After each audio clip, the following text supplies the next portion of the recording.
Foreign Relations Committee will come to order. This will be our first meeting, obviously, of the 119th Congress. We want to welcome you all here. This is an interesting meeting to start. In a moment, I'm going to have Senator Scott introduce the nominee here, and we'll proceed after that. Before we do, I want to talk about some changes in the committee, not only for this hearing, but also for hearings in the future.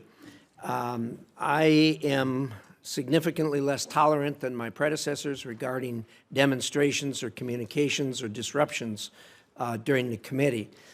This place is not a place for demonstrations or communications with members of the committee.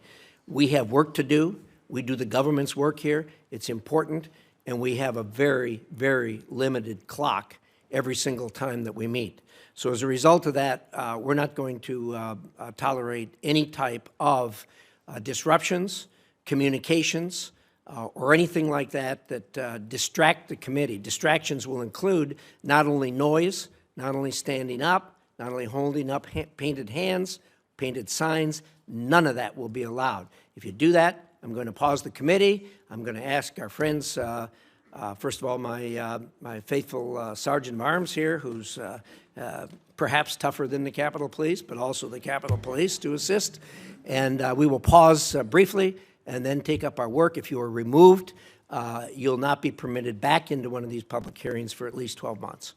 And that's the purpose of this is, as I've stated, and it's important work.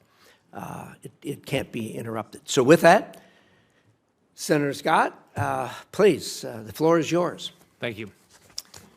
Mr. Chairman, ranking member, and committee members, it is an absolute honor to sit before you today to introduce my good friend, fellow senator from Florida, and future Secretary of State, Marco Rubio.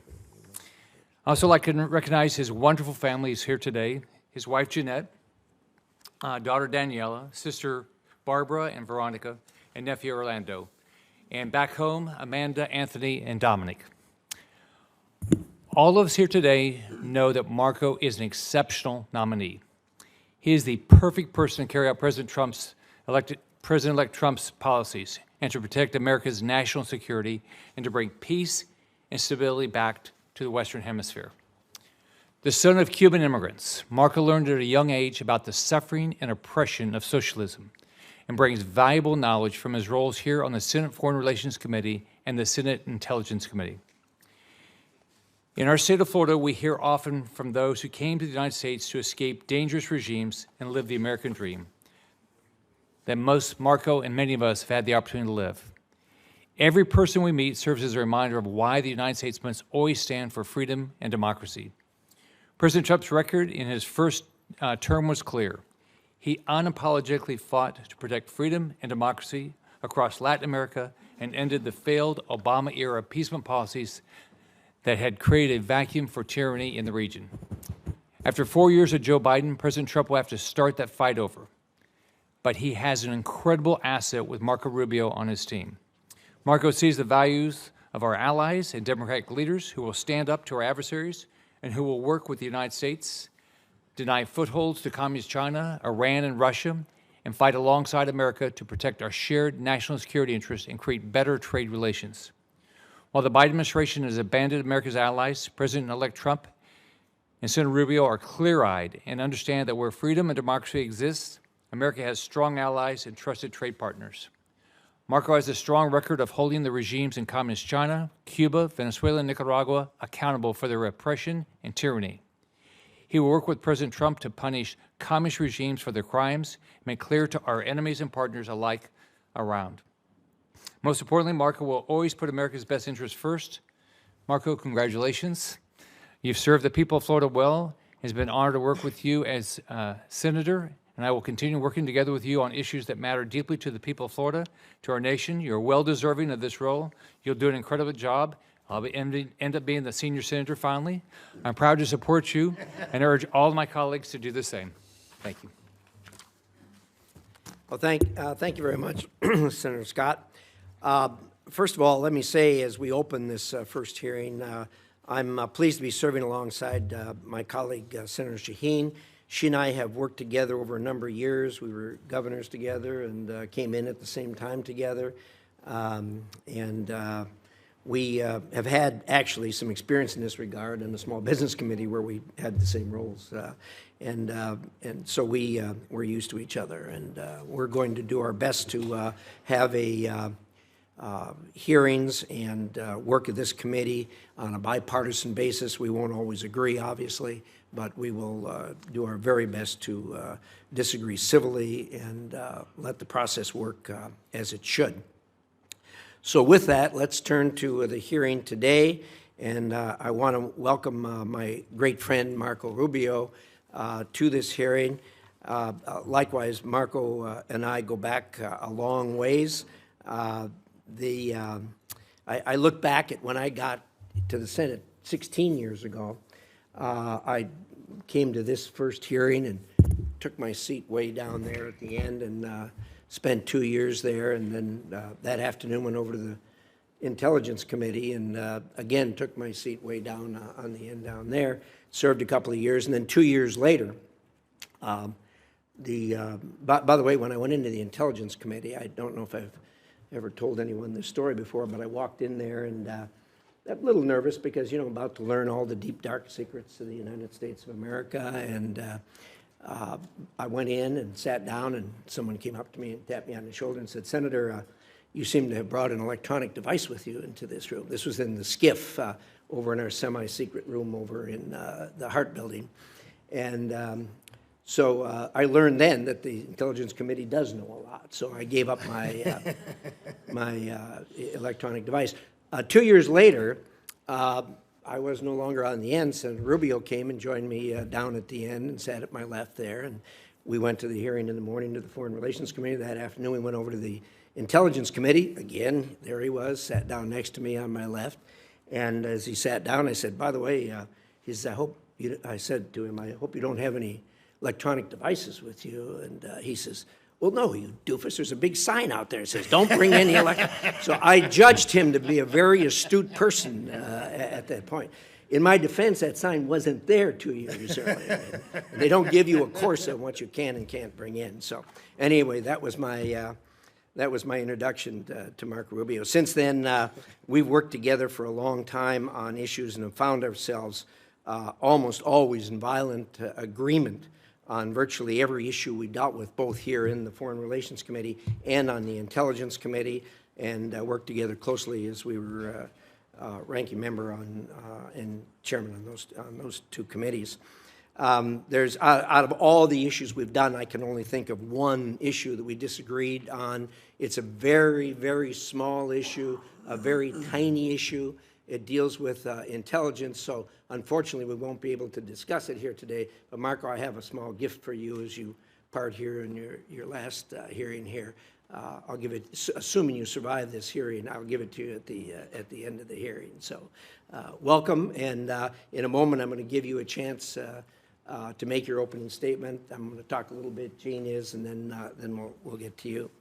Unfortunately, we meet at a time when America faces threats from nearly every corner of the world. It's no secret that hostile powers from China to Russia, from North Korea to Iran, have formed an authoritarian axis bent on weakening the United States. Sadly, the outgoing administration has frequently made ill-informed decisions that have empowered these adversaries. From the disastrous Afghanistan withdrawal to its desperate efforts to woo Iran, failure to deter Russian aggression, constant concessions to China, and undermining support for Israel, our allies question U.S. resolve, and our adversaries believe they have a free hand. Those days are over. China remains the most significant long-term risk to the United States. The Chinese government steals American intellectual property, floods our streets with fentanyl, and exploits our free markets for its own gain while aggressively undermining American national security. China is no longer satisfied to undermine the United States on its own. Now it helps Russia, Iran, and North Korea. Chinese support has enabled Russia to carry on its illegal war against Ukraine, and China's massive purchases of Iranian oil are a lifeline to that murderous regime's proxy wars.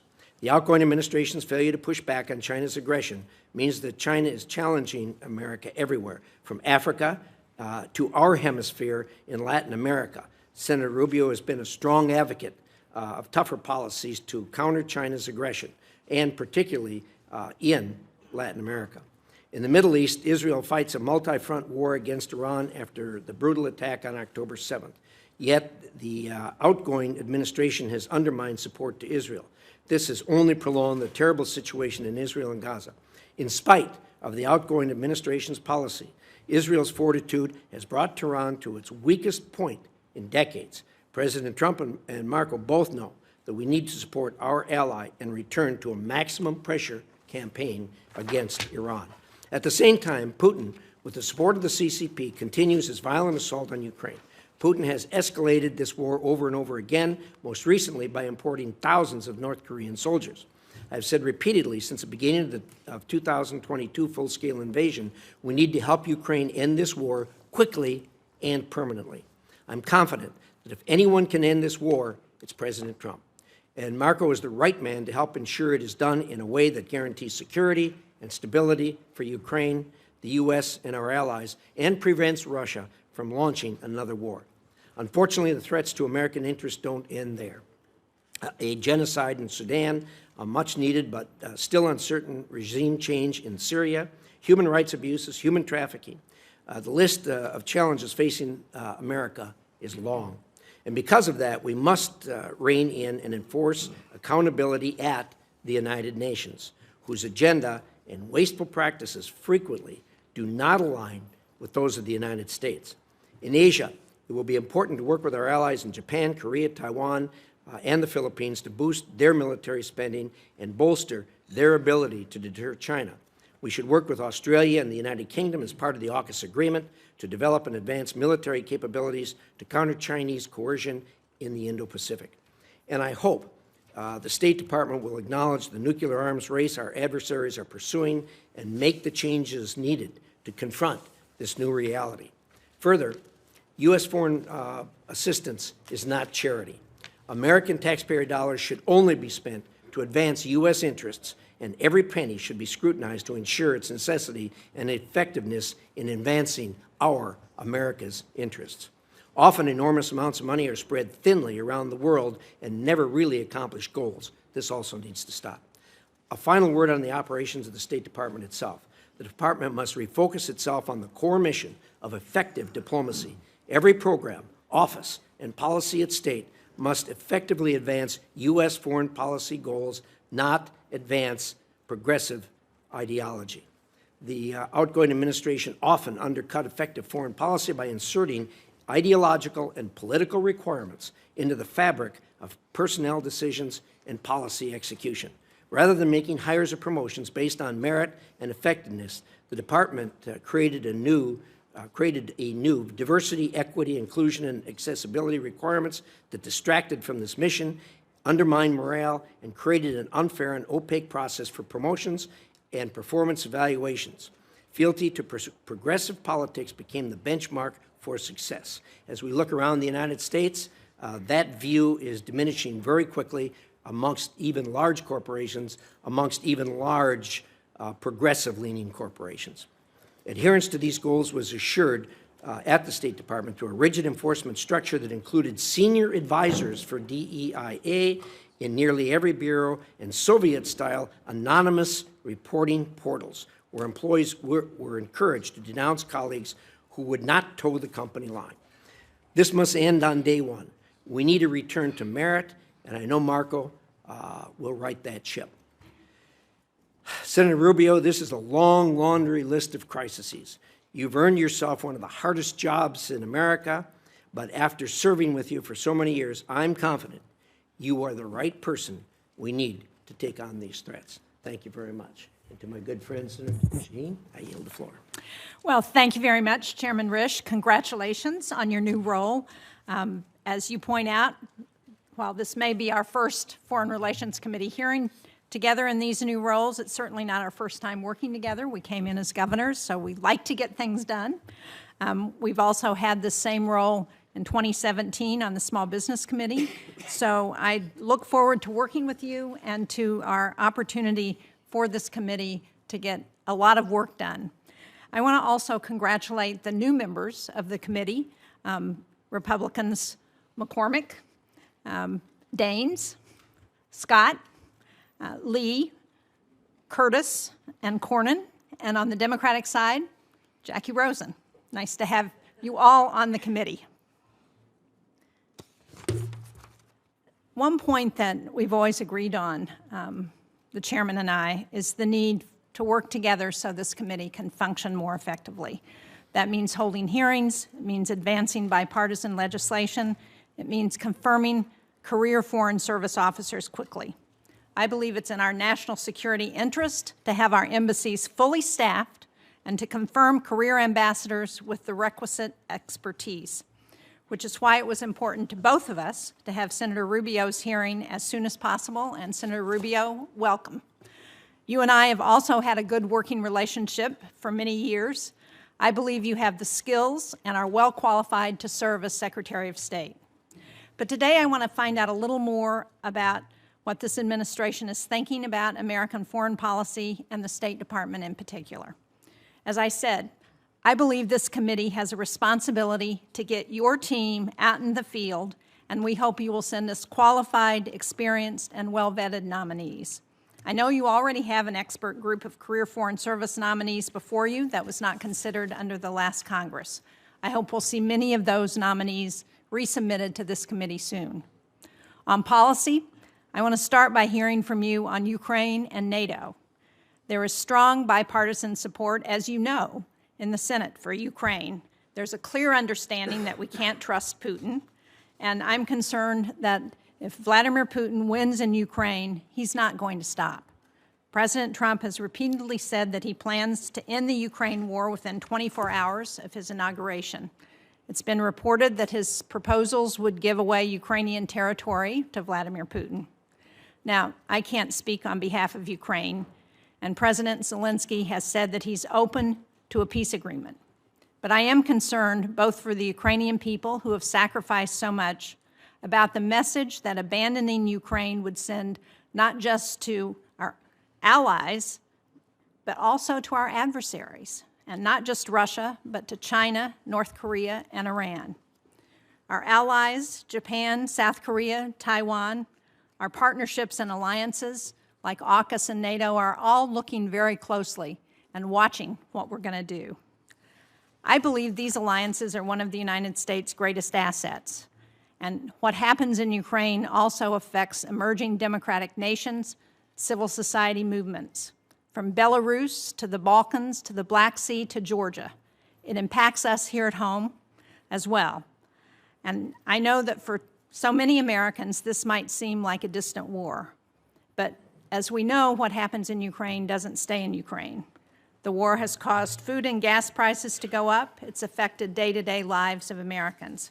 So, Senator Rubio, I know that in the past you've supported Ukraine. You introduced legislation that would ban U.S. recognition of territory annexed by Russia. We were both co-sponsors of Chairman Rish's resolution recognizing Russian genocide in Ukraine. But the path forward is uncertain, and I hope today you will lay out some of the administration's plans for Ukraine. I'd also like to hear from you on the Middle East and Syria in particular.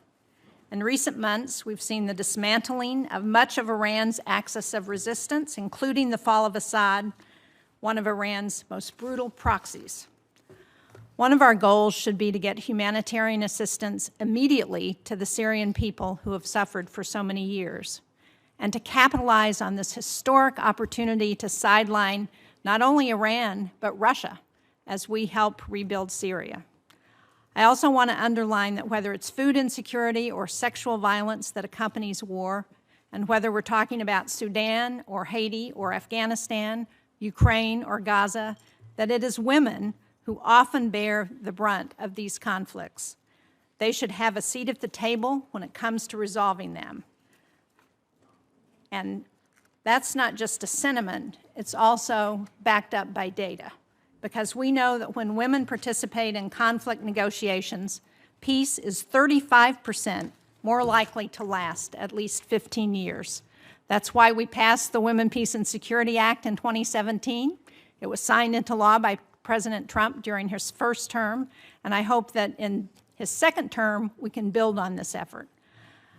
It's one of the reasons I'm pleased that we now have 3 women on the Foreign Relations Committee, Senator Duckworth and Senator Rosen. It's the first time since I've been here that there's been 3 women on this committee. And I'm interested to hear your vision for the State Department's Office of Global Women's Issues, and more broadly, how the administration will work to empower women and girls on the global stage. As Chairman Risch has said, the list of challenges facing America is very long. And so, Senator Rubio, if you're confirmed, I hope we can work together to continue to promote American interests that we have seen around the world the importance of America's role in the world. Thank you. Thank you, Senator Shaheen. Good remarks. Senator Rubio, the floor is going to be yours, and I hope you'll introduce your beautiful family to start with, and we'll take it from there. Well, thank you, Chairman Risch, and I want to thank the ranking member as well, Senator Shaheen, and thank you, Senator Scott, for your introduction. And let me just say it's a bit surreal to be on this side of the room, but you all look very distinguished, and I just wanted you to know that. Yeah. We know. In the 249-year history of our republic, there's only been 71 other Americans who have served in the role and the position that President Trump has now nominated me to occupy. And I want to thank him for his confidence, and it's an incredible honor. It is also, as many of you have already pointed out, an extraordinary responsibility. 3 of my children, Amanda, Anthony, and Dominic, could not be here with us today or join us here in person. But I am happy that my wife, Jeanette, is here, and that my daughter, Daniela, is here with me as well, because I think, as each of you know well, it really is impossible to do our job in the Senate, not to mention the job I've been nominated for, without the love and the support of our families. I'm also very pleased that my sisters, Barbara and Veronica, and my nephew, Orlando, are joining me here today. And to me, it's a reminder that the path that brings me to this moment was paved by those who are not here with us today, by 2 parents who arrived here on May 27th of 1956 from Cuba, and they had nothing but the dreams of a better life. And because of them, I had the privilege to be born a citizen of the greatest nation in the history of mankind, and to be raised in a safe and stable home by parents who made their children's future the very purpose of their lives. I also want to acknowledge all the blessings that God has bestowed upon me in my life. My faith is critical, and it's something I will lean and rely on heavily in the months that are ahead. In a tumultuous world where, in my faith, we are called to promote the cause of peace and the common good. And that task has gotten harder than it's ever been. And I will rely heavily on my faith and pray for God's blessings, that He will provide me the strength, the wisdom, and the courage to do what is right in these tenuous moments. At the end of the Second World War, the United States was, in the words of then Secretary of State, tasked with creating an order, a world order, a free half, as he quote in his quote, out of chaos, without blowing to pieces, without blowing the whole of the world into pieces in the process. And in the decades that followed, that global order served us quite well. Americans' incomes rose and communities flourished.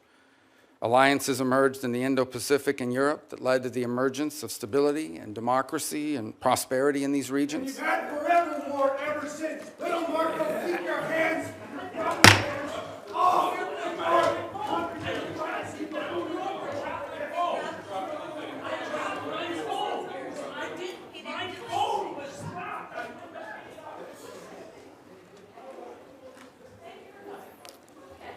Back to order.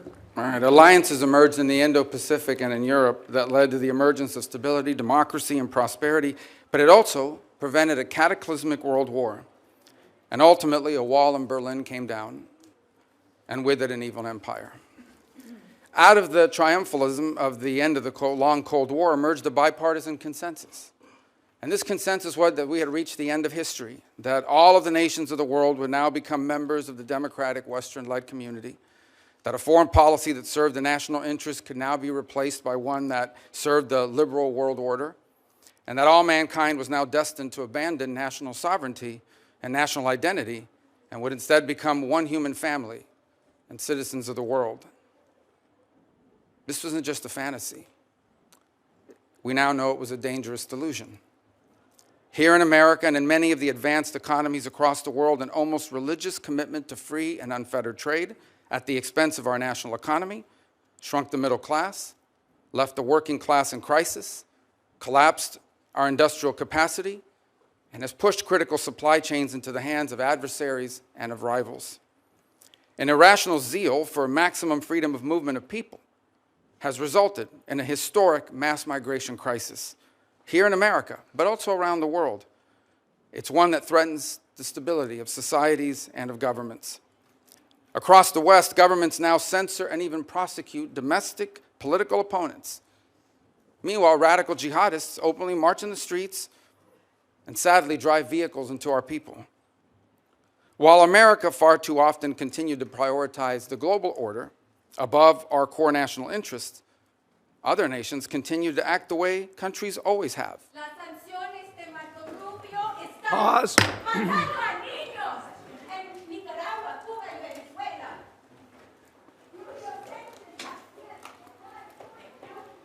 Back to order. I get bilingual protests, which is, I think, is an entry cool. As you know, that's a first here for us, at least in recent times. All right. Healthcare is a human right.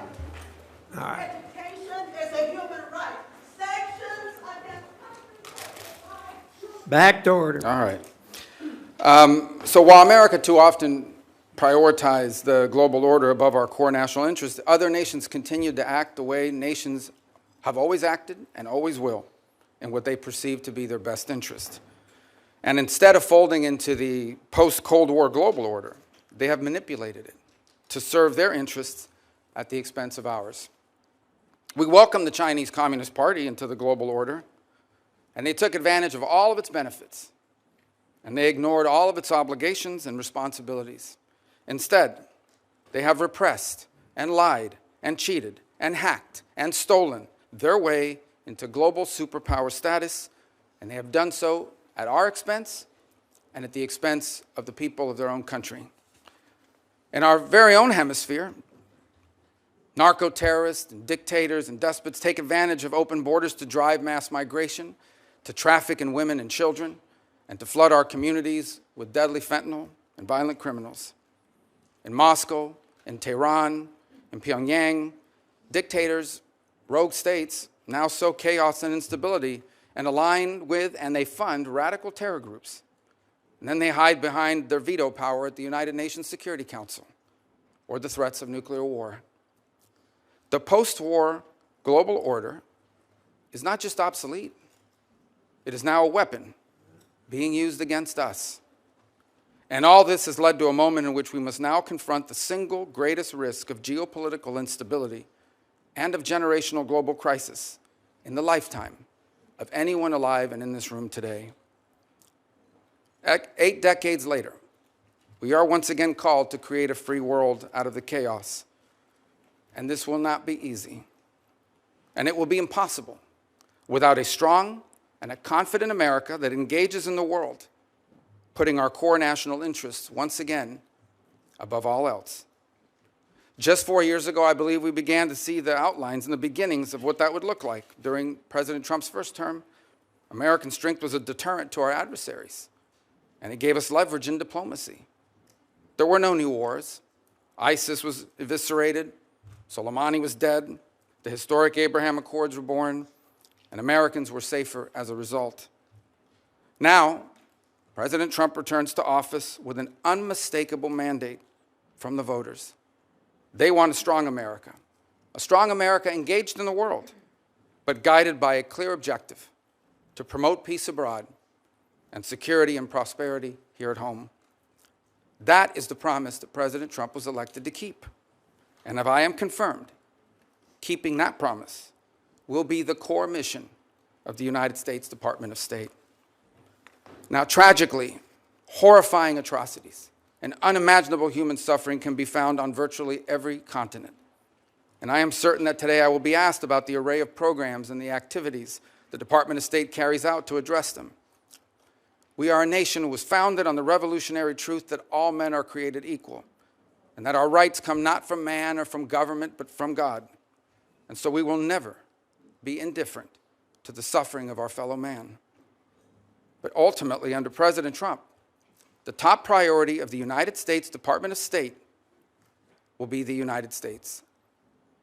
The direction he has given for the conduct of our foreign policy is clear. Every dollar we spend, every program we fund, every policy we pursue must be justified by the answer to one of three questions. Does it make America safer? Does it make America stronger? Or does it make America more prosperous? Under President Trump, the dollars of hardworking American taxpayers will always be spent wisely, and our power will always be yielded prudently and towards what is best for America and Americans before anything and everything else. Prudence in the conduct of foreign policy is not an abandonment of our values. It is the common sense understanding that while we remain the wealthiest and the most powerful nation on the earth, our wealth has never been unlimited, and our power has never been infinite. And placing our core national interest above all else is not isolationism. It is the common sense realization that a foreign policy centered in our national interest is not some outdated relic. Since the emergence of the modern nation state over 2 centuries ago, countries acting based on what they perceive to be their core national interest, that has been the norm, not the exception. And for our country, placing the interest of America and Americans above all else has never been more relevant or more necessary than it is right now. For in the end, how can America promote the cause of peace on earth if it is not first safe at home? What good is America to our allies if it is not strong? And how can America help end the suffering of God's children across the world if it is not first prosperous here at home? I thank you, and I hope I can earn your support, whether it's because you believe I will do a good job or because you want to get rid of me. Thank you. Either way, the result's the same. Thank you, Senator Rubio. I've always been impressed with your view, particularly on a 50,000-foot level, of the kind of problems that we face in our lane and national security lane, foreign relations and intelligence. So appreciate those remarks. We're now going to start a round. I'm going to allow 10-minute questions since this is a cabinet-level position. That doesn't mean you have to use all 10 minutes, but the 10 minutes are there. And what I'm going to do in this hearing and what I'm going to do in future hearings is I will call on people based on seniority on the committee at the time the gavel goes down. And if you come after that, you'll be put in line after that, and we'll go down the list like that. In any event, with that, Senator Rubio, could you talk for a minute about the Russian energy reliance? I think all of us were impressed when the war started that the Europeans knew the necessity of cutting the cord with Russia on their reliance on Russian energy, which had developed since the Iron Curtain came down, all of us believing that Russia would behave itself, which turned out to be a very misplaced view. And now, with the war carrying on, it's going to end, obviously, at some point in time. There are voices in Europe saying, well, we can go back to using Russian energy. My view is that that's not reasonable and it's not appropriate. And indeed, I think that the fallout from this war is going to go on for generations. Your thoughts on the energy relationship between Europe and Russia in the future? Well, I'm reminded, I believe back in 2018, then President Trump, on 2 occasions, once at the United Nations and I think another time at a NATO conference, pointed, for example, to Germany's reliance on Russian energy as a real vulnerability. And he was snickered at. I remember he was snickered at by the representatives of Germany at the United Nations. He turned out to be 100% correct. In fact, that reliance on Russian energy was a major loss of deterrence. Vladimir Putin, among his many calculations, one of the calculations he took in going in Ukraine was that the Europeans would complain Maybe they'd hit him with a couple sanctions, they'd write some strongly worded, nasty letters about him, but ultimately would not be able to do anything effectively because of how much they depended on Russia. And in some cases continue to depend. I believe France is the third leading payer into Russian energy in the world, and I think a couple other countries in Europe follow right behind. So there's still a significant amount of dependence in that regard. And that dependence on Russian energy is a tremendous amount of leverage that Vladimir Putin holds on his neighbors in Europe. Now, there is some good news. I think, for example, I watched with great interest the German engineering marvel, where they've been able to, I think by the end of this year, after they waived permitting requirements, and within 9 months, were able to open what is literally a floating LNG terminal to allow and receive exports, including from the United States and other places. So I do think you're seeing movement in Europe now to try to detangle itself from that level of dependence. But it remains a real vulnerability and a tremendous piece of leverage for Putin against his neighbors in the broader world. It's also a reminder, by the way, and I used to be guilty of saying this quite a bit, that the Russian GDP was the size of Italy's, not very large. I think one of the things we learned from this endeavor is that it's not just the size of the GDP, but what it's composed of. And the Russian GDP, while smaller than some other countries, is largely reliant on the production of raw materials, on the energy, on food production, fertilizer and the like. And these are critical components of national strength and a reminder of how important they are for us here domestically as well. Thank you. I appreciate that. I do think, too, we ought to acknowledge that the Europeans did a job that was well beyond our expectations the first winter. As they struggled through, they did really well as far as cutting the cord with Russia, being as how hard they were tied to that. Let's talk about AUKUS for a minute. There hasn't been much discussion about AUKUS. Well, there hasn't been much discussion about AUKUS really since the thing started. A lot of us have been pressing the administration to gear that up. It has not been forthcoming.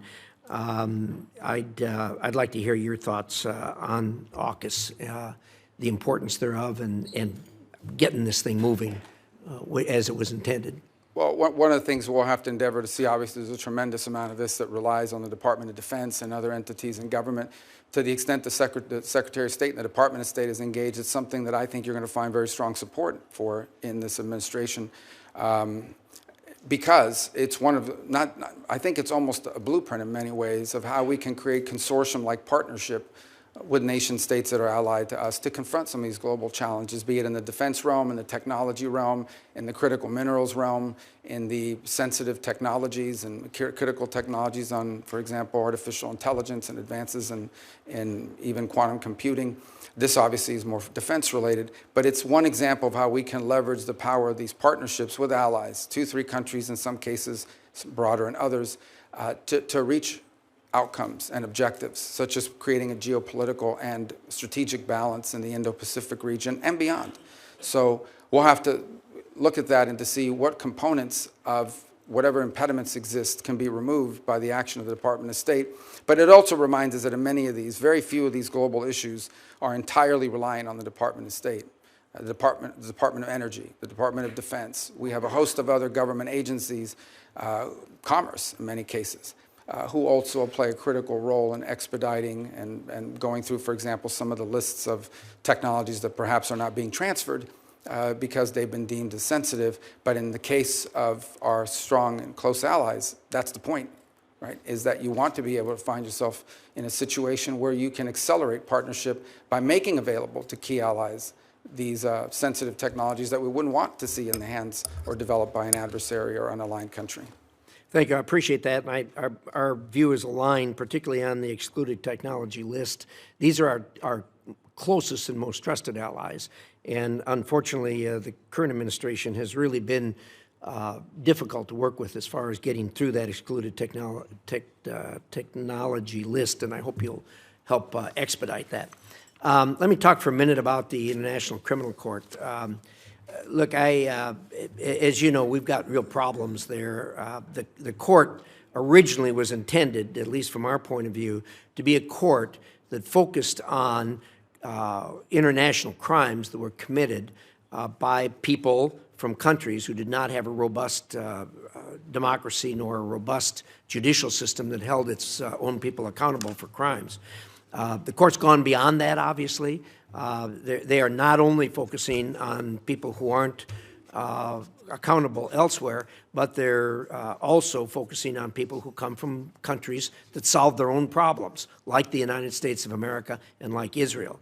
The most recent obvious thing that flowed from that was the indictment on the same day of Netanyahu plus a Hamas character. Any court that is a court of law has to be able to recognize good from bad. And when you try to indict two people and show some type of moral equivalency in that regard, they're just barking up the wrong tree. And I think, unfortunately, we're going to have to rein them up. Your thoughts on that? Well, I think the ICC has done tremendous damage to its global credibility. First of all, it is going after a non-member state on the claims that I believe, in fact, I think just in the last 24 hours, the Israeli High Court filed an appeal before the ICC, even though it's not a member state. And I saw some of the filings from the prosecutor. Mr. Khan was involved in that process. And he argues that they have the right to go after non-members for their activities within the confines of member states in this case. And I think, first of all, the whole premise of his prosecution is flawed, beyond the process of it and the precedent that it sets, which is a very dangerous precedent for the United States of America, by the way, because this is a test run. This is a trial run to see, can we go after a head of state from a nation that's not a member? If we can go after them and we can get it done with regards to Israel, they will apply that to the United States at some point. And in fact, there have been threats to do so in the past. But the premise of the prosecution itself is completely and utterly flawed. As you said, they went ahead, I think they also went after Sinwar. Well, number one, Sinwar didn't travel around the world. He's not with us any longer. But he didn't travel around the world, was at no risk of being apprehended. Second of all, the moral equivalency piece of it was offensive. Let me explain, and I think I don't need to explain to this committee. Hamas carried out an atrocious operation. They sent a bunch of savages into Israel with the express and explicit purpose of targeting civilians. They went into concerts. They went into these music festivals. They knew that there were no soldiers at the music festival. They knew that these were teenagers and young families, that they went into different communities and the kibbutzes and the like, and they deliberately targeted civilians. Deliberately. It was in fact, they kidnapped the ones they didn't murder, the families who they didn't eviscerate, the people whose skulls they didn't crack open. They kidnapped and to this day continue to hold people, innocents that they took. A deliberate operation. In the case of Israel, responding to that attack has had to go after Hamas. How can you coexist? How can any nation state on the planet coexist side by side with a group of savages like Hamas? They have to defend their national security and their national interest, as I pointed out in my opening statement. And so there is no more, and they didn't target civilians. Now, sadly and unfortunately, and I'm sure we'll discuss it further, some of the other questions that will come up here today, one of the horrible things about war, it's a terrible thing about war, and it's why we should try to prevent it at almost any cost, is that innocent people are caught up in it. And that's true of every conflict on the planet. But there is a difference between those who, in the conduct of armed action, deliberately target civilians, and those who do as much as they can to avoid civilians being caught up against an enemy that doesn't wear a uniform, against an enemy that hides in tunnels, against an enemy that hides behind women and children, and puts them at the forefront and uses them as human shields. That's who Hamas is. There is no moral equivalency, and I think the ICC, if they don't drop this, will find its credibility globally badly damaged, and I think the United States should be very concerned, because I believe this is a test run for applying it to American service members and American leaders in the future. Well said. I couldn't agree with you more, and certainly the court has badly damaged its reputation, and it's going to have a long ways to go to recover from that. So with that, Senator Shaheen. Thank you, Mr. Chairman. Senator Rubio, as I said in my opening statement, I hope that this committee can better collaborate to swiftly confirm career Foreign Service officers. These are patriotic Americans who have served under both Democratic and Republican administrations, and they work to advance U.S. national security interests. Delays and vacant posts hurt America's interest. I know you agree with that because we've had that conversation. But will you commit to working with Chairman Risch and me to prioritize the advancement and confirmation of career State Department officials? Well, the answer to that is yes, but I would also point to this fact that I think we're going to begin by prioritizing. We're going to look at what are the key issues in the world. There are obviously every post in the world is important or it shouldn't exist. And then the question is, which are the ones we bring to you first? And those are the ones that I think are most critical.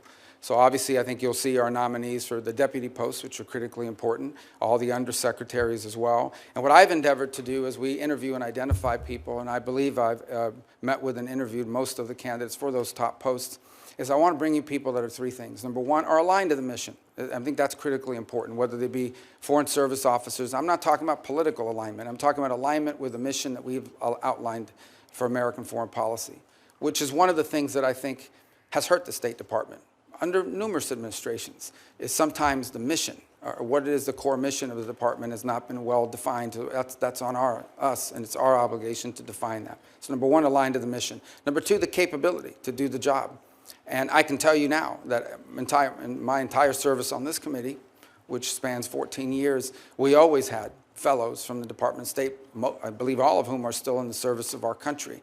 And I intend, because I know them and I've worked with them, to utilize their skill sets in the department. And in fact, a couple who we hope will be returning home soon from foreign postings to work with us at the State Department closer to my office. But the point is that we want to have people that are highly capable, both those who we bring from what they call political appointees, but also those that are promoted from within the Foreign Service. And then the third are people that we can get through the committee, because time is of the essence. Now, you may not agree with all their views, whether they be foreign service officers or whether they be political, but I think it's important and we're not going to exclude someone just because we think that maybe they're going to have a rougher confirmation process than someone else. But I do think it's important that we have people in these positions as quickly as possible, and having served for 14 years on that side of this room, I understand that one of the things we can do to help expedite that is to bring you people that will do a good job, who are qualified for the job or mission aligned, but also that can move through this process quickly enough so that they can be at post and begin to fulfill their duties. If I have to wait a year to get them in place, well, I'm not sure on some of these issues we face today we have a year to wait. I certainly agree with that, and I appreciate your focus on mission and qualifications, because I think the committee will be looking closely at that. I want to go now to NATO, because in 2023, Congress overwhelmingly passed the bipartisan Rubio provision prohibiting any president from withdrawing the United States from NATO without Senate approval or an act of Congress. Will you commit to adhering to Senate approval or an act of Congress as required under that law that you authored if President Trump attempts to withdraw the U.S. from NATO? Well, first let me say that President Trump has appointed an ambassador nominee for NATO, which clearly indicates his role to engage in that. Second is the law is what it is. Obviously, as you've mentioned, I was a co-sponsor of the law, and so it's tough to say I'm not in support of a law that I hope to pass, and that I think it's an important role for Congress to play, because frankly, it's not just about the withdrawal piece of it, it's the contributions we make towards the power of the purse still resides with the Congress.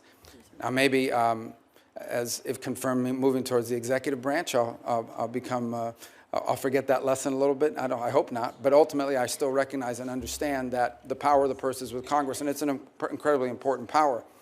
Let me point on NATO one thing. I think there's a misunderstanding about it. The NATO alliance is a very important alliance. I believe that. I believe alliances can be, and has been very useful. Without the NATO alliance, there is no end to the Cold War.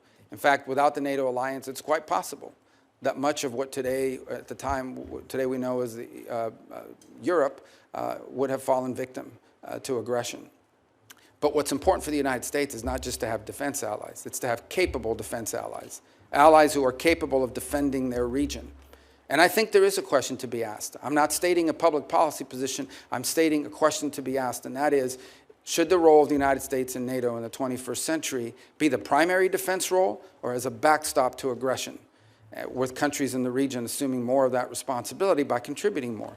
Now look, in fairness, and I think the further east you move in Europe, the more money you see spent on the military as a percentage of GDP. But I think there's been broad acknowledgement across Europe and across multiple administrations, both Republican and Democrat, that our NATO partners, these are rich, advanced economies, need to contribute more to their own defense and ultimately to the NATO partnership as well. And that's a demand that's been made by multiple presidents across the years.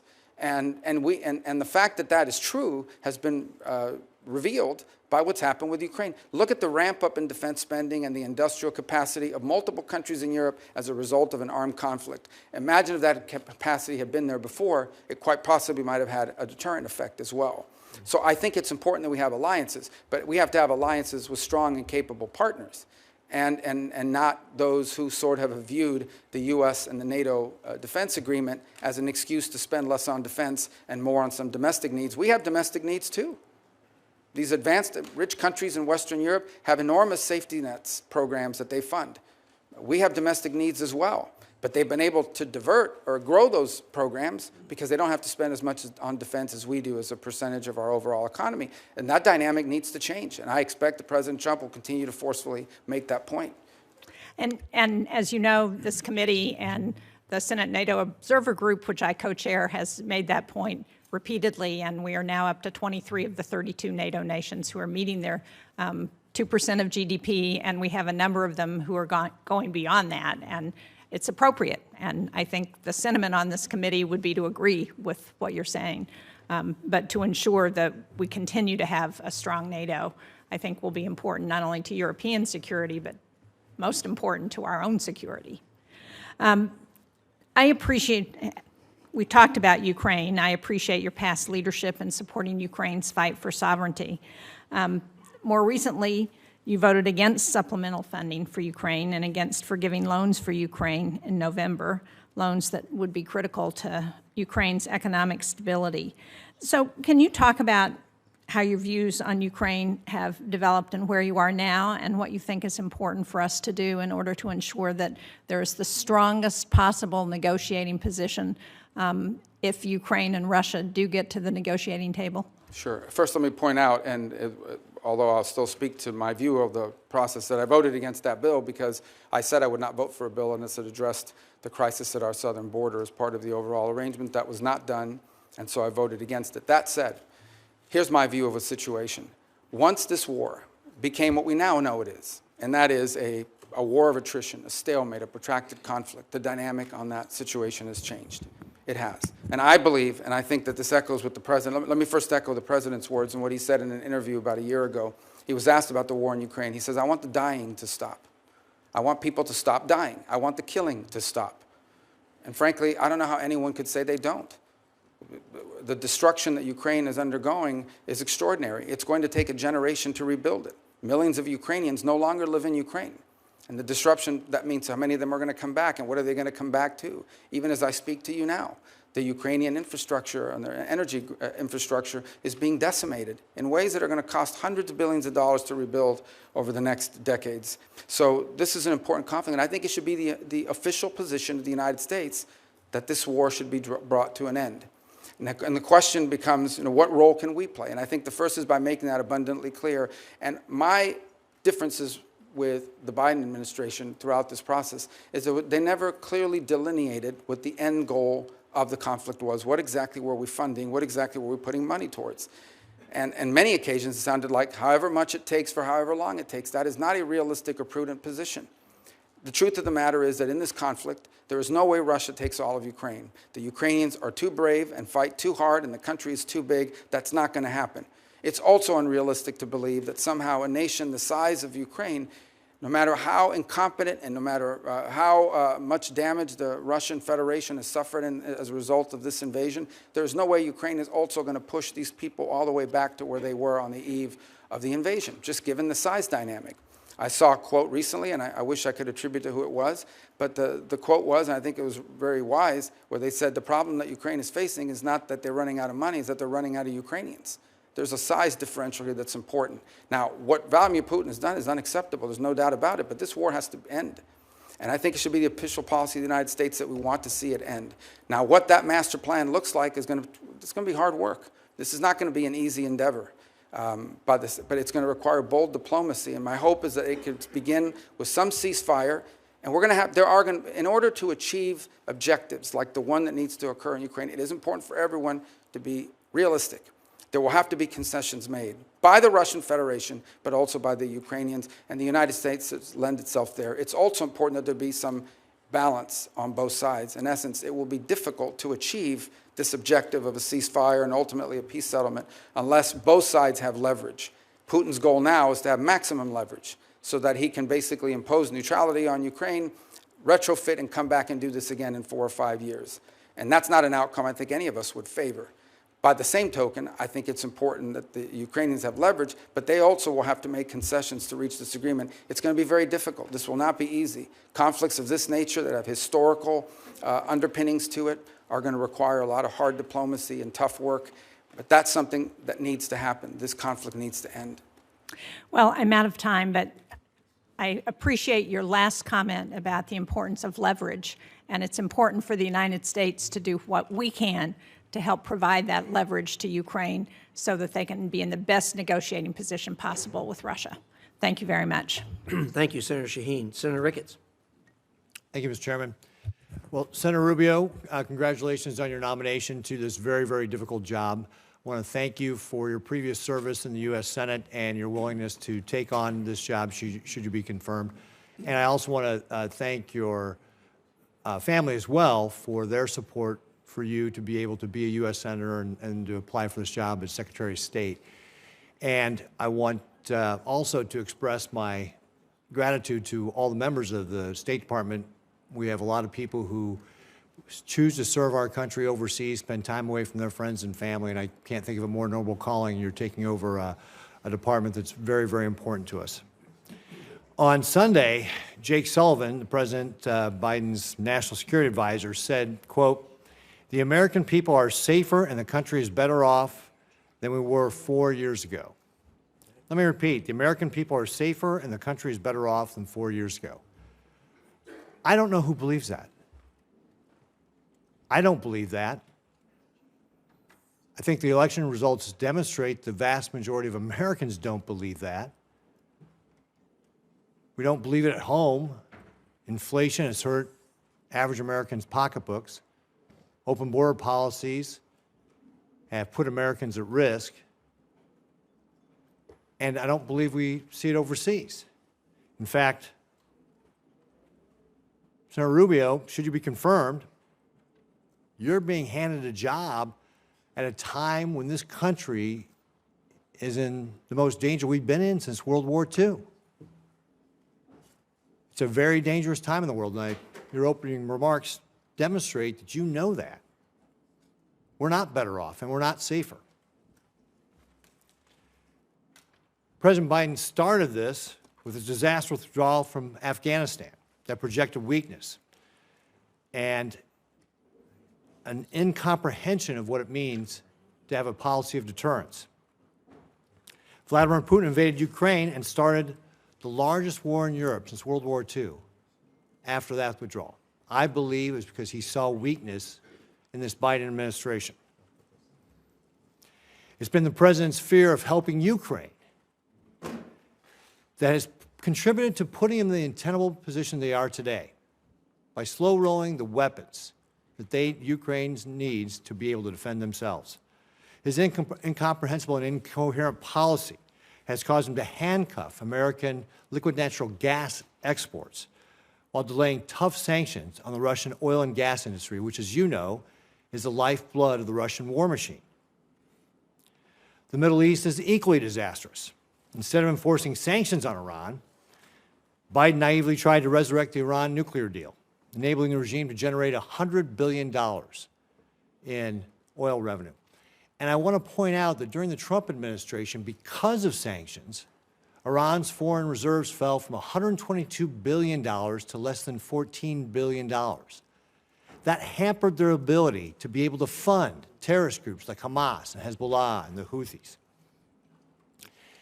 What the Biden administration has done is allowed the Iranian regime to enrich enough weapons-grade uranium to be a week or two away from having a nuclear weapon.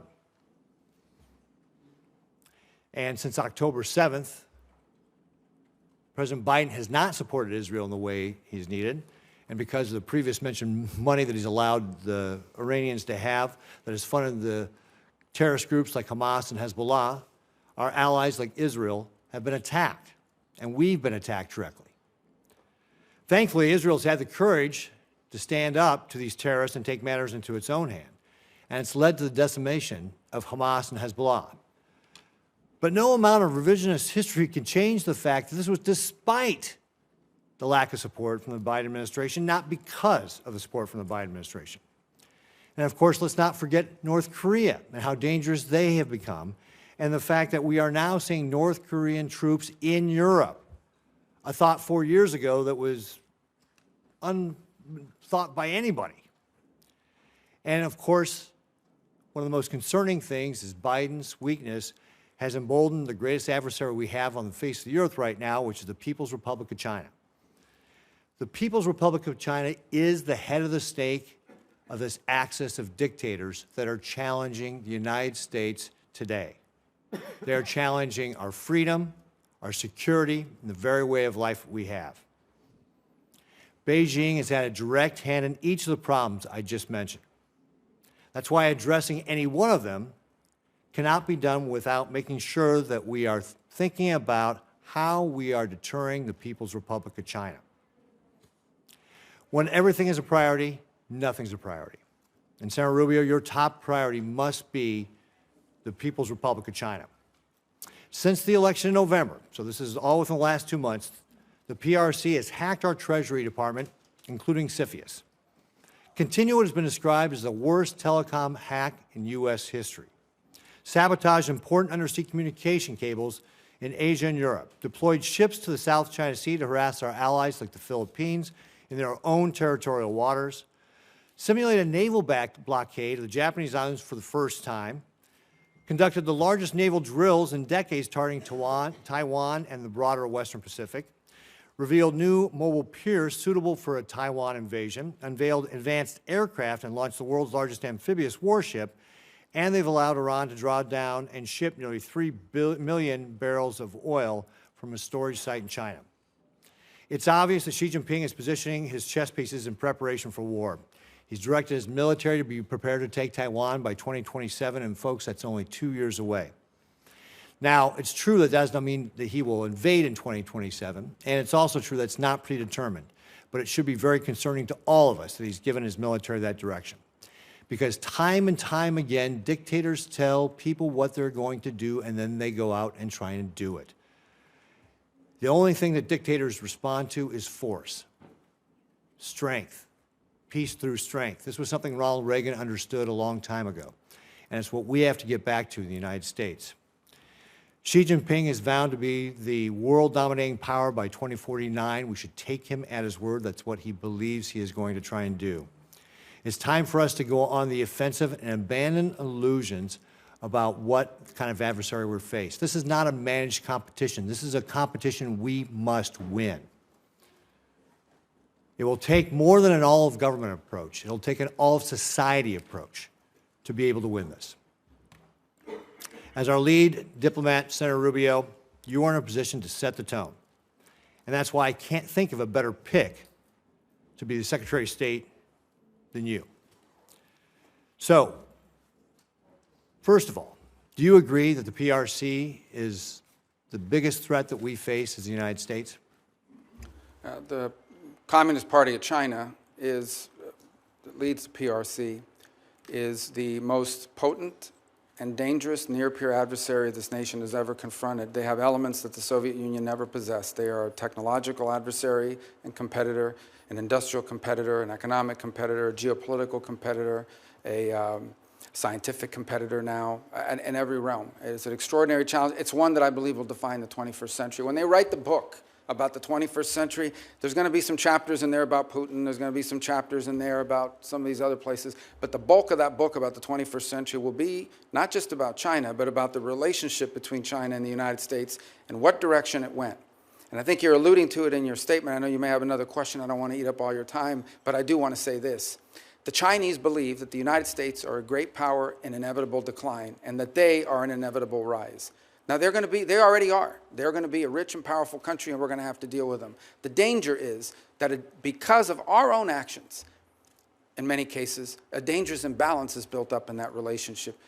We allowed them for years to pretend that they were some developing countries, so we should allow them to continue to cheat on trade and commerce. We should allow them to continue to expand. They lied about not militarizing and populating island chains in the South China Sea and the like. We allowed them for years, before we got serious about it, to conduct grotesque human rights violations against Uyghur Muslims, as an example. One of the most horrifying things happening on the planet. And for years, no one talked about it, which, by the way, not just has a human rights component to it, it allows them to use slave labor to produce goods that, at the expense of the rest of the world. Talk about not just a horrific humanitarian crisis, but an unfair trade practice as well. We've allowed them to get away with things. And frankly, the Chinese did what any country in the world would do given these opportunities. They took advantage of it. And so I think now we're dealing with the ramifications of it. I agree 100% what you said, but I remind you, and I remind everyone, I guess I want to make this point, that much of what we need to do to confront China is here at home. It's not just abroad, it's also here at home. We have to rebuild our domestic industrial capacity, and we have to make sure that the United States is not reliant on any single other nation for any of our critical supply chains. And with 4 seconds left, how are you going to explain that to your average American, that we need this all-sized society approach? And to your point exactly, that it needs to begin here at home, and so that people from my state, Nebraska, will understand and get on board? If we stay on the road we're on right now, in less than 10 years, virtually everything that matters to us in life will depend on whether China will allow us to have it or not. Everything from the blood pressure medicine we take to what movies we get to watch, and everything in between, we will depend on China for it. They have come to dominate the critical mineral industry supplies throughout the world. Everywhere in the world, they've now established critical mineral rights. Even those who want to see more electric cars, no matter where you make them, those batteries are almost entirely dependent on the ability of the Chinese and the willingness of the Chinese Communist Party to produce it and export it to you. So if we don't change course, we are going to live in a world where much of what matters to us on a daily basis, from our security to our health, will be dependent on whether the Chinese allow us to have it or not. That's an unacceptable outcome. Great. Thank you, Senator Rubio. Next is Senator Merkel. Thank you, Mr. Chair, and thank you, Senator Rubio. And I've enjoyed working with you on the Congressional Executive Commission on China, which engages in many issues related to their treatment of folks from the Tibetans to the Uyghurs, to their position regarding Hong Kong and Taiwan. But let's talk about Taiwan. I had the chance to go to Taiwan in the year 2000. It was the second presidential election there, and it was the first one where people were becoming convinced that they actually might be able to hold a democracy. I believe they've earned the right to have a voice in international affairs, and I also believe that they are at great risk right now with mainland China, Xi's plan to be aggressive militarily towards them, as my colleague Senator Ricketts just noted. Will you support in your role as Secretary of State Taiwan's right to have a voice in international affairs, participate in international forums? And will you support the porcupine strategy providing that we will supply them with defense articles and defense services in such quantity as may be necessary to enable Taiwan to maintain a sufficient self-defense capability? By the way, that phrase is from the 1979 Taiwan Relations Act. It's in our current law. Yeah, let me just point out that on the Taiwan Relation Act, and I believe of the year 2016, I was the lead Republican sponsor in reauthorizing and reinvigorating it. I think that the multiple or consecutive presidential administrations of both parties have made clear that the policy of the United States towards Taiwan is encapsulated not just in the Taiwan Relations Act, but in the 6 assurances that multiple administrations, including the Trump administration and now the Biden administration, have made clear are our policies. With regards to your second point about international forums, ASEAN is a great example of one in which that's being tested. Last year at their conference, the Chinese were able to prevent participation by the Taiwan, any mention of Taiwan in the memorandum. And then this year they're working very hard to make sure that no one associated with Taiwan is anywhere near it. So this is just one more example of how they're being excluded. I would also point to the Western Hemisphere. I know that sounds like half a world away, but you understand this issue. The majority of nations on Earth that continue to recognize and have relations with Taiwan, the vast bulk of them, or the plurality, are within the Western Hemisphere. They've undertaken a very aggressive action in just the last 7-8 years to get these countries to flip. They got Panama to flip, and they got Panama to convince the Dominican Republic to flip. They've targeted multiple other nations, and Nicaragua most recently, to flip. So I think that's an important thing for us to keep in mind and make a priority. And I also think it's important to recognize allies in the region like Paraguay that have not flipped, and others who have stayed strong in that regard. On the porcupine strategy, because I know it may sound weird to people, or if anyone's watching this, I know what the ratings are, but hopefully not high. And but let me just say that when the porcupine strategy, what it really means is you want to make the cost of invading Taiwan higher than the benefit. We want to discourage that by the Chinese believing that, yes, could they ultimately win an invasion of Taiwan, but the price would be too high to pay. It's basically deterrence. And I think that's critical, not just to defending Taiwan, to preventing a cataclysmic military intervention in the Indo-Pacific. And that's what it would be. And I would make one more point, and again, I don't mean to want to be alarmist about it, but if you listen to Xi Jinping, and it's important when you listen to him, and I say listen, read, don't read the English translation that they put out, because the English translation is never right. You have to read the real translation on what they actually said in their native tongue.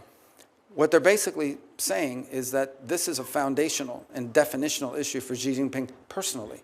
And as a result, I think we need to wrap our head around the fact that unless something dramatic changes, like an equilibrium where they conclude that the costs of intervening in Taiwan are too high, we're going to have to deal with this before the end of this decade. And so strongly support for the porcupine strategy. Thank you. And I know people in Taiwan. I just don't like saying porcupine, but yes. You know, when I went to Taiwan in November and met with the president and other leaders, they are extremely nervous right now. And part of the reason they're nervous is they're concerned about how things play out in Ukraine as possibly creating an incentive for China. And I take your point about the current stalemate and the fact that there is a range of objectives that are out of reach for other side. But I do feel like our partnership with NATO and our continued supply of war material that enable Ukrainians to keep fighting until that resolution is done is extremely important, because if Ukraine collapses, it will say a lot to China about whether we will stay the course in assisting Taiwan. Not to mention, it will be a catastrophe for democracy and a catastrophe for the Ukrainians. I don't know if you share that view. Well, I think, first of all, our goal, as President Trump has stated, is he wants the dying to stop. He wants the killing to stop. So it's very difficult to reach an accord or an agreement that begins with a ceasefire and ends with a peace agreement unless both sides have some leverage. Now, there's some leverage that exists beyond military capabilities as well. We have a significant number of sanctions on the Russian Federation, and they continue to grow and expand, and other nations do as well. And that will have to be part of this conversation in terms of bringing about a peaceful resolution. And then there's the question of the long-term security and stability of Ukraine. Beyond even if the conflict were to end, there needs to be the capability of Ukraine to defend itself. And it's a point that I made back as far as 2014, when the United States under the Obama administration chose not to provide weapon capabilities, and I think we lost deterrent during that period. I'm going to keep rolling here for a few other questions. One of the things China is doing is deeply engaged in transnational repression, which means threatening people here in the United States that they will disappear or kill or harm their family members back in China if they exercise their free rights here in our country. And also they're seeking to repatriate Uyghurs who have escaped China. And right now there are 48 Uyghurs that are in Thailand, and Thailand is on the verge of repatriating them back to China. Will you lobby for Thailand to not send these Uyghurs back to the horror they will face if they're returned? Yes, and the good news is that Thailand is actually a very strong U.S. partner, strong historical ally as well, and so that is an area where I think diplomacy could really achieve results because of how important that relationship and how close it is. I think it's also one more opportunity for us to remind the world of what exactly we're talking about here. This is not some obscure issue. These are people who are basically being rounded up because of their ethnicity and religion, and they are being put into camps. They're being put into what they call re-education centers. They're being stripped of their identity. Their children's names are being changed. It's one of the most horrifying things that's ever happened, and they're being put into forced labor, literally slave labor. And I will say our work together on the Forced Labor Prevention Act, Uyghur Forced Labor, was tremendous. Thank you for championing that. I'm encouraging other nations, including Canada, Mexico, and Europe, to follow the rebuttable presumption strategy we put into that bill, because right now, if our slave labor products or China's slave labor products are rejected here, they're shipped to Canada, and we need to expand on that. I want to turn to another point. Our companies face in China often the requirement for partnerships or location or what products they can produce or the theft of their intellectual property. Meanwhile, we're helping their economy by being a major supplier of fossil gas, LNG, to China. Should we be strengthening the Chinese economy by sending them LNG? Well, I think that is a good point to raise in that regard, because I will tell you that is one of the things that's going to have to be discussed in the broader relationship with China. And that is, it is one of the things we actually export to China. They import a lot this way. One of the few things that we export is, in great capacity, is these long-term contracts that are tied up either directly to China or through third countries. Because some of this obviously is exported to a third country who in turn sends it to China either as a direct sale or as a byproduct. So I think that has to be on the table as a number of other measures that we have in leverage as we engage the Chinese in this geopolitical perspective. I would go further and point out that the Chinese also have, I believe, the world's largest surplus refining capacity.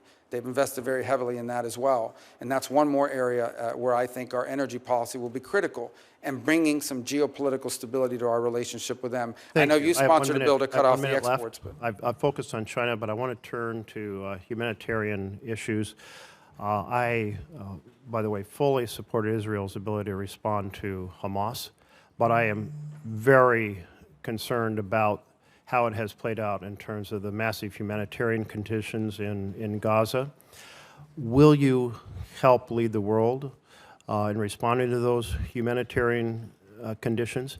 And there is a proposal for a broad regional agreement that would provide security to Israel, peace with all their Arab neighbors, building on the Abraham Accords, that in return would create a framework to have a concrete steps towards a Palestinian state.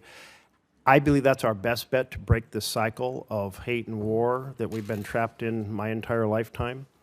How will you pursue breaking this cycle of hate and war, and will you support humanitarian support to Gaza? Yeah. So my first point is I am hopeful, and again, I've been here, so I don't know if any news has emerged in our time during this hearing, but I am hopeful that there is an agreement in place that will bring hostages back immediately in an exchange and in a three-phase plan that Secretary Blinken sort of has outlined over the last 24 hours, and that credit to both the Biden administration and the Trump transition work side by side on helping this become about, and I hope that comes about.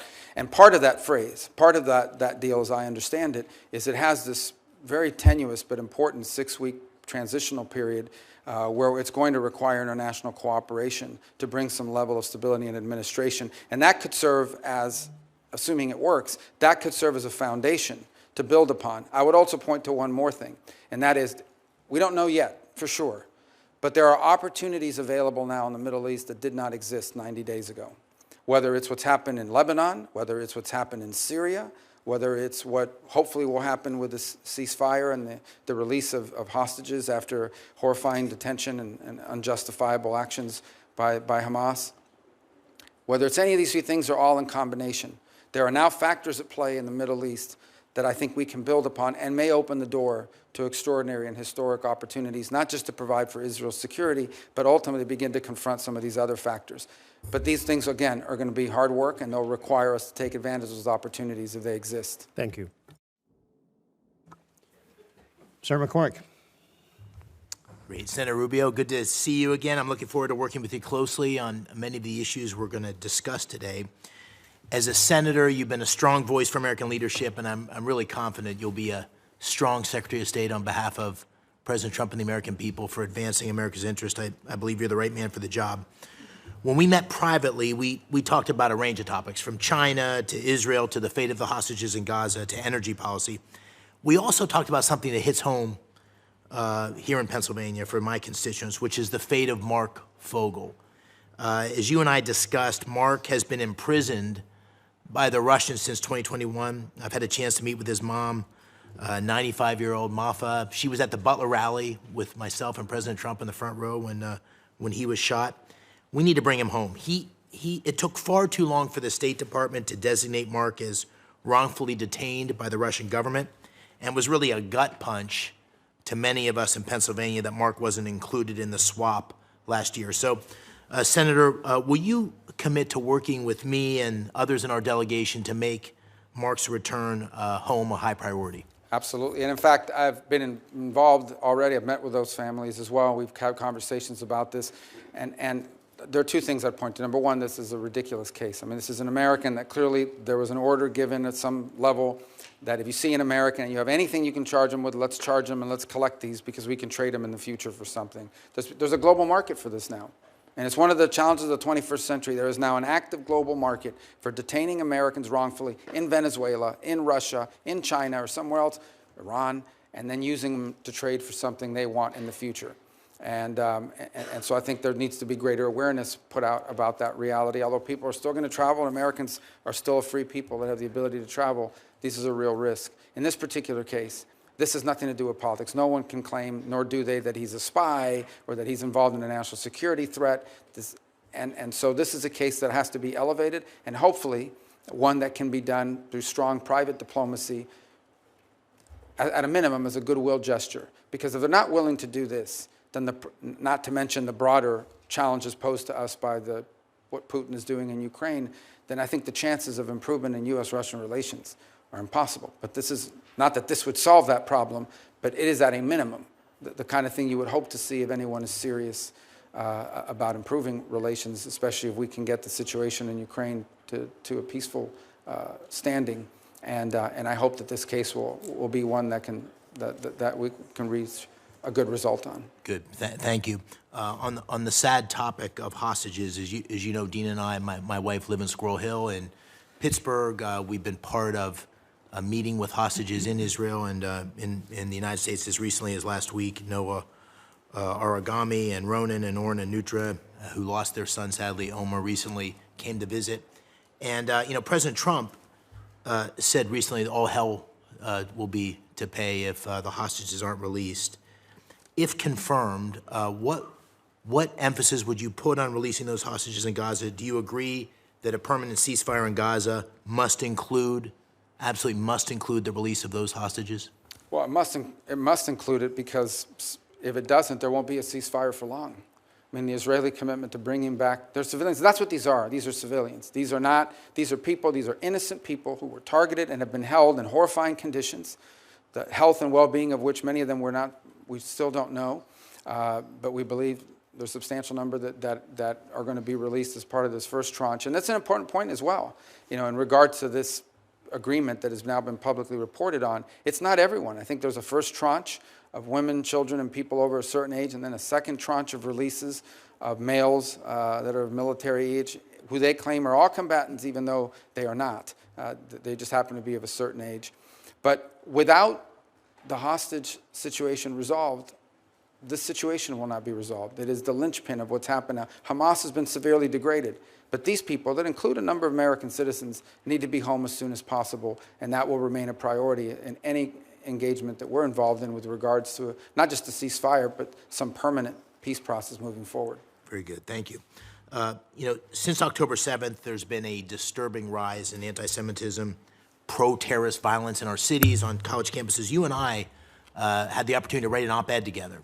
And in that op-ed, we called on foreign nationals who support Hamas or other terrorist organizations to lose their visas and to be sent back to their home countries.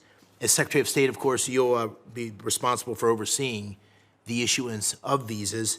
How will you enforce our laws to ensure that we remove supporters of terrorist groups from our country? Listen, my view on this is one of common sense. Okay? If you apply for a visa to come into the United States, and in the process of being looked at, it comes to light that you're a supporter of Hamas, we wouldn't let you in. If we knew you were a supporter of Hamas, we would not give you a visa. So now that you got the visa and you're inside the U.S. and now we realize you're a supporter of Hamas, we should remove your visa. If you could not come in because you're a supporter of Hamas, you should not be able to stay on a visa if you're a supporter of Hamas. That's how I view it. And I think that's just an issue of common sense. And we intend to be very forceful about that. Good, thank you. You know, fentanyl is killing 4,000 Pennsylvanians each year, over 200 Americans a day. President Trump campaigned on this throughout the country, in Pennsylvania, as did I, on we have to stop that flow of fentanyl. And of course, violent criminal groups in Mexico, including the Jalisco and Sinaloa cartels, terrorize our communities here at home with this deadly fentanyl and the Mexican people with endless violence. As Secretary, will you initiate the process to designate these groups, these cartels, as foreign terrorist organizations? And if so, can you describe for the American people the national security tools that unlocks, that designation unlocks, to degrade the cartels? Well, first of all, the designation of a designated foreign terrorist organization brings with it a host of things. It makes it illegal to cooperate or work with them in any way or to be supportive of their endeavors. It cuts off access to all sorts of banking opportunities and the like around the world where it's important to move money around. Now, that said, it's probably an imperfect tool when it comes to these groups that you're discussing, because these are sophisticated criminal enterprises. They are terrorizing the United States, but they are sophisticated criminal enterprises, and they operate in the trafficking of people, drugs, and migrants to horrifying effect. Sadly, they also have basically operational control over huge swaths of the border regions between Mexico and the United States. That's just an unfortunate fact, and it's one we're going to have to confront with our partners in Mexico, is that these sophisticated transnational terroristic organizations have operational and functional control over huge swaths of areas that border the United States of America. And so whether that is the tool that we use, which is maybe the appropriate one, or some new one that we come up with, it is important for us not just to go after these groups, but to identify them and call them for what they are, and that is terroristic in their nature, because they are terrorizing America with mass migration and with the flow of drugs. What about military force?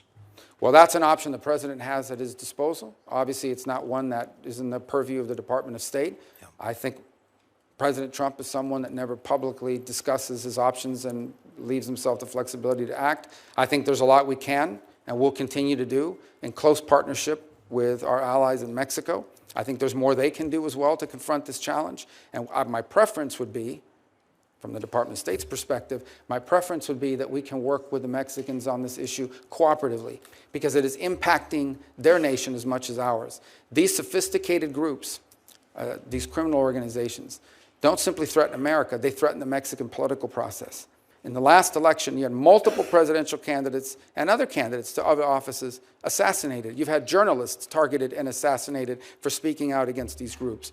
So these groups don't simply terrorize the United States, they're terrorizing and in some ways undermining the Mexican government and Mexican sovereignty and the health and well-being of the Mexican people. And so my hope, in a perfect world, is that we could work in close collaboration with Mexican authorities to take these groups out. Very good. Thank you. Final question. The Chinese Communist Party, as you said in your testimony, has waged a deliberate campaign of economic warfare against the United States and our allies. We need to restore, as President Trump has said, reciprocity in that economic relationship and impose cost on Beijing for hurting American workers.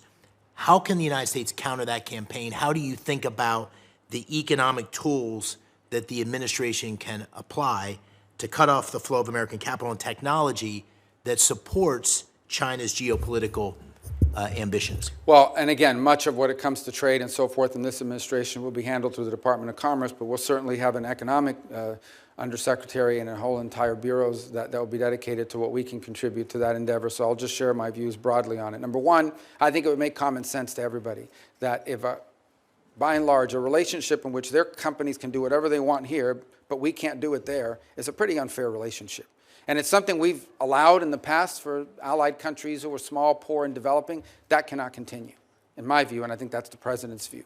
The second is there's much that needs to be done with regards here domestically. I think we once again as a nation, this is not a Department of State issue, but once again as a nation need to prioritize the importance of our industrial capacity and our access to supply chains domestically, especially in key and critical industries. Maybe not every industry, but some key industries. We should either have a domestic capacity or an allied capacity that's reliable and can't be used against us in a moment of conflict as leverage. The third point I would make is we need to be actively engaged in the world. As an example, the Chinese own significant mineral rights and mining rights in Argentina, in Chile, throughout Africa. It's one of the reasons why the polar region and the Arctic region has become so critical as well in that regard, is because they are scooping up all over the world these mineral rights, port rights, et cetera, that place us at an enormous disadvantage in the long term. And it's what I said in that short answer is, if this trend continues, we are going to wind up living in a world where much of what we depend on for our security, our health, our safety, and our economic prosperity will largely depend on whether the Chinese allow us to have it or not. And that cannot be a world that we leave for our children. Thank you, Senator. Senator Coons. Thank you. Senator Rubio, I look forward to this hearing and to our service together. Welcome to the other side of the dais, and welcome to your wife, Jeanette, your children, your family. Thank you for your service. I have three questions broadly of nominees. Do they have the qualifications to appropriately serve? Do they have a policy alignment with our core national interests? And do they have the integrity and character to serve? We may have policy disagreements, but we've had multiple areas of convergence. Over the time we've served here in the Senate together, I had my folks go back and look. We've co-sponsored nearly 60 bills together. So I hope we can continue to find constructive ways to partner. I have a number of questions to get through, so I'll try to move briskly. With regards to special envoys, President-elect Trump has appointed a series of special envoys focused on a wide range of areas. And some of these, I think, can genuinely complement, not undermine or distract from State Department's core efforts. The special envoy for hostage affairs, for example, Adam Bowler, I look forward to working with, as Senator McCormick asked about. There's a number of key issues around hostage taking of Americans. There's a bipartisan bill Senator Risch and I have on this that we hope to work with you on. Lieutenant General Keith Kellogg, Special Envoy for Ukraine and Russia, I think will be central to achieving an outcome in Ukraine that is a lasting and secure peace and prevents further Russian aggression. But others like Rick Grinnell for special missions and Masad Boulos for the Arab world concern me in terms of the potential for mission conflict or conflict of interest. How will you work to ensure that state maintains its authority and encourage the administration to conduct a full vetting of any potential conflicts of interest and to ensure there's clarity of alignment with special envoys? Sure. Thank you for the question, because I think it's a valid one. With the exception of Mr. Boulos, who I don't know, may have met once but don't know, every one of the envoys that have been named so far is someone that I've worked with in the past and expect to work well with in the future. To me, the expression of a special envoy is critically important. Where it's most successful, it's on a complex issue with a defined goal and an expression of presidential priorities. So Sudan is an example of a special envoy, and Mr. Perriello and the job he's done there. And this is in addition to the fact that we have an ambassador and we have other diplomatic presence there that can be very complementary. So the way this will work and how I anticipate it will work is these envoys work for the president in coordination with us. These are all people. With the exception of one who I'm not disparaging, I just don't know him, but I've worked with everyone else that you've mentioned, are people that are going to be focused on this like a laser. And they will need to do so not simply in coordination with the Department of State because of subject matter expertise. Let's say you reach an agreement or you reach an outcome, you're still going to need the technical support necessary to pull this off. And we have a wide array of experts in the Department of State that will help achieve that. And it'll involve other elements of the U.S. government. So as an example, if you're going to reach an agreement on migration, say in the Western Hemisphere, that also could entail the necessity to have a conversation about trade policy and tariffs that will involve commerce and others. That's the only way this will work, and that's how I anticipate it working. I've agreed to co-chair with Senator Haggerty a commission on reform and modernization of the State Department that Senator Cardin created with him. We cannot, in my view, do more with less given the challenges of the global moment. I think we need more investment in U.S. diplomacy and development as instruments of national power, but we also need to address efficiencies and make sure that we are streamlining and focusing the department and supporting its workforce, the Foreign Service. How will you work to make sure that the Trump administration's efficiency mandate will strengthen and not deplete core state functions? Well, first of all, I think the work of this new committee that's being set up as a result of the legislation that passed will be critical. My understanding is the impediment was that not all the appointments have been made. Maybe that's now changed, and we eagerly await that, because I do think that there are two things that are very important. The first is, when we talk about efficiency, the efficiency isn't simply just saving money. The efficiency is improving performance. A key part of the State Department is customer service. We provide consular affairs, passports, visas, all kinds of work around the world for Americans who are stranded or in trouble or need to get somewhere. Improving that experience for the consumer is one of the top priorities we need to have. How can we leverage, and I think Secretary Blinken has begun this work, we need to build on this, how can we infuse technology, AI and the like, not simply to improve the customer service aspects of the State Department, but improve the productivity. If somehow through leveraging technology appropriately, we can get people at the State Department to achieve 3 times the amount of work than they do now, because it takes less time to do these tasks, or frees them up to do other tasks, that would be an enormous win, and I hope the Commission will look at those aspects of this as well. I understand, Senator, if I might move to another question, that multilateral organizations concern and frustrate many of us. Some of their actions have been counter to American interest. But when we've withdrawn from multilateral organizations, and in particular some UN entities, it's also given an opening to our adversaries. The previous Trump administration withdrew from UNESCO, the Human Rights Council, the World Health Organization, and I'm concerned that if we do so without thinking through the consequences, we may abandon our chance to implement our agenda around human rights, around 5G standards, around technical standards that matter for the 21st century. Do you support sustained U.S. participation in multilateral organizations, and how will you work to strengthen our leadership in those institutions in ways that prevent our adversaries from advancing their competing agendas? Well, I want to point back to what I said at the opening, and that is our engagement in any international agreement or any international arrangement or any international organization has to be driven by the answer to one of 3 questions. Will our involvement in this organization make us safer, make us more prosperous, make us more secure? It has to be justified by an American interest. It just does. I mean, we're in an era where we need to really, it should have always been that way, but now more than ever. And so each of these will have different components to it. I think there's a second component of funding, and that is, should the United States be funding organizations who in many cases are pursuing and or achieving outcomes that are contrary to the national interest of the United States? Each of these will require a serious examination as we work through them, and a justification to Congress about why we're no longer funding it or we're no longer participating. I think you do point to one that I can tell you right now is one that will be critical for us to be engaged in, and that is the setting of standards. But the setting of standards, for people to understand, is it's not simply from these organizations, it also becomes practical. So throughout Africa, we are now seeing the deployment of these safe city programs by Huawei. Now, this isn't just a commercial deal for Huawei. This is the ability to ingrain itself in telecommunication of these countries and establish itself as the leader in 5G.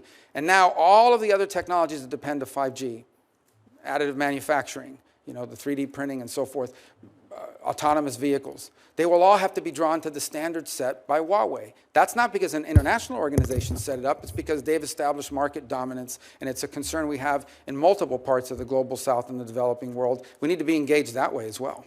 I very much look forward to working with you on deploying the full tool set that allows us to compete in the global south, including the Development Finance Corporation, something Senator Corker and I led on this committee, in which I know you see the potential for. As I come to the end of my time, I've worked hard with Senator Graham to get signed into law 2 different bills I wanted to mention. The Global Fragility Act, which presses the Department of Defense, Department of State, AID, to have a common strategy in fragile states and to effectively. Recently, for Act, something that Meeks and I worked on, create security and governed and insecure in the global south, in South America, in Africa, and Southeast Asia. Both of these bills address the root causes of instability and facilitate cost-effective uses of American dollars by encouraging engagement of the private sector and philanthropy. Can I count on your support to work, as the Secretary have confirmed in the State Department, to implement these 2 laws more effectively in the coming years? Well, and the conservation one, I believe, just passed, right? Most recently. Just signed into law. we're getting there just in time to help you with it, and it's had strong bipartisan support.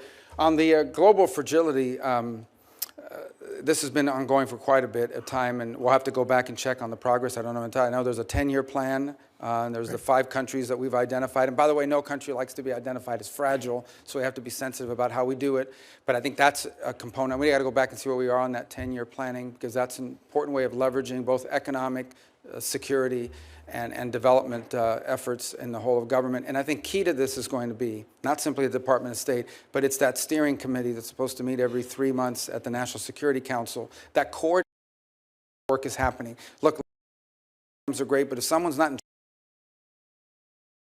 measuring at the end, whether it's reaching its income, we're going to have a huge problem. But the goal of that legislation, as I recall, is, and believe still, is we want to get ahead of this before a crisis. This is about preventing crisis, which is, frankly, is a lot cheaper and a lot better than actually dealing with crisis after the fact. And so identifying places around the world that are in danger of becoming chaotic, uncertain, insecure, and getting ahead of it, and a variety of means to prevent that from happening. And preventing those crises from happening is going to save us a lot of headaches, a lot of danger, and a lot of money. In closing, I'll just repeat something I've heard from several of my colleagues. I think that our global network of alliances and partners rooted in our shared values, a commitment to democracy and human rights, is essential to our national security. And how the war in Ukraine ends, and whether a peace agreement there lasts and secures Ukraine from ongoing Russian aggression, is critical to our credibility and security and to sustaining that network of allies and partners. I hope that's something you strongly agree with. I look forward to working with you towards that end. Thank you, Senator Coons. Next up is going to be Senator Daines, and after that will be Senator Murphy. And about that time, it's going to be noon. We're going to take a short 5-minute break at noon. Not a Senate 5 minutes, but a for real 5-minute break at noon. And those of you who have a seat here, I'd suggest you don't leave, because it's going to be difficult to claim your seat back if you're here as an observer. So with that, Senator Daines, welcome to the committee. Chairman, thank you. Marco, it's good to have you here. I've got a great view here from the dais, seeing your family behind you, seeing Jeanette, Daniela, the rest of the Rubio family. What a moment of great honor, celebration for the Rubios, culminating on Monday, when your family will celebrate the 1-month anniversary of Anthony Rubio's touchdown as a Florida Gator. So congratulations on every front, proud dad. Look, you are charged with one of the most important tasks I think the administration will have, and that is advancing President Trump's agenda and representing the interests of the United States around the world. I can't think of a better nominee for Secretary of State to serve under President Trump than Marco Rubio. You'll have a lot of active conflicts we're working together on as we think about what's going on in Ukraine, Israel, Sudan, ongoing nuclear weapons programs in Iran, the tyranny in Venezuela, the New START treaty that's been completely disregarded by Russia, and not to mention what we have as we think about strategies relates to China. I could continue to list the results that we saw from the Trump administration with the Abraham Accords and really moving forward here with significant substantive advancements of American interests abroad. But look, this next administration and the leadership of President Trump and your service will be extremely consequential. This posting could not be more important. Marco, as you know, Iran's the world's leading sponsor of terror. In 2024, Iran exported roughly 587 million barrels of oil, an increase of over 10% over the prior year. These illegal oil sales fund Hamas, the Hezbollah terrorism, the Houthis, the nuclear arms programs, drone technology that's being used right now by the Russians against Ukraine. These oil sales are directly resulting in global unrest, and they're costing innocent lives. Senator, if confirmed, what would be your goals and strategies to think about addressing Iran as an adversary? You asked that question at a very interesting moment. So Iran today, 2 points I want to make about Iran, and it's really important. When we talk about Iran, I'm talking about the radical Shia clerics and not the people. The people of Iran are people of an ancient civilization, an ancient culture with tremendous pride and advances. And I don't know who take great pride in their Persian heritage and identity. And I don't know of any nation on earth in which there is a bigger difference between the people and those who govern them than what exists in Iran. And that's a fact that needs to be made repeatedly. In no way is the clerics who run that country representative of the people of that country and of its history and of contributions it's made to humanity. And it's a point I wish we would continue to make. Iran and that regime is at its weakest point in recent memory, maybe ever. Their air defenses have been badly damaged. Their Shia crescent that they were trying to create has been badly damaged in Lebanon, in Syria, where they've been basically forced and driven out. Their economy is in shambles. They now are, on some days, having 6, 8, 12, 9-hour blackouts. They are on the verge of potentially, if not having done so already, having to pull back on the energy subsidies that they provide people in that country that are incredibly popular, and it would be unpopular to reverse. So they're in a lot of trouble. And now what we need to be wise about is the following. I imagine that within that regime, and I'm just saying this because of common sense, there are two schools of thought. There's one group that's saying, now is the time where we need to find ourselves an off-ramp. Not going to turn into really nice guys, but we're really in trouble here. We need to find an off-ramp and buy ourselves some time. And then there's another group that's probably saying, now is the time to prove that we are a nuclear power or a nuclear-capable power, enriched from 60 to 90, and press go. And that's how we're going to buy ourselves immunity from foreign action. And this is a tenuous moment in that regard, but it's one we need to acknowledge. My view of it is that we should be open to any arrangement that allows us to have safety and stability in the region, but one in which we're clear-eyed.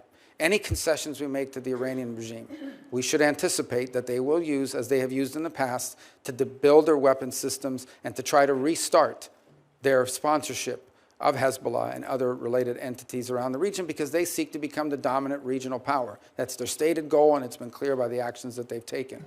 I think it is interesting that in a year in which, I think by October of this year, the Europeans and the E3 countries of the UK, France, and Germany have to confront whether they're going to do the snapback provisions or not, because Iran is clearly in violation of the agreement that we're no longer a part of.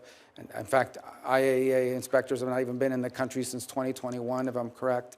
So I think early this week on Monday, they engaged the Europeans in talking about nuclear arrangements. So whether that's indicative of the direction they're going on that, we're going to find out.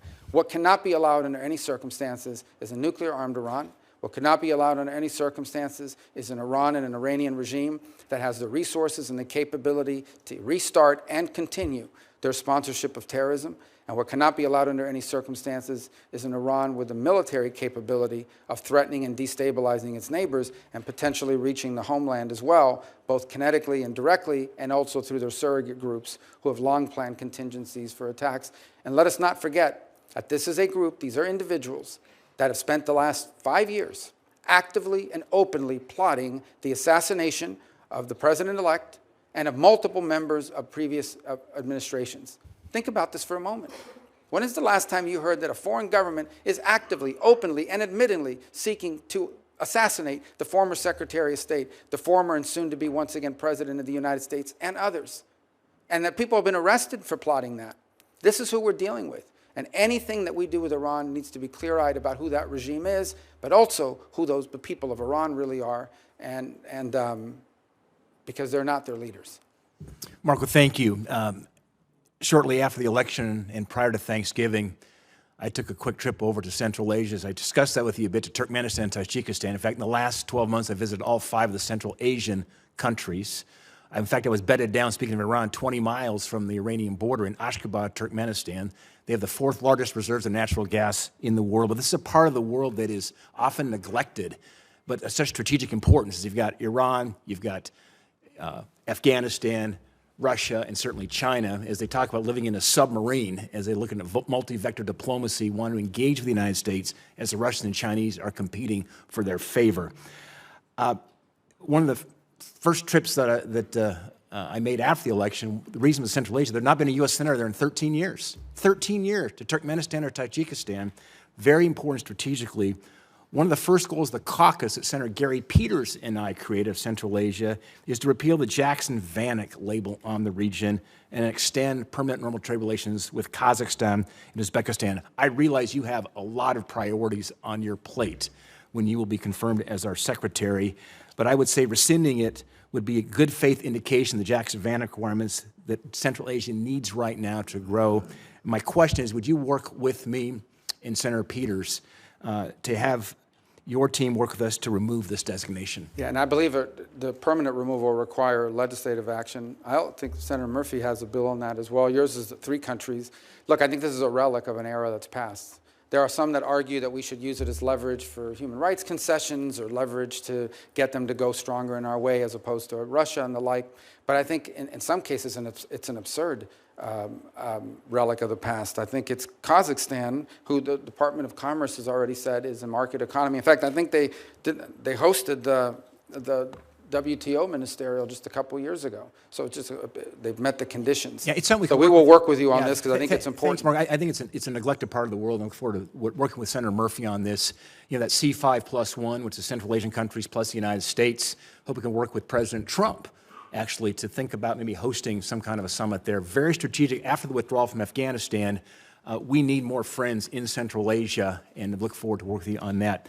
In the time I have left, when I open up my comments, talked about all these conflicts around the world, sometimes we forget some of the most important relationships are right in our backyard, thinking about Mexico. With the nearshoring going on at the moment, a lot of production coming now into more of our time zone and hemisphere, coming from China and so forth. Laredo, Texas is now the largest port in the United States.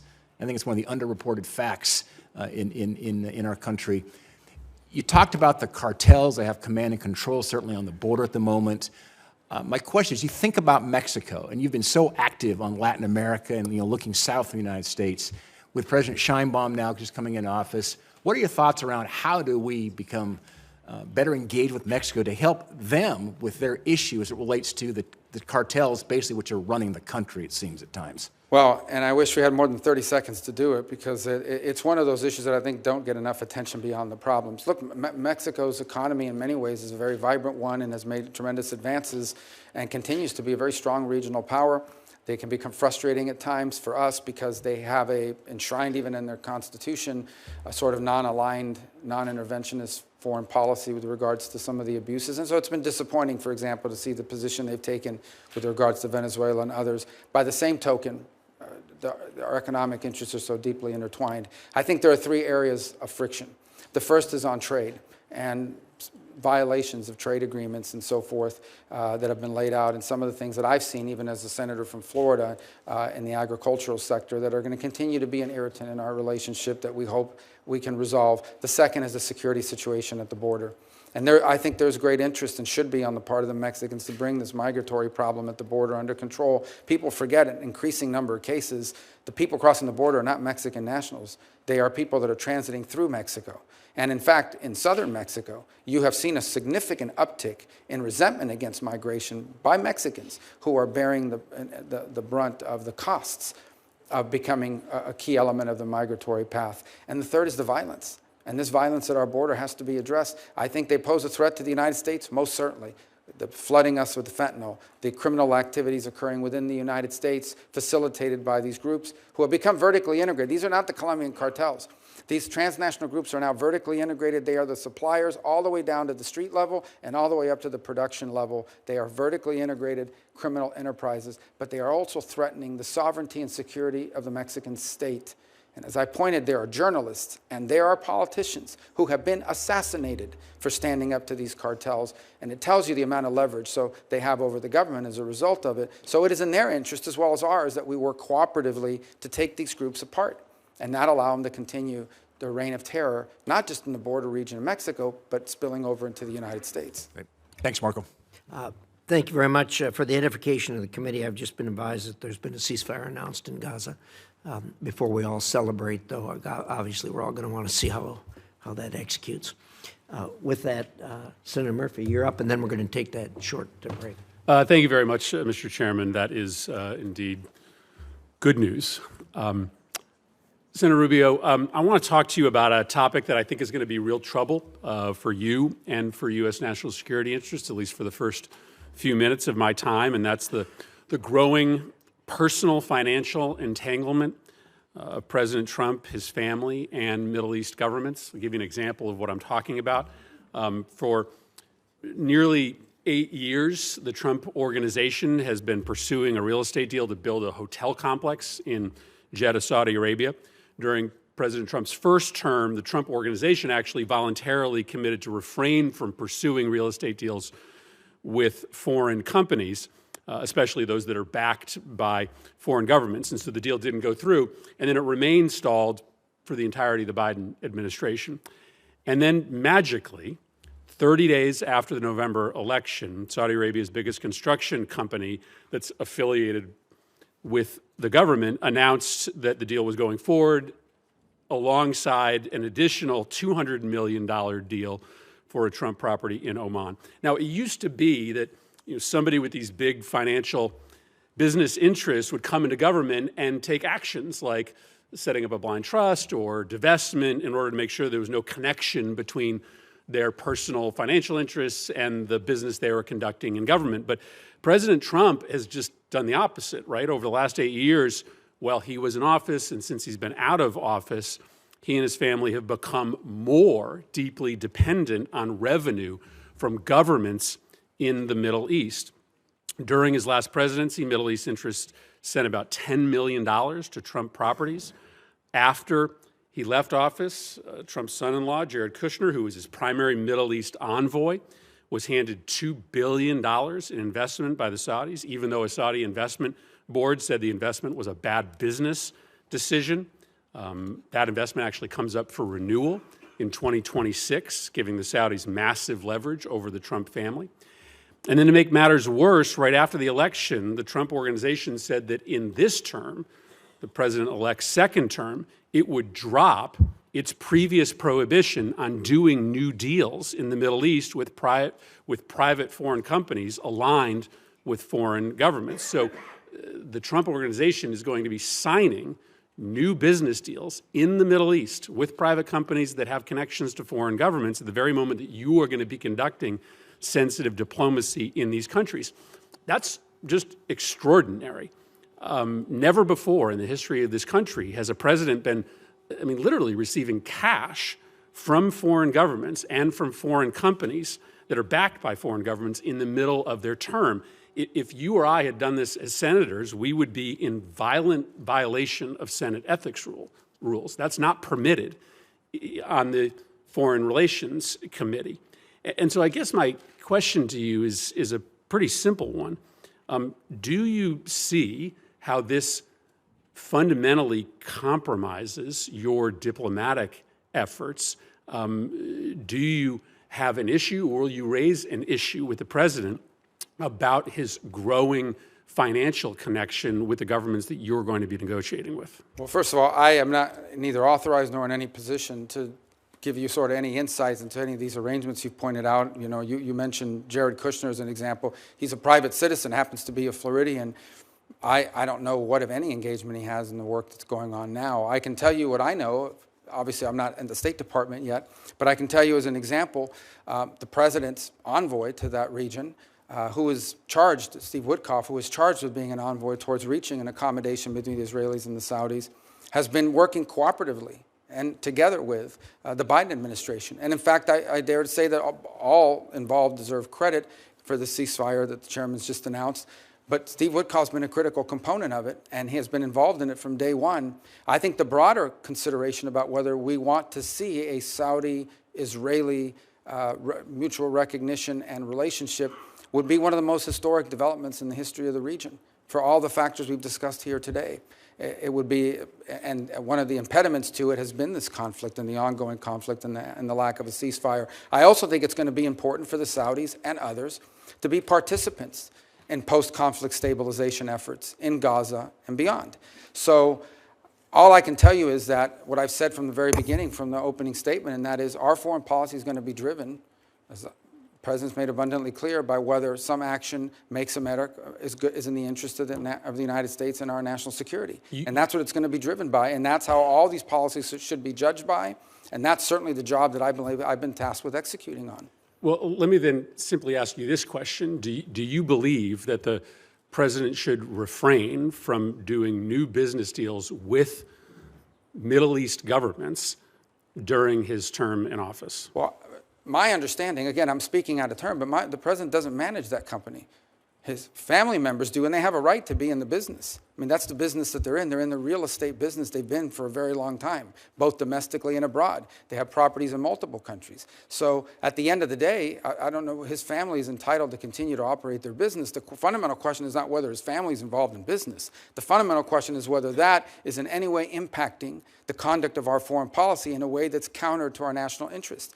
And the president's made abundantly clear that every decision he makes and every decision we are to make at the State Department should be driven by whether or not it serves the core national interests of the United States. And that's how I hope our policies will be judged by, not what business his family is conducting while the president is here in Washington working not on his business, but from the Oval Office. You are correct. That is the fundamental question, whether or not a policy is being pursued in U.S. national security interests or due to the president's personal financial interests. That is the reason why, as United States senators, we are not allowed to have complicated existing financial arrangements with foreign governments, because you do not want to create the impression that there is a conflict of motivation. And I just wished that this president applied to this incoming administration the same rules that we hold ourselves to as United States senators.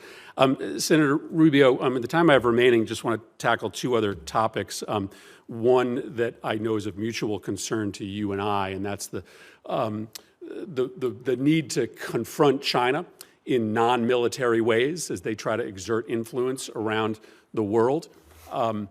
Last time President Trump was in office, he was calling for pretty massive cuts to the State Department's budget. But as you know, China uses all sorts of non-kinetic tools like misinformation, economic diplomacy around the world to exert influence. I'm hopeful that you're going to be an active voice to try to make sure that you have the tools, including when it comes to combating Russian and Chinese misinformation, to be able to confront all of the ways, many of them asymmetric, that China in particular, but Russia as well, presents challenges to U.S. interests. Just wanted to get your commitment to make sure to build that full, comprehensive foreign policy toolkit. Yeah, not only have I been someone concerned about foreign disinformation, I've been the target of it from multiple nation states. And I've learned over time that the best way to confront disinformation is through a flood of free speech that allows the counterpoints of view to be heard and understood. I think where we get ourselves into trouble, and we've learned this now, and I think multiple U.S. companies are now admitting, is when we get ourselves into a position of determining what's true and what's not, and then using the tools of government to go after that, particularly when it implicates domestic entities. But yes, it is one of the tools that they have in their toolbox. By the way, it's not just disinformation. It's flat out influencing nation states' views of the United States writ large by promoting conspiracy theories internally in other countries that undermine us and that undermine our standing, whether it's in Africa, and increasingly you see it in the Western Hemisphere as well. And one of the best ways to combat that is to be present, to be there, to show what we do, and to brag about what we do. One of the things that frustrates me the most is there are literally programs within the USAID where they do not allow us to label it as made in America or a gift of the American people because it might offend someone locally. I think it's important for the world to know that what the United States is doing to help their societies, we do not do a good enough job of promoting what we have done historically and continue to do to help our fellow man around the world. Yeah, China is spending $10 billion per year on that propaganda and misinformation operation. They celebrate when budgets get sent up to the Hill that propose big increases in military spending and giant decreases in the kind of tools that are available to you. So I do look forward to working with you to make sure that we've given you that full suite of tools necessary to confront our adversaries. Thank you, Mr. Chairman. Thank you, Senator Murphy. We'll take this break now. I appreciate everyone getting back here in 5 minutes because we've still got a long ways to go. And so with that, we'll be at ease for 5 minutes.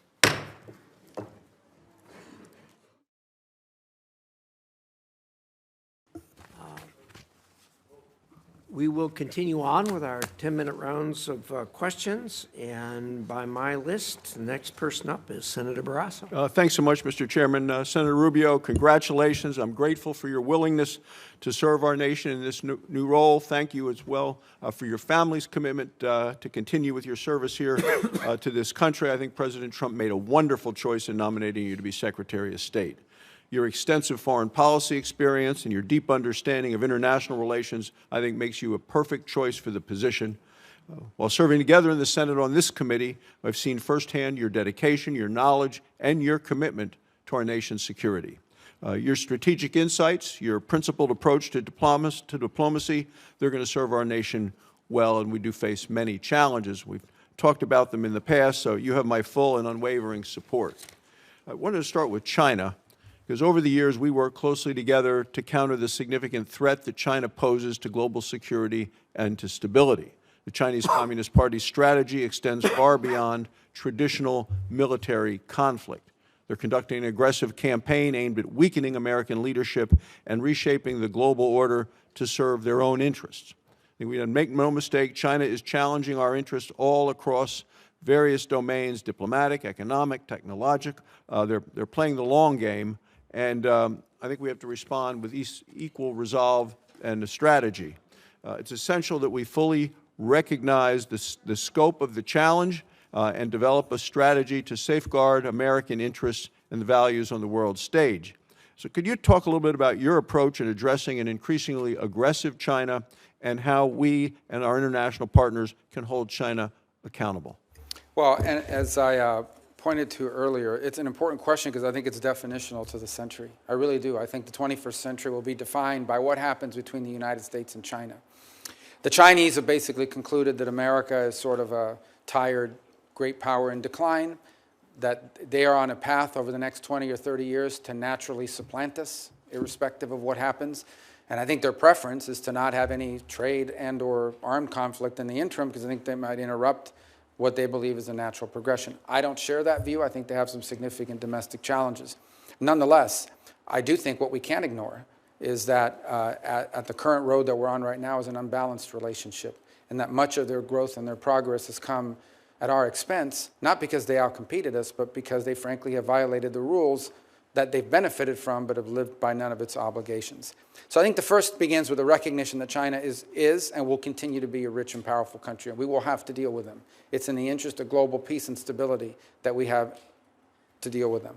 By the same token, we cannot find ourselves in a situation in which we allow them to continue to flaunt the rules in order to undermine us economically and or industrially, nor can we allow them to undermine our alliances and our presence in different parts of the world. For example, I think it is clear that on that path towards what they view as their rightful place as the world's preeminent power, they want to establish preeminence in the Indo-Pacific.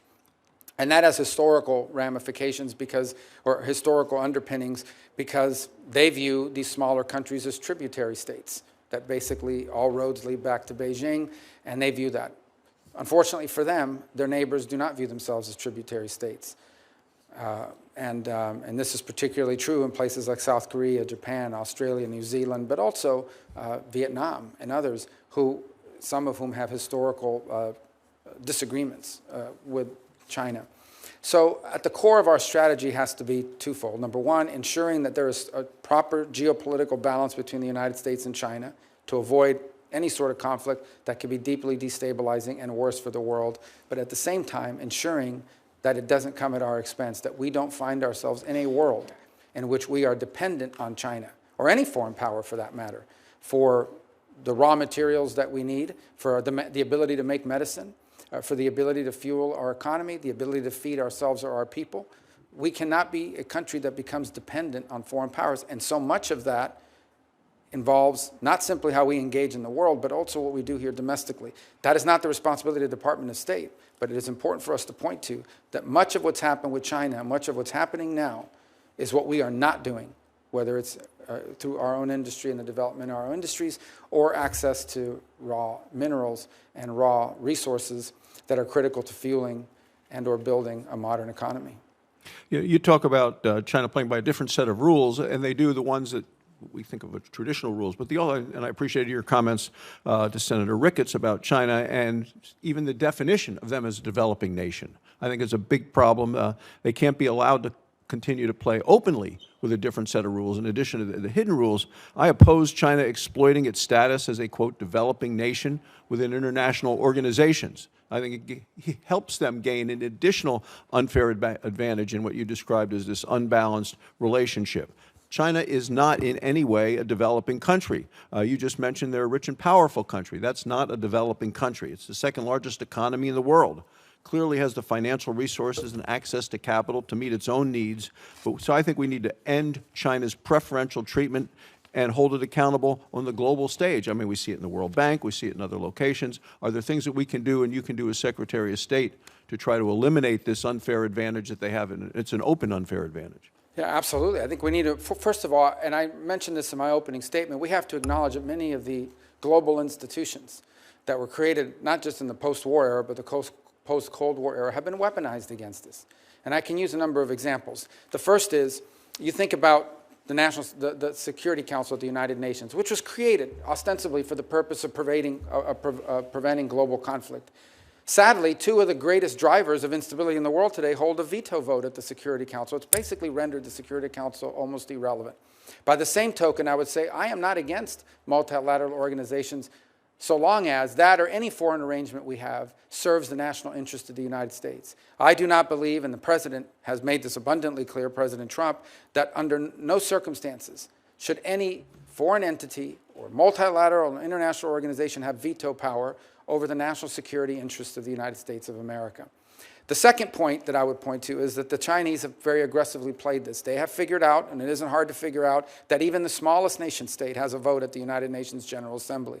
And they have worked hard to not just court, but entrap a handful of votes around the world, and including in our own hemisphere. If you look at the Caribbean basin, in Grenada and places like that, where they go into these countries, and they don't just provide $1 million to $1 billion to build the stadium, they also give you $5 or $6 million under the table for your family and friends. They do that in place after place. We've seen that practice as well in Africa. So we need to understand that there has to be, in many of these parts of the world, look, we're not bribing anybody. We're not going to do that, and it's certainly illegal for American companies to do it. But it's hard to engage these countries who in many cases have legitimate needs when they say, the Chinese, we prefer to have your stuff, we prefer to have American investment, but you're not offering any, and so we're left with the only alternative, and that is to take the Chinese investment, even though it comes with strong strings attached that include things like debt diplomacy or debt traps and expectations of diplomatic cooperation at these international forums. My final question has to do, because you used the phrase, we need to be able to fuel our economy, and I'll talk a little bit about energy. Look, people who live in foreign developing nations, they want to be able to fuel their economy as well. They need a stable energy source to grow their economy, to improve lives. Many of the countries you've traveled to and I have, we've seen what energy poverty can do to people to make it harder for them. You know, we have an ability to help these countries develop a stable energy supply. But this current administration, the Biden administration, has put restrictions in place on funding of certain energy resources, such as coal, even natural gas. The United States should be working to promote an all-of-the-above energy strategy and help our friends and allies have affordable energy as opposed to what is the politically correct type of energy to be used. So I believe we should be helping these countries with energy. And are you committed to ensuring the State Department is promoting all forms of energy projects across the globe, including oil, gas, coal, affordable energy that will help people raise their standards of living? Yes, in fact, it should be a centerpiece. One of our centerpieces of our economic diplomacy. We talked earlier, I think it was Senator Coons had mentioned the work on fragile states and the hope of preventing fragility so that states don't collapse into some of the havens that you now see where terrorism takes a hold and so forth. And one of the things you can do to help a country become more stable and then more prosperous is access to reliable and affordable energy. And that is that's not simply for everyday life.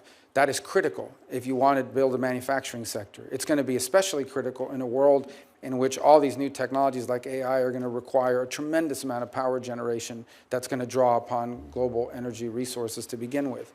So absolutely, it needs to be at the centerpiece, and we'll work very closely with the Energy Department in ensuring that it's a centerpiece of our foreign policy. Thank you, Mr. Chairman.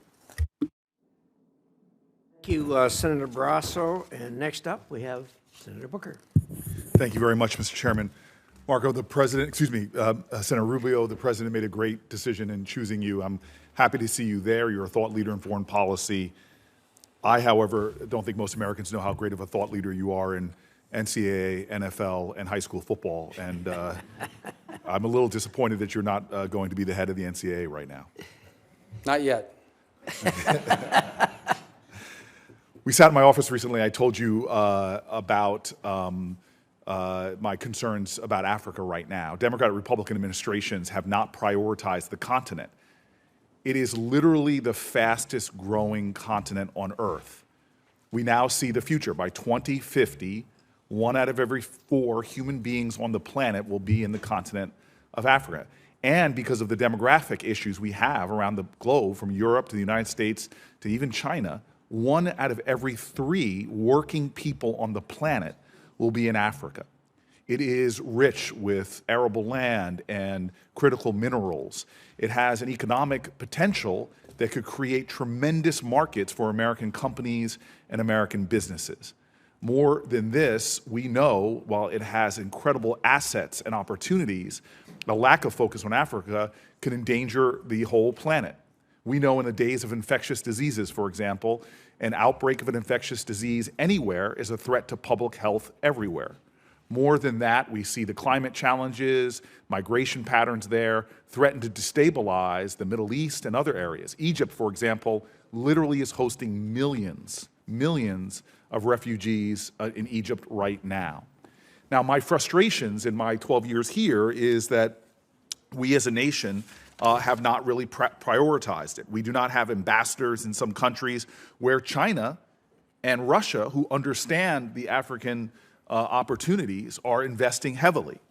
I've gone around the world, and in my times in African countries, I often encounter people that saying, hey, the Chinese are here, where are you? And it's not just ambassadorial placements. Other critical positions in embassies just aren't being filled. And therefore, we're being outplayed by the Chinese and the Russians. African countries and leaders have told me time and time again, we prefer you. We'd rather deal with you. We'd rather work with you. And we can see by legal immigration patterns that their people would rather our way of life than the Chinese or the Russians. But we are simply being outplayed in ways that we can counter if we had a real focus and a real strategy for engaging Africa. And the impact of U.S. engagement is real. And the backbone of our diplomacy is that diplomat abroad, is that Secretary of State on down, people saying this is a priority.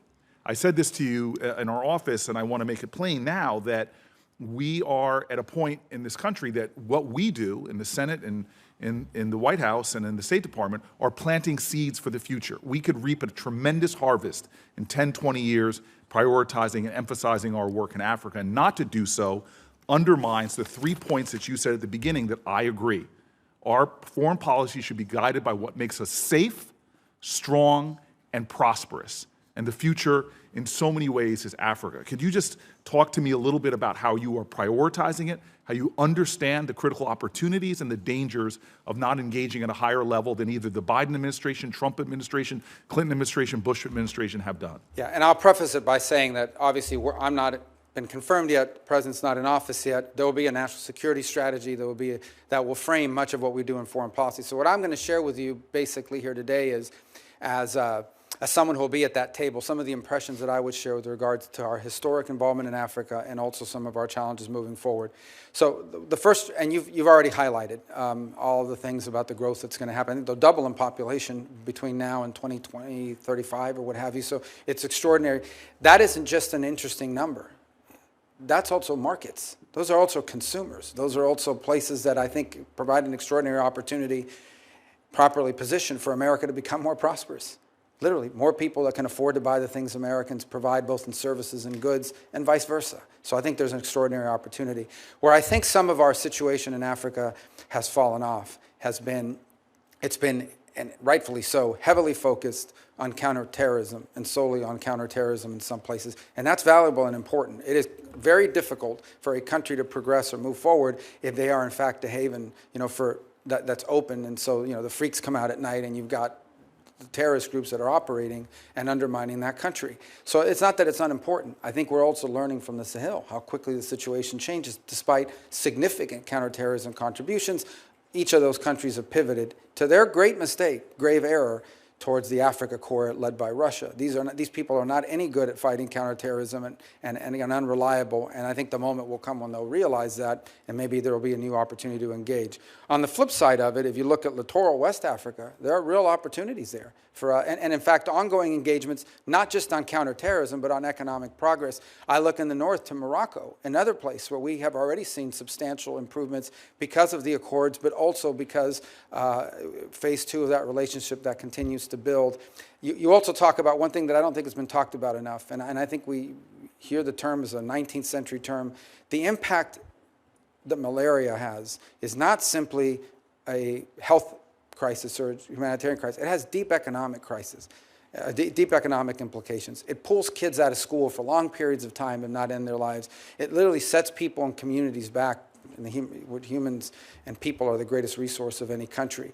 And the cost benefit of an investment, leveraging private partnerships to deal with things like malaria, pays extraordinary dividends if appropriately done and channeled. And that is something that I think could, as part of an overall approach to Africa, be included in things that you could argue are improving our prosperity, our security. Thank you, Senator Rubin. You've affirmed a lot of this to me in our private talks. I just want to make an emphasis publicly here that the disinformation in Africa, and you've mentioned disinformation writ large, but, for example, the Washington Post published an article in October detailing how Russian propagandists targeted U.S. anti-malaria programs in Burkina Faso.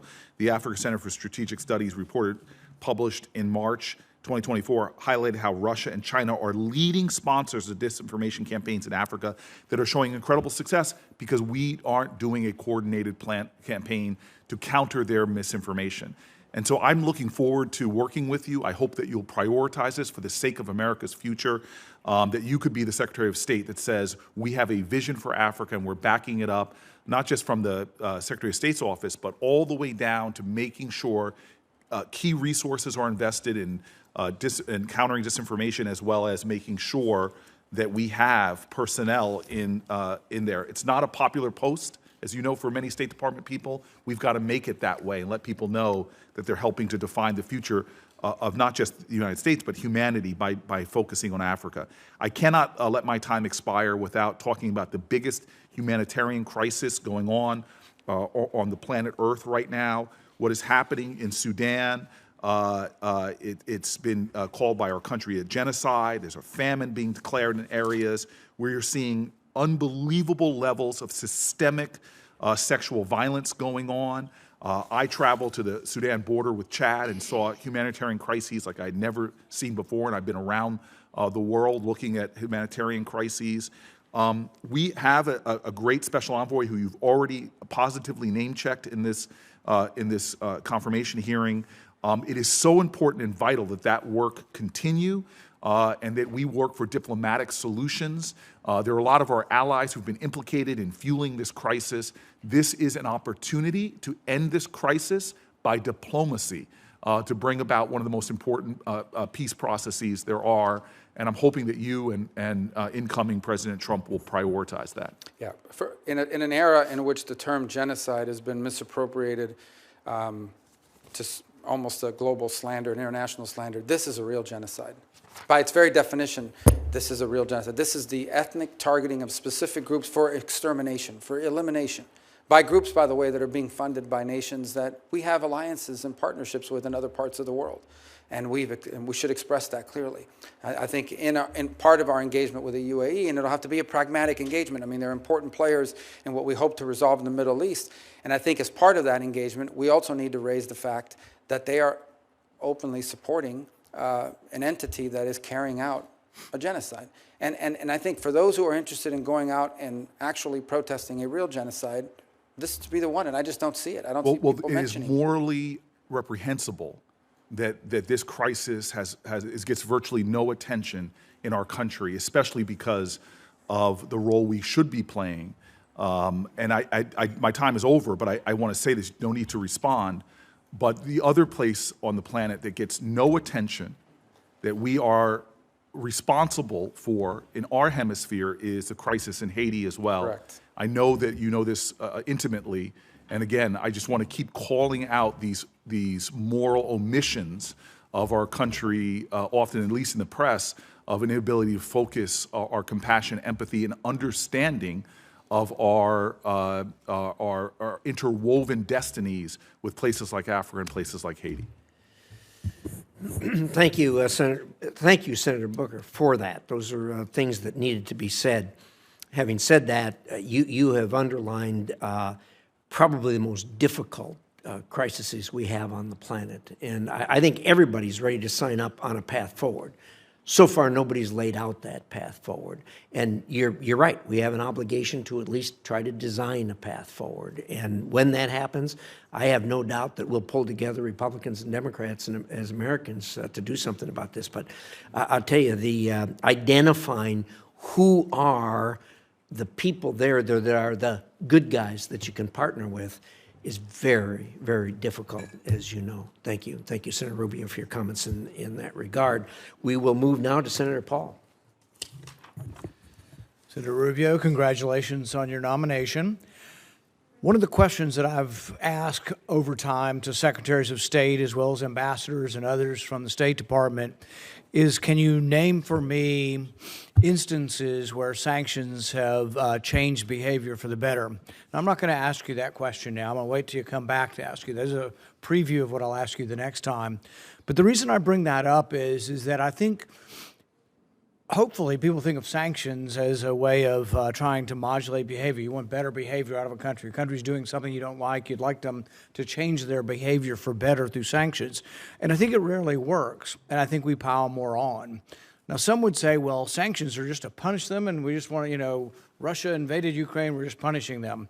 And so as punishment, they kind of work. I don't think they're deterring Russia's behavior or changing it. But really, sanctions can have effect in a couple of ways. I think the threat of a sanction, the same way the threat of a tariff can have an effect on behavior. But once placed, I think a sanction or a tariff only has effect on someone's behavior if you remove it. Now, you mentioned earlier a little bit about discussing ways to unwind some of the sanctions ultimately on Russia. People mentioned, well, we never want to let them sell energy again. No, you have to let people enter back into the world. That's how you're going to get behavioral changes. And it really will have to be part of the peace. If there is going to be a negotiated peace, the one aspect that makes us part of that war are all the sanctions. And so it really should be offered up of removing that and going back to normalcy when we can find a resolution to the war. I'll give you an example of where I think often the State Department loses its sight of its mission. Instead of being the Department of Diplomacy, which I think it's supposed to be, it becomes just an extension of the Department of War and muscle, and we show how strong we are through the State Department. But really, when bellicose statements come from other parts of the government, I see the State Department as the one that shows up and tries to still have a conversation. In the past, I think because of remarks, you had been banned from travel to China. The ambassador that's been nominated also has had statements that make us question whether or not he'll be received in China if he becomes the ambassador to China. When Blinken and Yellen went to China recently, they decided, and I'm not arguing with the goal was to get China not to sell dual-use parts to Russia to use in the war against Ukraine. A noble goal, I share the goal. But they got to China and they shamed them in public and called them names and told them they're terrible people and they should quit doing it. I would argue that there's another way to try to get behavioral changes. I would argue that the opposite of sanctions is trade. And so we have a lot of sanctions on China. If I'd been the one going to China with a mission, I would have said to China very quietly, we may not be able to undo everything, but perhaps we could undo one bit of sanctions that will enhance your economy by X amount if you'll agree to quit selling dual-use parts to Russia. And I think that's just it's a different look on things, and I don't think we're getting it very often. I guess my hope is that you will think about a different way of doing business other than just saying, let's sanction everybody and let's call people names we don't like, because I don't think it helps. I think it actually makes the situation worse. And that doesn't mean we curl up in a ball and just say, do whatever you want, but there has to be some give and take. There has to be something we take back. And so I guess my general question to you would be, we know a lot about the stick. We know about sanctions and this and that. Do you see any possibility of any carrot with China to make relations better with China? Well, let me first say, indeed, I've been strongly worded in my views of China. Let me just point out, they've said mean things about me, too. And I'm not sure that they're fans of mine in that regard here. My role now as the Secretary of State is to lead the diplomatic wing of the country, and that will involve engaging them. The fact of the matter is, in a mature and prudent conversation, and I would expect that they, at the end of the day, are also mature and prudent practitioners of foreign policy. They've got 1 billion people and nuclear weapons and a large economy. We have 400 million people, the largest economy in the world in nuclear weapons, and it is in their interest, our interest, and the interest of the world for two great powers to be able to communicate. In fact, despite everything I have said, I have consistently throughout my career said that it is that geopolitical balance between our countries, or imbalance, developing imbalance, that is the greatest risk to global security and prosperity, because that could quickly trigger not just a trade and economic conflict, but an armed one, which could be catastrophic. Never in the history of mankind have two powers like the United States and China ever faced off in a global conflict, and the outcome would be catastrophic, and we should want to avoid it, and so should they. So the bottom line is this: yes, we are going to have to deal with China. They're too big and too important in the world, and they're going to have to deal with us. And my goal is that it is dealt with in a way that furthers our national interest. What cannot continue to happen is that China continues to assume all of the benefits of the international system and none of its obligations, all the benefits of global trade and commerce and none of its obligations. Your point on sanctions are important. I think that one of the things that's happened over time is we have adopted this view that we're going to be involved in less armed conflicts, which I think is a positive, generally speaking, right? Most people would agree. The only other alternative left in the toolbox then is economic sanctions. And while I do think that you can question whether it has an impact over changing the behavior of a country, it can achieve two things. The first is it can deny a nation state the resources they could use to fund more of that activity. Let there be no doubt. If the Iranian regime had more money because of no sanctions, they would have spent more money on Hezbollah and Hamas and their missile program and the Houthis and others. So I do think there is value in that regard. And the second is, to be frank, leverage. When you sit down at a table, let's say we talk about Ukraine and the need to end that conflict, when you get and sit at the table, and the United States is involved in those conversations, hopefully, to reach a peaceful settlement of that conflict, you're going to have to give, not just get. And sanctions and the release of sanctions could be a part of that, assuming that the conditions are appropriate. So I do think sanctions also have a role to play in that regard. But I would not diminish the part about denying resources for governments and countries to carry out nefarious denying them the ability to have the resources to carry out these nefarious activities. I think you're right, and the point is probably valid with regard to Iran.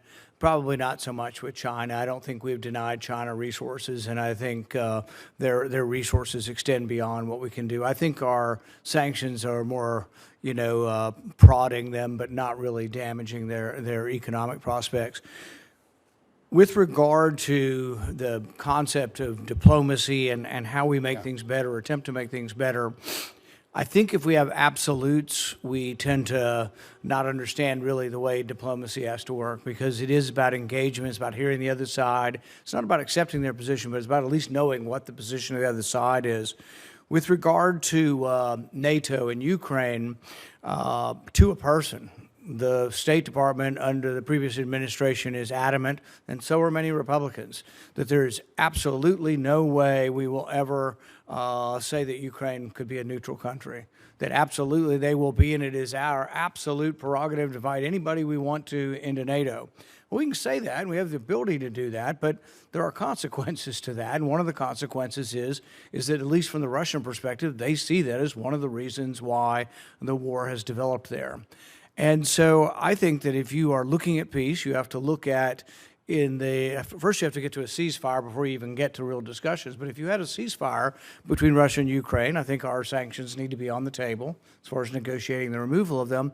But I think also the idea of Ukraine being a neutral country as far as a military alliance, if it's not on the table, Ukraine doesn't have that much to offer. I mean, Russia now occupies a good 15-20% of the country. It's been a big, bloody war, and they've done it in a sort of World War I fashion, but I don't think they're going anywhere. It is at a stalemate. But the one thing Ukraine has to offer is they won't become part of a military alliance allied against Russia. Just not taking it off the table enhances our ability to negotiate and enhances Ukraine's ability. I think Zelensky's public words have been a little less firm than they had been in the past. But instead, I think we've done the opposite with our diplomacy. Every day, it's Blinken, beating the drums, They absolutely be in Ukraine. Do you think that the concept of a neutral Ukraine, not in NATO, can be part of the negotiations to end the war? Well, obviously, that's something that will ultimately be part of any negotiation. I do agree with your point that if we want to be real here for a second, because I think we've lost the art of reality in some of the foreign policy. These are not outcomes that are rarely are they ideal. Sadly, in many cases, our choices in foreign policy are a choice between a bad outcome and an even worse outcome. And that's been true not in the modern era, but throughout the history of diplomacy and nation-state relations. In the case of conflicts such as these, they invariably require concessions. I don't think it would be wise nor appropriate before we're even in office or even at any public forum such as this to discuss the parameters of what those potential concessions can be for either side. Suffice it to say, I do think, to be honest with the committee and the full Senate, if you want to reach agreements to end armed conflict where people are dying on a daily basis and enormous destruction is occurring and a great potential for escalation exists on a daily basis, if we want to be honest about bringing that to an end, true diplomacy will require concessions from every party engaged in those conversations. That's the nature of diplomacy, and it's best conducted directly and in an appropriate forum and not in public. And that can be done, by the way, without abandoning our core principles as a nation or our feelings as a people about what's happened and transpired in that conflict to date. Senator Van Hollen.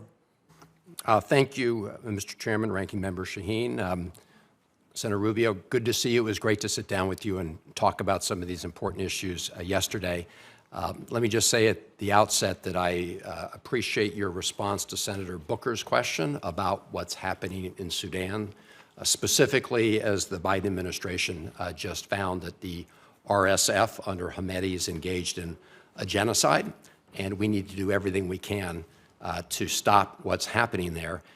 You referred obliquely to some of our sort of Gulf partners who have not done what they should be doing.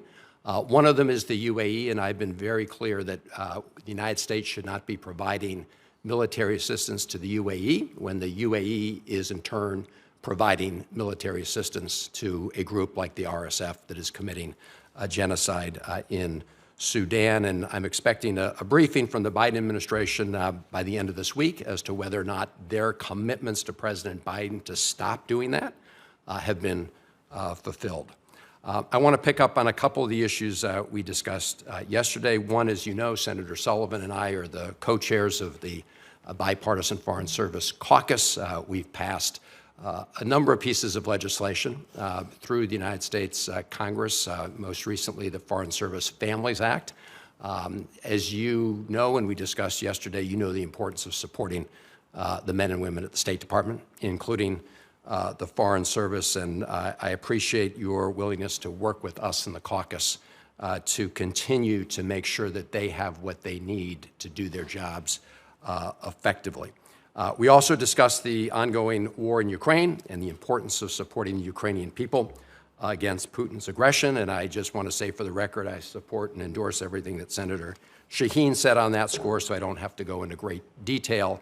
I will say that we know that what happens in Ukraine does not stay in Ukraine. And it's not just me saying that. That is what we've heard repeatedly from leaders in Japan, leaders in South Korea, and other partners of ours in the Indo-Pacific region. So I hope that we will continue to focus on that, because what we do know is that President Xi has one eye on what's happening in Ukraine and another eye on what's happening in Taiwan and measuring everybody's response.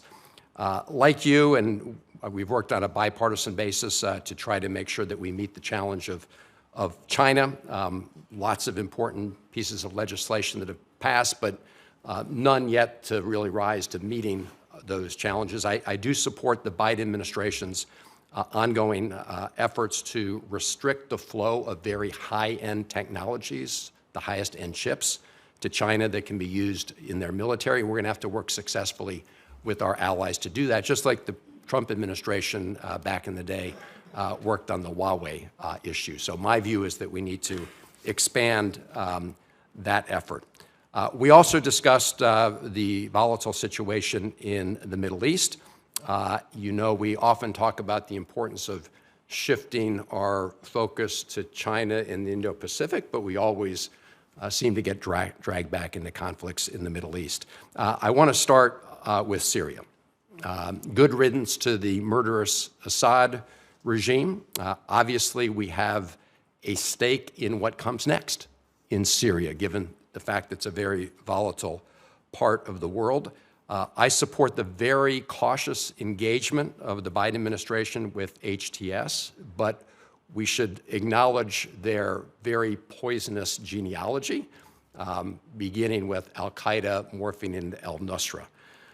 The other issue, of course, in Syria is that when you've got a situation like we see today, there are opportunities for ISIS to get further back on its feet, to provide it more oxygen.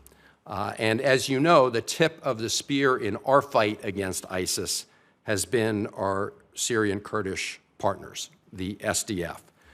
But at this moment, President Erdogan of Turkey has been backing attacks of the so-called Syrian National Army, which Turkey largely controls, against our partners, the Syrian Kurds, which opens the door to a revival of ISIS. Because of the actions of the United States government, Turkey has so far paused that effort. Senator Graham and I have introduced legislation to impose sanctions on Turkey should they renew those attacks in an aggressive way. We talked about this. I know that you recognize the importance of that partnership with the Syrian Kurds, but just a very straightforward question. Do you agree that we should continue to support our partners, the SDF, in the fight against ISIS? Yeah, well, absolutely. Not only that, but I think we also need to recognize that there are implications to abandoning partners who have a great sacrifice and threat actually jailed the ISIS fighters. One of the reasons why we were able to dismantle ISIS is because they were willing to host them in jails, a great personal threat to them. And obviously that situation is very tenuous. I don't want to take up a lot of your time, but I do think it's important to respond to this opportunity in Syria, because it could be an opportunity. Look, the new people that are in charge there are not going to pass an FBI background check, okay? We recognize that. These are not people we know all about, and their history, as you said, is not one that gives us comfort. That said, it is in the national interest of the United States, if possible, to have a Syria that's no longer a playground for ISIS, that respects religious minorities, ranging from Alawis all the way to Christians, that protects the Kurds, and at the same time is not a vehicle through which Iran can spread its terrorism to Hezbollah and destabilize Lebanon, not to mention what's happened in other parts. Not only is it in the national interest of the United States, it's in the national interest of virtually every nation state in the Middle East to see that come about. That is worth exploring. There is an interesting dynamic at play, and Senator Paul asked a moment ago about the impact of sanctions. I would argue that the Caesar sanctions directly contributed to the downfall of the Assad regime in many ways. We find ourselves in this interesting situation now where, because I think it was reauthorized as part of NDAA, we now have these sanctions in place against the government that no longer exists. But nonetheless, it's an opportunity for us to explore how we could use that tool, the removal of it, and others, if in fact the territory is fertile for these outcomes. There are impediments to this that go beyond simply the new people in charge. And one of them, as you pointed out, is Erdogan and what his intentions are. Right now, there's a very tenuous ceasefire with regards to the Kurds. It's important for that to be maintained. I think it's important to signal to Erdogan early, including through this hearing, that they should not view a transition in power in the U.S. as a window in which they could take advantage of to sort of violate whatever agreements were in place. Right now, what we want in Syria is stability so that we can explore what opportunities exist to bring a different dynamic, because it would have an impact on Lebanon, on Israel, on the situation in Gaza, and on the broader Middle East. And to walk away from an opportunity that may not come back. By the way, the Russians have been run out of there, the Iranians have been run out of there, but they are pragmatic foreign policy operators. If we don't explore these opportunities, they will work their way back in there at some point. And I agree with everything you just said, and look forward to working with you on that. Let me turn to the Israeli-Palestinian conflict, which we also discussed yesterday. And we all witnessed the horrific October 7th Hamas terror attacks on Israel. We've also witnessed the devastation and human rights catastrophe in Gaza. Like you, I've met Israeli families who lost loved ones on October 7th. I've met with hostage families. I've also met with Palestinian families who lost kids and other innocents in this war. So I was very pleased to see the announcement today of the ceasefire and the return of hostages. Let us pray that it holds and that it is implemented. But of course, as we discussed yesterday, the question is what happens next. And we all agree that Hamas can have no role in the governance of Gaza or any other place. We also know that for all its flaws and faults, the Palestinian Authority has recognized Israel's right to exist for the last 30 years since the Oslo Accords. Their security forces are trained by U.S. Forces. They today are fighting Palestinian militants in certain parts of the West Bank. But at the same time, their funds have been restricted by the Netanyahu government today. These are the funds that belong to the PA. We've seen a record increase in the number of settlements in the West Bank. And so the PA is not able to deliver on what had been the hope of Oslo, which is self-determination, security, and dignity for both Israelis and Palestinians. So you have said that the ideal way forward, recognizing that we've been at this for a long time, is a two-state solution.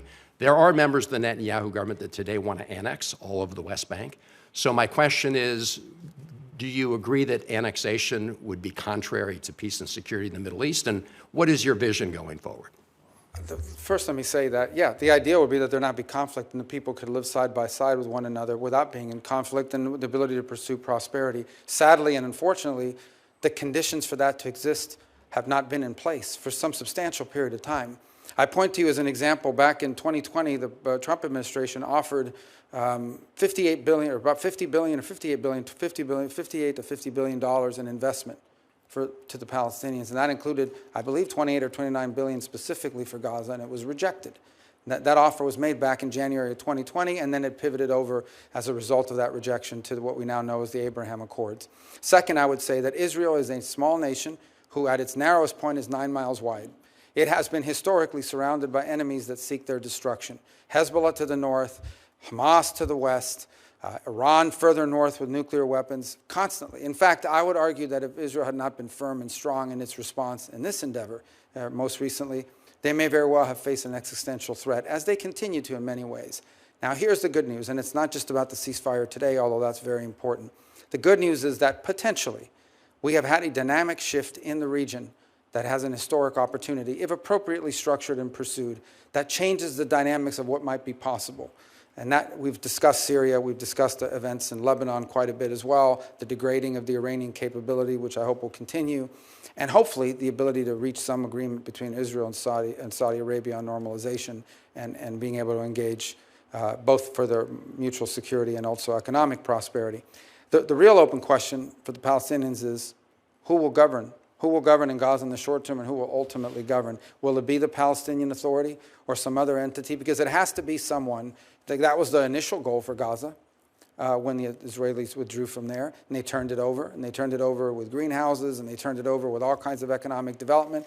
Hamas won an election, they took over, and they destroyed the place and built tunnels for terrorists to operate from. So the key is not simply governance, it's who will govern.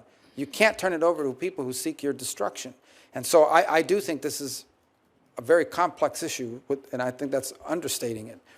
We all recognize it. But I also believe that we should not underestimate the potential opportunities that now exist, and it'll take some time to fully understand what those are, that perhaps open the door to things that were not open in the future. But from the Israeli perspective, which I fully understand, it begins with their existence.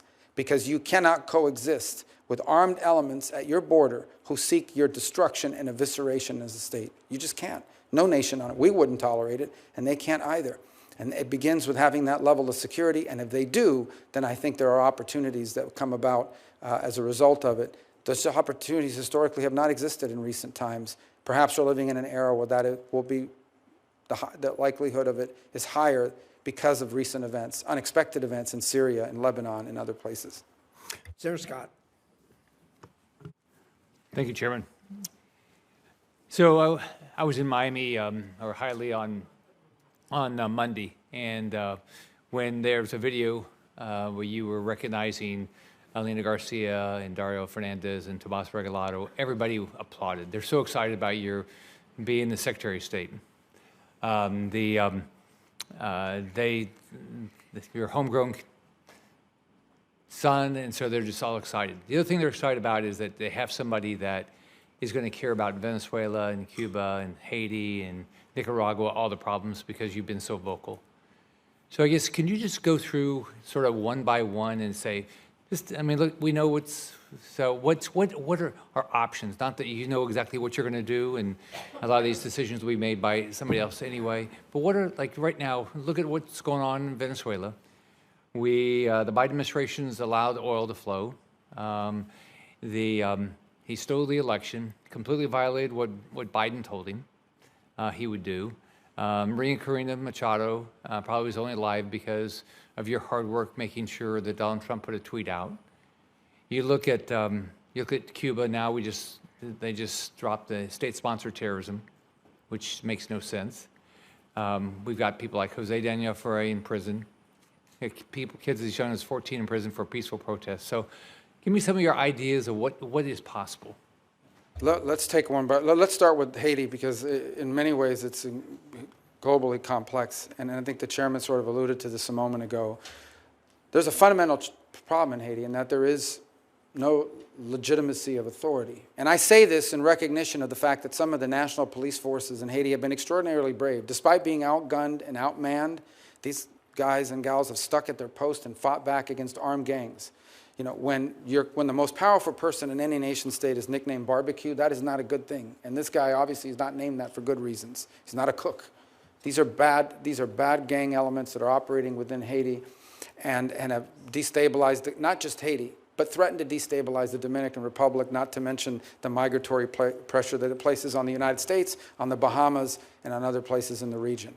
There is no easy answer. The Kenyans are there, and I can tell you, I think they deserve a lot of credit for being willing to take on that mission. In recent days, missions from various other countries have arrived, El Salvador being among them, to sort of contribute to that effort.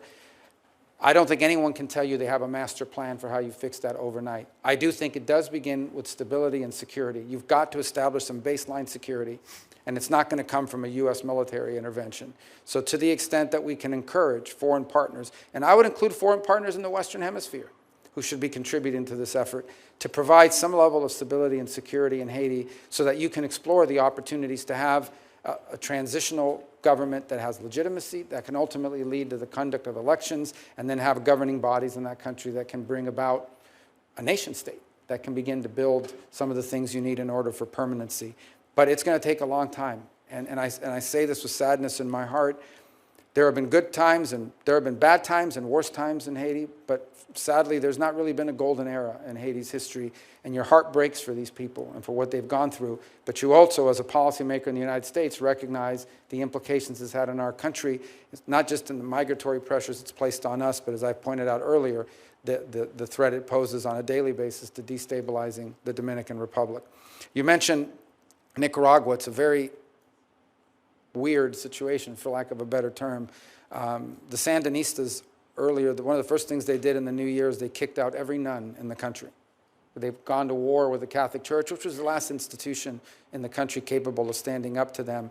But now they've begun this process of amending their fake constitution to basically create a family dynasty, so that Ortega and his wife will now be co-presidents. There's no democracy that's been completely wiped out. They have literally put plane loads of opposition figures and exported them here to the United States and around the world. They literally arrested anyone who signed up to run for president. They arrested every single, you signed up to run for president, they put you in jail. So it's a big challenge, but our national interest is most challenged.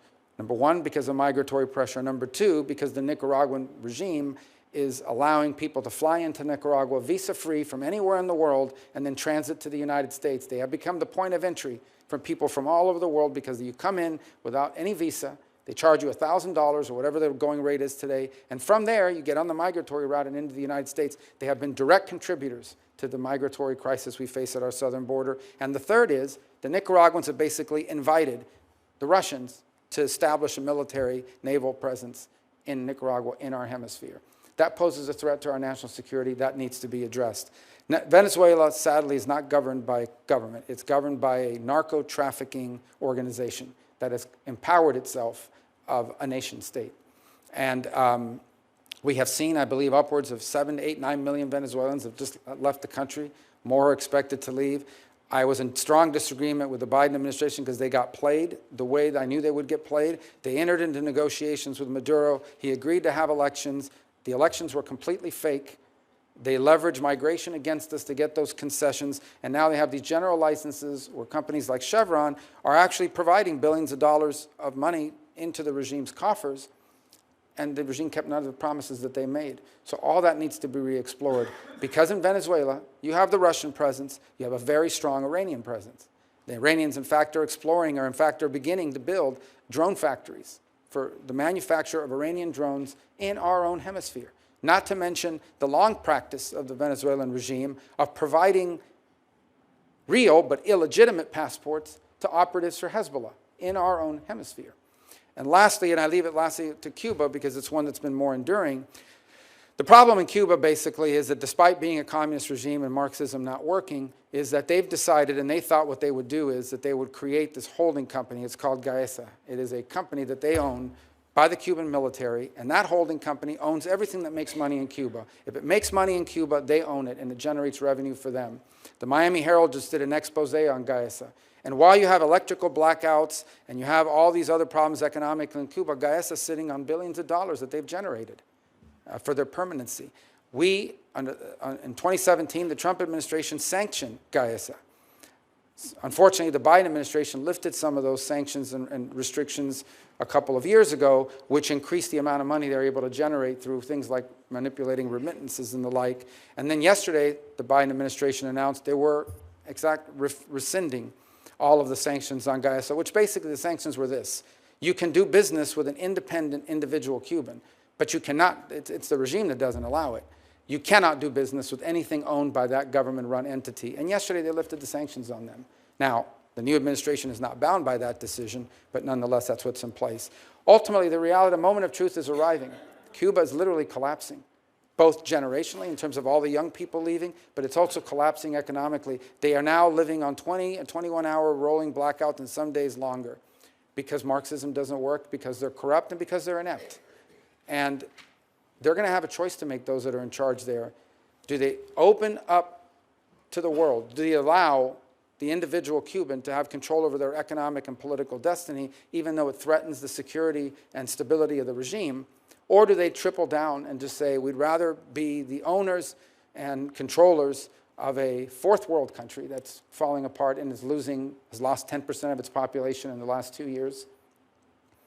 And that's a dynamic that they're facing right now. I hope that they will choose the path of empowering the individual Cuban, so then the individual Cuban has the ability to do what the peoples of virtually every other country in the hemisphere have been able to do at least once in the last 60 years, and some more than once, and that is elect their leaders, vote for their leaders. You think about what happened here today. The Cuban people have no idea what it's like to have an authority figure or someone in charge and power, like I am as a U.S. Senator, sitting here having to answer questions from his colleagues, and also having to have people in the back screaming and protesting against you. You can't do that to a Cuban official. You can't question their decisions. The Cuban people have never been able to participate in a political process for almost 70 years now. And they're entitled to that as much as the people of Colombia and Argentina and Paraguay and Peru and virtually every other country in the region has enjoyed. So let's assume you have this job, you're confirmed, you have the job for 4 years. What would your definition of success be? With regards to generally? Your job. The alignment of our foreign policy to our national interest has been defined, the security, prosperity of the American people. And that's, and by the way, I would define that as success for the country. What I would define as success for the State Department is not just that alignment, but making the State Department highly relevant again. Sadly, and I think I've shared this with you in some of our meetings with many of my colleagues, what has happened over the last 20 years under multiple administrations is the influence of the State Department has declined at the expense of other agencies and also at the expense of national security councils because it takes so long for the State Department to take action. And so increasingly you stop getting invited to the meetings and they stop putting you in charge of things because it takes too long to get a result. So we want the State Department to be relevant again, and it should be, because the State Department has a plethora of talented people who are subject matter experts and who have skills in diplomacy, and it's not being fully utilized because increasingly on issue after issue, we've seen the State Department marginalized because of internal inertia, because of the way the structure works. So we have to be able to we have to be at that table when decisions are being made, and the State Department has to be a source of creative ideas and effective implementation. So I would define making the State Department relevant again in the setting of our foreign policy is critical. And I think that's something that maybe is not as perceived by the general public as it is by those of us who watch it on a daily basis. Thank you. Thanks. Senator Rosen. Well, thank you, Chairman Risch, Ranking Member Shaheen, for holding this hearing and for welcoming me to the committee. You know, I'm joining this committee at a challenging time for the global community, from conflicts with Iranian proxies in the Middle East to Vladimir Putin's war in Ukraine, growing tensions with China, a genocide in Sudan, and so much more. And I look forward to working with my colleagues on both sides of the aisle to find bipartisan solutions to these problems. And I also want to thank you, Senator Rubio, your family that's here, and those who couldn't be here, for working with me over the last 6 years and your service to our nation. And I'd like to congratulate you again on your nomination. And I'm going to move on. I just want to make a quick statement because ensuring the United States remains a steadfast supporter of Israel, I know, is one of your top priorities and one of mine. And throughout your time in the Senate, you've been one of Israel's most unwavering supporters.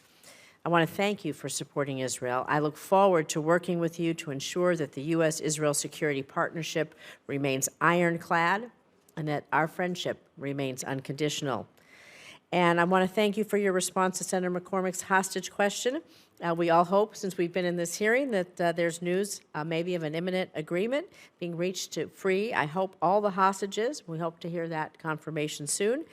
But nevertheless, these issues must remain a top priority for the committee going forward. So I'm going to just move over to talking about Abraham Accord, speaking of going forward, because despite the immense challenges that you've addressed posed by October 7th, the Abraham Accords have ushered in new forms of cooperation between Israel and countries in the Middle East and North Africa. As one of the founders and co-chairs of the bipartisan Senate Abraham Accords Caucus, I firmly believe the U.S. should continue building on the accords by deepening people-to-people ties, soft diplomacy, if you will, and widening the circle of partnerships with Israel to new countries. So, Senator Rubio, I know you've touched on this briefly, but if confirmed, how will you support the growth of the Abraham Accords to new countries generally, and specifically maybe try to normalize relations between Israel and Saudi Arabia? Well, thank you. I think those are important points. A couple things that have come up here as a result of this. The first is, and I point this again because we just don't know, it's a new development, but I think we should not underestimate or understate the potential historic opportunities that exist right now with what's happened very unexpectedly for most in Syria, what's happened in Lebanon, the weakening of Iran and of its Shia crescent of destabilization in the region. These are extraordinary opportunities that I think lend themselves to an era of diminishing insecurity, not total the elimination of it, but enough security that it opens the door for agreement on other topics. Critical to that is the potential of a Saudi normalization with Israel. And I think that, as broader context of the Abraham Accords, I think would be historic in nature and I think provide extraordinary benefits to the world and help bring a level of stability and peace to an area that, frankly, has not had it, one could say, for thousands of years, but certainly in my lifetime. You talk about what we could do to build on it. I think the most important part of any arrangement of countries that enter into these agreements that historically have been difficult is there has to be a benefit to it. They have to perceive that there's a benefit to it, particularly among themselves. Like, what is the benefit to a country? What benefits will Saudi Arabia derive from being in recognition of Israel and vice versa? And I could think of a variety of things, whether it's advances in what their investments in high tech and how Saudi Arabia wants to diversify its own economy, the ability of cross investments, and also, frankly, of security. Because for the foreseeable future, I think most anticipate that there will be a mutual threat from Tehran. It may not be openly stated as a military alliance, but it's certainly a security, certainly one that I think they both have a mutual interest in, and which I think the U.S. could be a very strong partner in providing those assurances as well. So I do think there's a real opportunity to expand it, and it won't be without irritants. There's no doubt about it. There won't be without irritants. That we're still going to have some issues with UAE or Saudi Arabia, but we also have to be pragmatic enough to understand what an enormous achievement it would be if, in fact, not just you get a ceasefire, but you actually, that leads to the opening, the opportunity of a Saudi-Israeli partnership and joint recognition. What that would mean to the region is historic.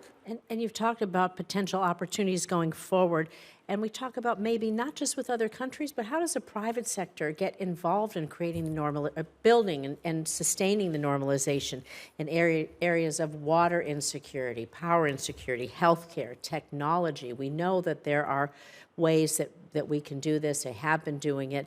How does the private sector feed into this? I think from an economic and development perspective, they're the linchpin of it. I think one of the things that could come about as a result of an agreement between the Saudis and the Israelis is that companies and institutions in both countries would now be open and able to invest in and or partner in the economies of each other. So the Israelis, as an example, have made extraordinary advances in agricultural production. Because of geographic constraints, they've had to be incredibly creative and nonetheless have been able to, and I think the Saudis would benefit from that greatly. Likewise, I think that we know, as a startup nation, that the technological capabilities and advances that the private sector has made in Israel, and that I think would be a great interest to the Saudis in partnership. In reverse is, I think, some of the energy resources that Saudi Arabia could provide, some of the financing for projects that they work together on. The linchpin of all of these is private sector engagement. But without the governmental imprimatur, or without the government creating the pathways for that to be possible, because of recognition, because of diplomatic relations, that's what opens, because those don't exist, that hasn't been able to happen. This would open the door for that, and I think be transformative. Thank you. I want to continue a little bit on this theme because, of course, a lot of this also has a nexus with combating anti-Semitism, and, of course, anti-Semitism domestically and abroad.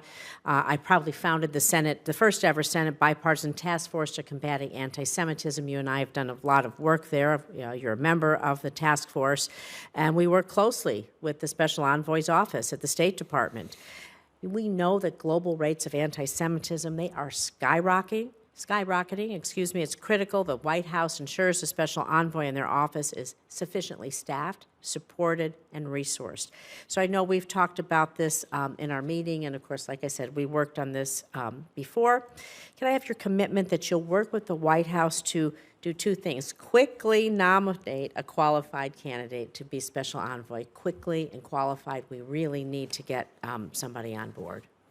Yes, and I think it needs to be someone that, as we've discussed, also enjoys broad support across different sectors. But the key ultimately is, there was I don't know if it was a study or a survey or something that came out yesterday, but it showed something that's really disturbing.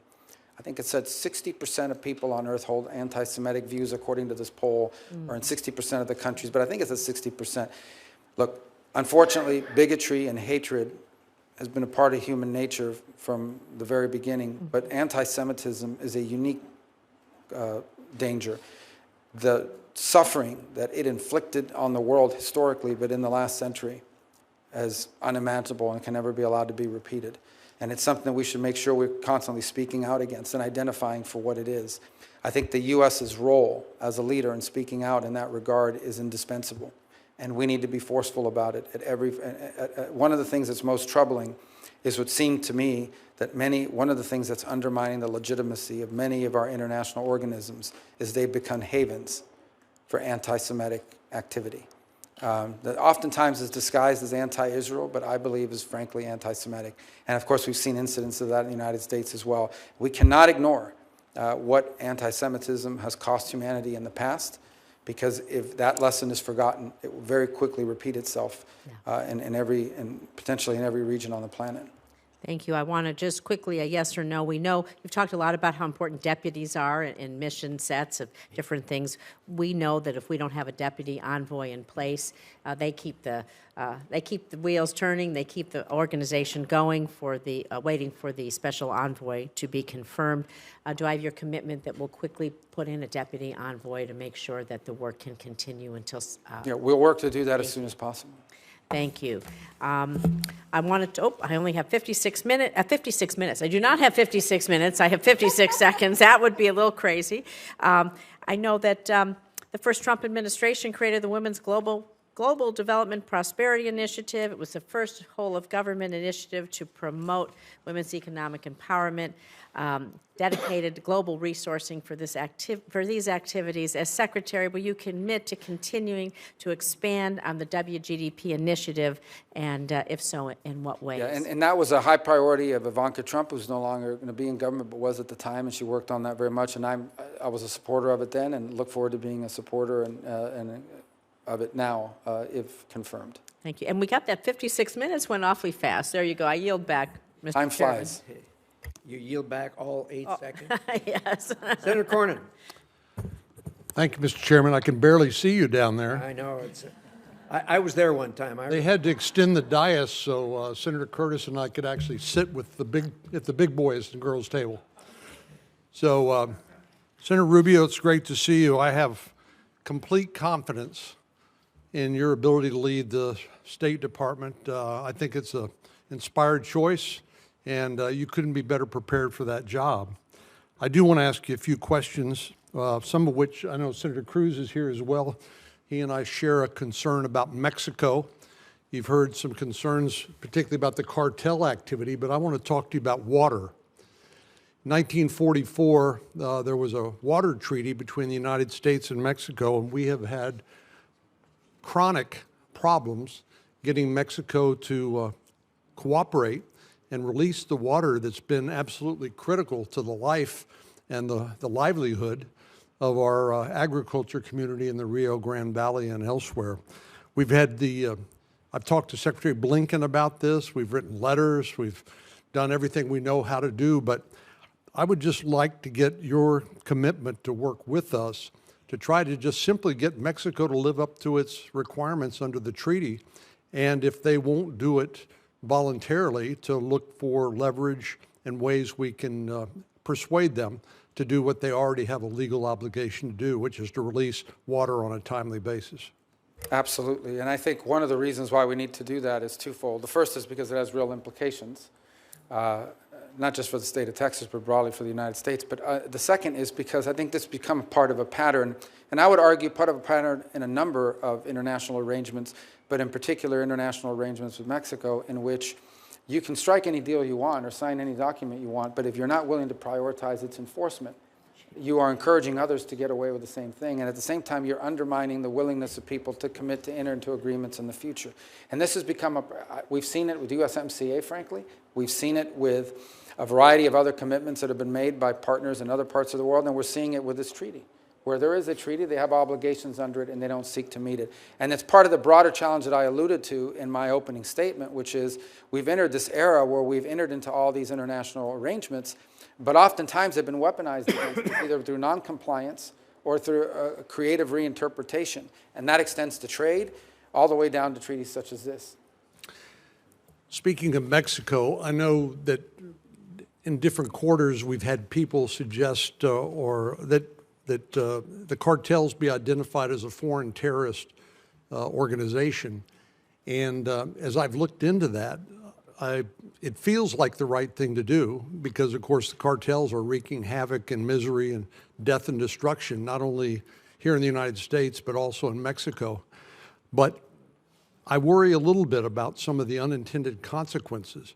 For example, does that create some new category of asylum, perhaps, for people who claim that they are victims of cartel activity that otherwise wouldn't exist? What's your view about the designation? Well, and I think this question was asked earlier, so I'll tell you what I said.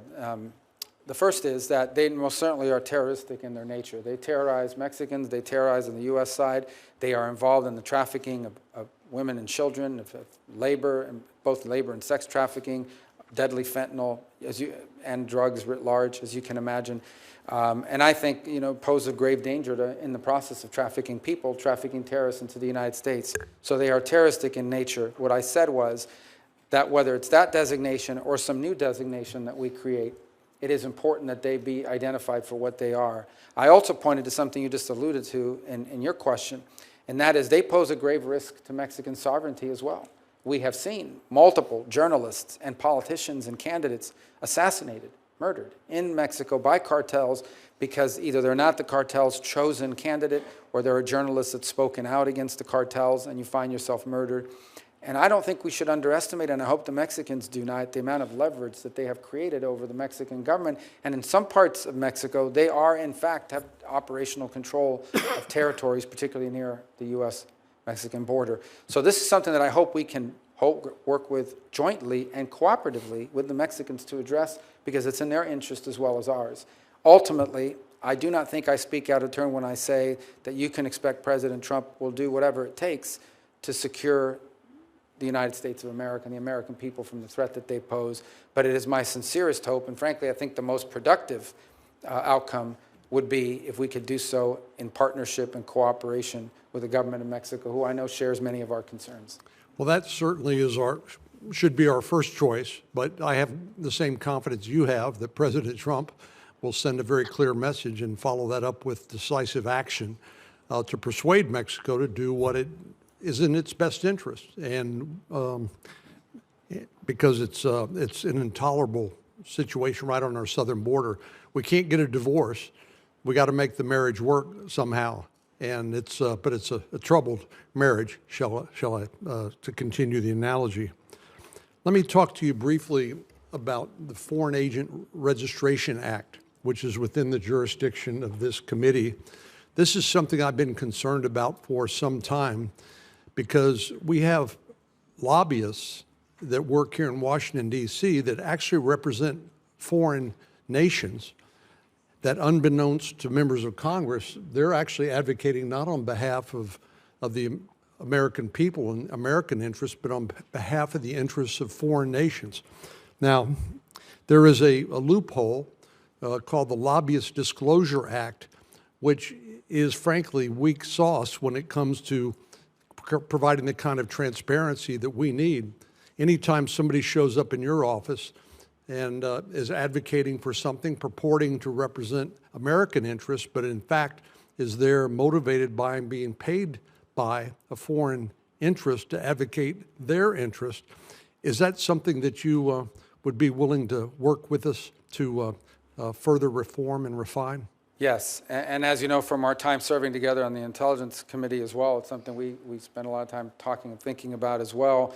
And I would raise 2 points. The first is, look, the straight up, some foreign government hires a lobbyist. You know that because they're registered and we're aware of it. The second is more nefarious, and that is that you hire someone through a cutout, a third party, without aware of the fact that they are in fact being paid by a foreign entity, and sometimes dressed up as an American interest, when in fact it's furthering the interest of a foreign entity. And then the third, and it's one that I don't think gets talked about enough and it isn't covered by this law, but needs to be said, is some of the most effective and vociferous lobbyists on behalf of Chinese interests in the United States for a long time was U.S. corporations, who had a pretty good deal going in China with regards to manufacturing and the like, and would come here and argue in favor of outcomes and policies that favored China. And by the way, China would weaponize this openly. They would, in fact, bring in CEOs of corporate America and encourage them to go back and talk to your member of Congress and tell them they better not do that, because if they do, companies like yours are not going to do very well in China. And that was weaponized against us, too. That's not illegal, but it's most certainly troubling and something we need to have our eyes open to as well as we move forward. Well, that's a perfect segue into my last question, and this has to do with outbound investment transparency. As you know, the Senate has passed legislation providing for a reporting requirement for American companies who are investing in China. It's not a prohibition, it's merely a disclosure requirement. because the unique circumstances that you're well aware of that China provides. There is no division between civilians or the private sector and government. Under Chinese law, the private sector, so-called private sector, is required to share any and all information that might be of use to the People's Liberation Army or to the Chinese intelligence agencies. And it is not a stretch to say that due to the tactics of people like, or strategies really, of people like Deng Xiaoping, who said, hide your motives and bide your time, we've seen massive U.S. investment in China, which has not only helped them rebuild their economy, which is fine, but more ominously rearm their military, modernize their military so that they become a threat not only to their neighbors in the region, but to world peace. We can all imagine a nightmare in which China decides to take Taiwan, which President Xi said he's committed to do. So I think it just makes sense for us to have more transparency so that as policymakers, we can then figure out what is the right policy. I could care less whether American companies want to build more Burger Kings or Starbucks in China, but I do care if American companies are investing in dual-purpose technology or in ways that would undermine the national security of the United States. Do you share that concern? Absolutely. And in fact, I shared it beyond just simply what you've discussed. This was a few years ago when the Thrift Savings Plan, the retirement, 401k basically for federal workers, was investing in funds that are going directly to Chinese military use. So you think about it, there were people serving in the armed forces of the United States whose retirement funds were being invested in companies that were building the weapons designed to one day blow the ship that they served on, even the Indo-Pacific. And in the case of other private sectors, you're right, every sector is not created equal in terms of the threat they pose to our country. But at a minimum, we should have insight into whether American investment dollars, be they institutional or individual, are going through the funding of activities designed to undermine the United States of America. That's a core national security interest. Thank you, and Godspeed. Senator Kaine.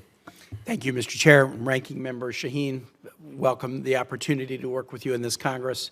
Senator Rubio, congratulations on your nomination.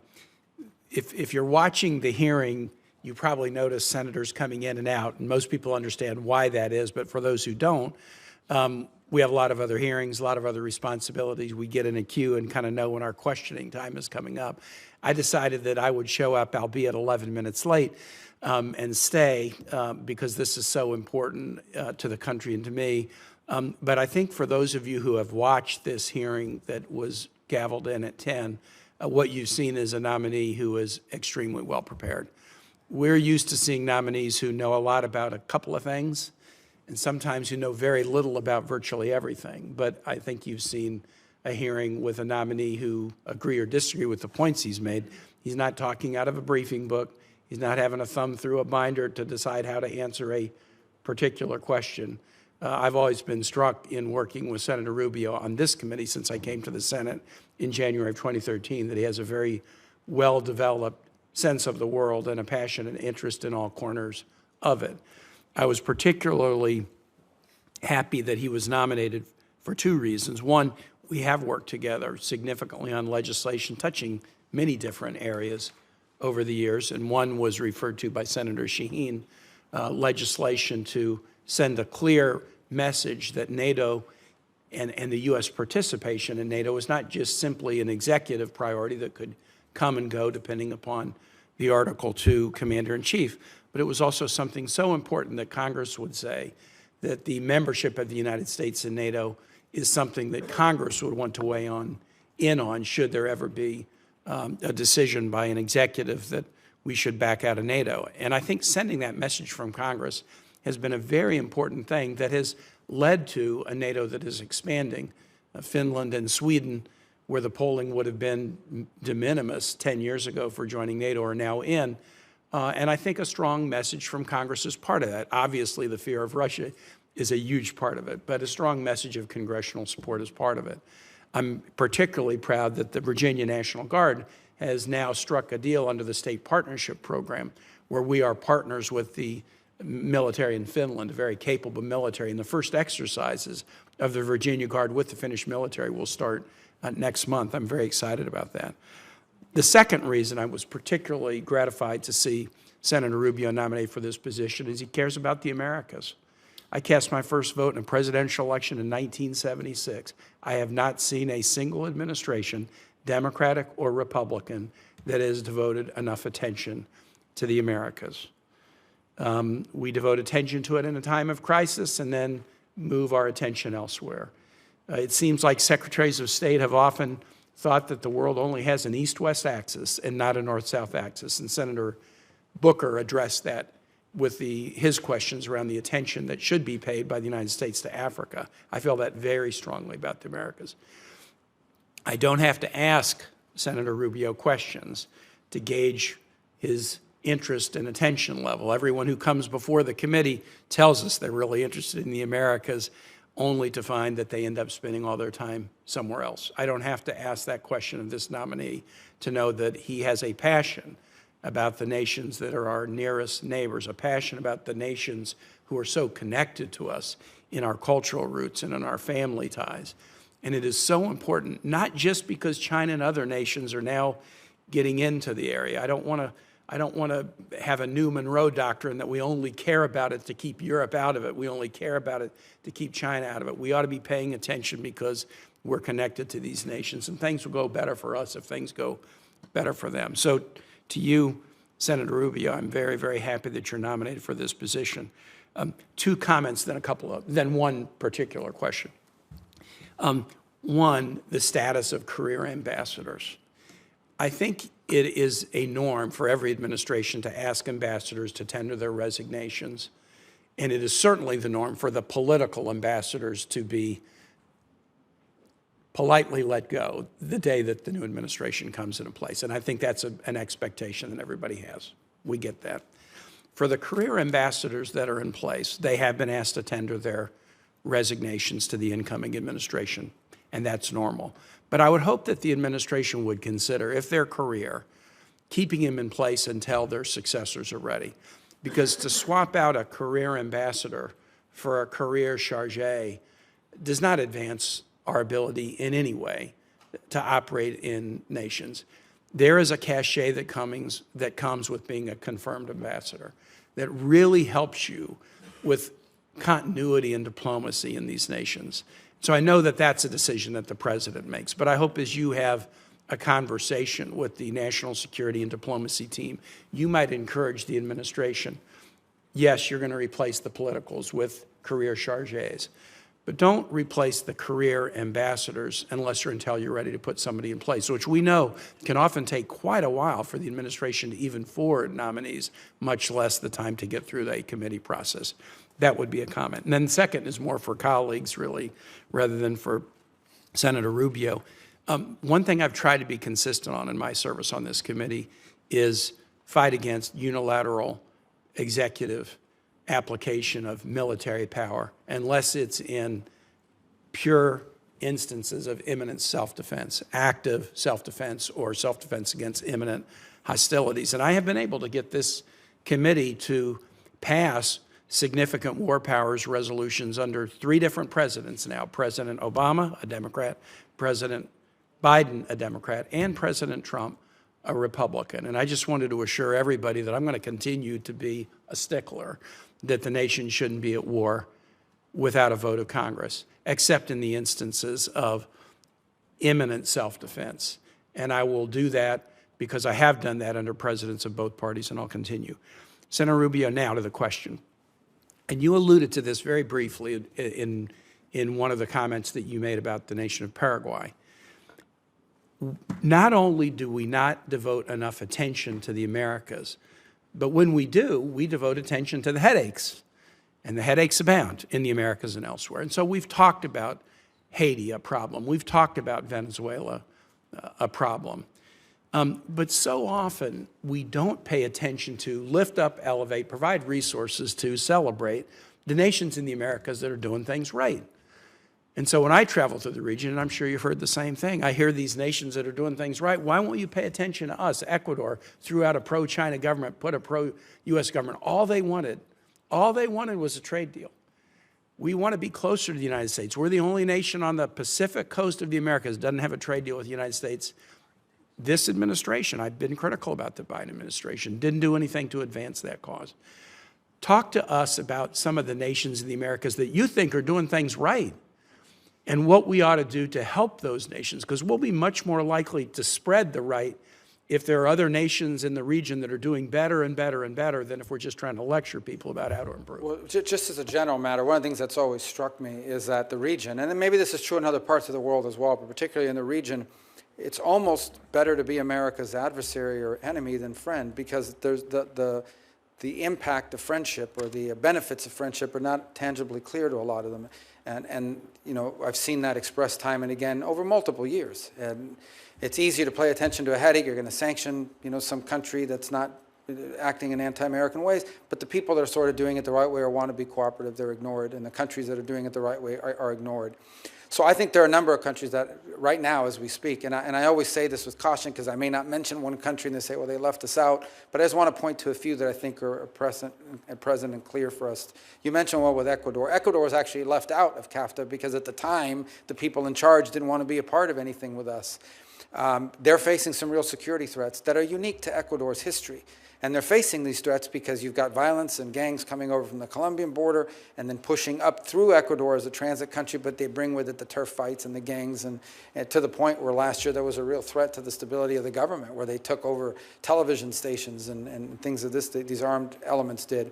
And there's a lot we can do, and have done, but can do. Not a lot. We're not talking about a lot of money. We're not even talking about money in many cases, just equipment, to help them at least to restore some sense of stability. The other thing that Ecuador, these are just off topics, but I think they're all relevant. Ecuador faces a very significant challenge with illegal fishing off their coasts by Chinese fishing fleets who violate their territorial waters on an almost daily basis in massive quantities, and it's an ecological crisis as well on top of it. That's a country that can use our help tremendously. I think about the Dominican Republic. People don't talk about the Dominican Republic enough, and they face a real challenge because of Haiti and the instability next door. They were also one of the countries that emerged from COVID the fastest, and not just because of the tourism return quicker there, and they've really been able to do some positive things. I think Argentina, I know people, some have not met the new president of Argentina. This is a serious, well-trained economist. I would not, if you sit down and talk to him for a few minutes, he has real clear ideas about economic development and is doing some really necessary things in terms of restructuring the direction of Argentine economics in a way that I think is very positive. Can I just say to every other nation out there that thinks you're a good guy, he was about to mention you, but my time has expired. But please focus on the good guys, and let's help them do better and better and better and be good examples in the region. Thank you. Thank you. Excellent point, Senator Keene. Excellent point. Senator Curtis, welcome to the committee. Thank you, Mr. Chairman, Ranking Member. It's great to be with you today. Great to be on this committee. Senator Rubio, for the last 7 years, from a distance of about 600 feet, that's what separates the House chamber and the Senate chamber, I've watched and admired your work from a distance. And on a few, but very fortunate times, I've had the chance to actually be wind at your back on some of your work supporting Taiwan and protecting Hong Kong dissidents as we work together on some legislation.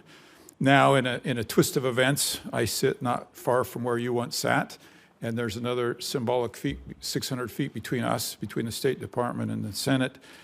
And I'm excited to work with you in your new role. And I would like to continue to be wind at your back on a lot of issues, and none more important to me than China.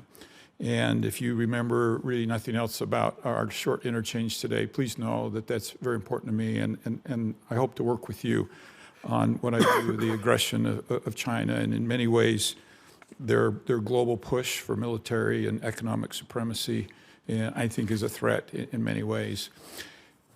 China is imposing, it's what they call China One principle on the world, which is very different than you know from our China policy.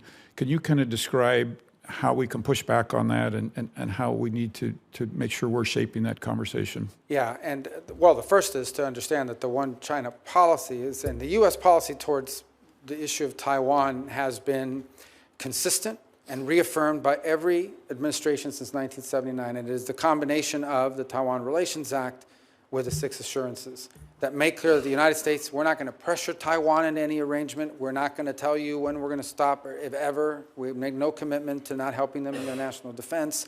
We're not going to force any outcomes. And frankly, we are going to do everything, and we reject any effort to coerce, intimidate, and or forcibly drive Taiwan to do whatever China wants them to do.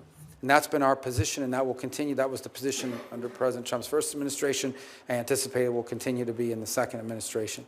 I think within that context, it's important for us to find every opportunity possible to allow Taiwan to engage in international forums where important issues are discussed, and they're not represented.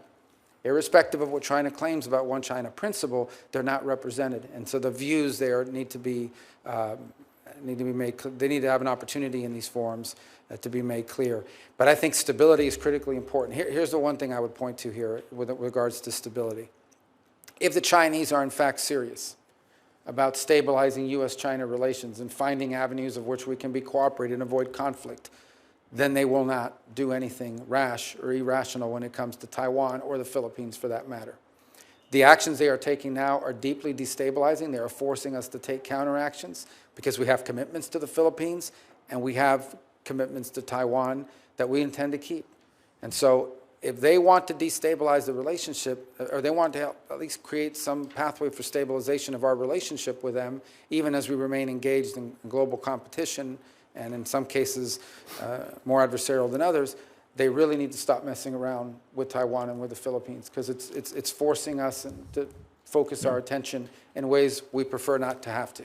As a matter of interest, I actually lived in Taiwan in August of 1979, 3 months after that act that you referred to, and I think you're very accurate. I think for a minute about Europe, and there's some countries it feels like in Europe, because of their presence, Poland, Czech Republic, and Baltics, that are more in tune with this issue. But as a whole, it feels like some European nations are in denial of some of the things you've just said. You talk a little bit about how we work with our NATO friends over there and how we get them to appreciate this and actually play a part in this? Well, I think in the case of NATO, I think I would expand it to really talk about the European Union and the EU, which I think is increasingly every single day coming to the realization of the threat that China's mercantilist policies and unfair trade policies are posing to them. They are flooding the European market with their cheaper electric cars, or attempting to do so. There's a dispute now about the importation of aluminum on sector after sector. You're seeing the EU confronting the reality. By the same token, you know, they're like many countries around the world, including ours to some extent, there's a quandary involved. There is an intermeshing economic relations that you can't just walk away from, but you also recognize the long-term threat that Chinese practices are having on your economic lives. And so I think that's an area in which the Europeans are, some more than others, are increasingly aware and willing to be more forceful. Italy has been willing to lean into it more than perhaps some other countries in the region. Hopefully that will continue to change. On the security front, look, an event in the Indo-Pacific, say, let's leave Taiwan out of it for a moment and say it's the Philippines. Okay, in the last 48 hours, there's this massive, I don't even know how to describe it, but this massive ship that the Chinese have built that's like headed towards the Philippines, and the Philippines feels threatened by it, rightfully so. We've seen this on a daily basis with the harassment and so forth, but on a daily basis. If, God forbid, there is some miscommunication or some inadvertent conflict emerges there, and we have obligations to them, the impact that will have on the entire globe, the impact that it will have on the entire globe is enormous, and that includes Europe. So they have a selfish, vested interest in seeking for the Chinese to curb their behaviors. I would also point to the Europeans that what the Russians have done with Ukraine would not have been possible without the assistance of China, whether it's the sharing of technology or aid in evading sanctions or selling their oil in secondary markets. The Chinese have been hidden, but clear to everyone watching, partners in the Russian endeavor. Yeah. And the Europeans know this, and they need to be continually reminded of it, because it reveals the nature of who we're dealing with. That was actually my next question, so I'm going to skip that one, but thank you for addressing that. I want to turn to Hong Kong. I mentioned I lived over in that area, and I actually remember as a young man in the 1980s shopping for a camera in Hong Kong. As a businessman in the 2000s, I tried to sell my product over there in Hong Kong. I've been over there a number of times as a tourist and just enjoyed that beautiful city. And unfortunately, today, none of that is possible. As a matter of fact, I actually have a warrant for my arrest over there because of the work in the House that I've done over there. Can you talk a little bit about the role there, and what's even worse is Hong Kong's now playing a role in facilitating sanctions evasion and money laundering. And can you address that issue? And Well, I think it's important to take 30 seconds down memory lane. Hong Kong was turned over by the UK with a strong set of assurances that it would remain autonomous and independent. It would be governed by the Chinese, but independent. They would have a democracy. There would be free enterprise. They would be left alone. In essence, they would, that's the promises they made. They have violated over time, they violated every promise. They basically broke the deal. Just like they lied about all the island chains that they said they weren't going to populate and militarize, and they have done so as well. And so today, we cannot consider Hong Kong to truly be autonomous anymore. It is not. It is now under the full control, especially on national security matters, of Chinese authorities. And it should not be surprising to us that these deeply rooted banking institutions that are in Hong Kong, who long have served as financial capital on the global scale, are now being used to the benefit of the Communist Party and to evade global sanctions. And I think there has to be a growing recognition of that. I also think it's important to remind those sectors in finance that are still involved there that the Chinese national security law that's now been implemented in Hong Kong allows them, if they don't like what you're doing, to basically trump up any charges they want, go into your offices, raid the boxes, see all of your files, threaten to jail you, and they've done so in some cases. So it's no longer a hospitable place for people to conduct financial activity. So I think we have to call it for what it is. The notion that Hong Kong is now some autonomous entity that operates within China's system but independent of it and the decisions they make is a complete work of fiction. yeah, and I hate to, I want one more quick question, but I also want to point out before we go on how good it could have been for Hong Kong and China had they kept that agreement. I think that'd been a whole lot better for China. Last question as we run out of time. Obviously, there's a lot of conversation about Panama in the news. Can you talk about the Chinese influence in the Panama Canal, Yeah, what Americans should know? Well, let me tell you, I actually didn't print a lot of, things to read like verbatim here, but there's one that I thought was interesting that I wanted to share, and I'm not going to put it out there for everybody, but the whole thing, but maybe I'll submit it for the record. But I just went through, this thing with Panama on the canal is not new. I visited there, I think it was 2016.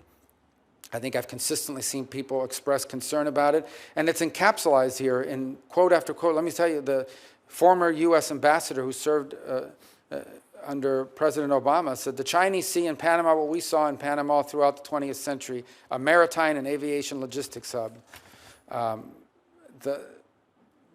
Just immediate past head of U.S. Southern Command, General Laura Richardson, said, I was just in Panama about a month ago and flying along the Panama Canal and looking at the state-owned enterprises from the People's Republic of China on each side of the Panama Canal. They look like civilian companies or state-owned enterprises that could be used for dual use and could be quickly changed over to a military capability. We see questions that were asked by the ranking member in the House China Select Committee, where he asked a witness and they agreed that in a time of conflict, China could use its presence on both ends of the canal as a choke point against the United States in a conflict situation. So the concerns about Panama have been expressed by people on both sides of the aisle for at least the entire time that I've been in the United States Senate, and they've only accelerated further. And this is a very legitimate issue that we face there.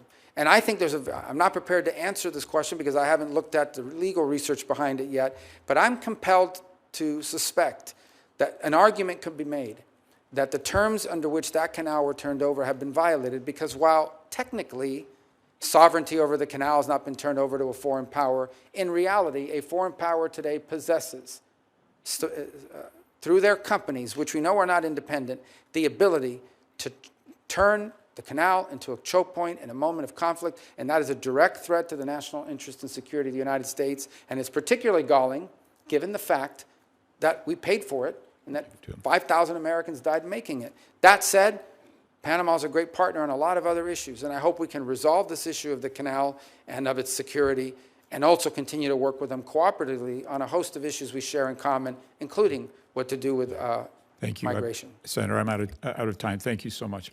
Thank you. And Senator Rubio, I think that you're right about doing an analysis of the turnover documents, but I think even before that, we ought to do an analysis of the original documents that went into place because they were very strong documents giving us control over a 5-mile wide on each side of the canal path, and was very specific. So I think a legal analysis beginning to end is critical. Senator Schatz.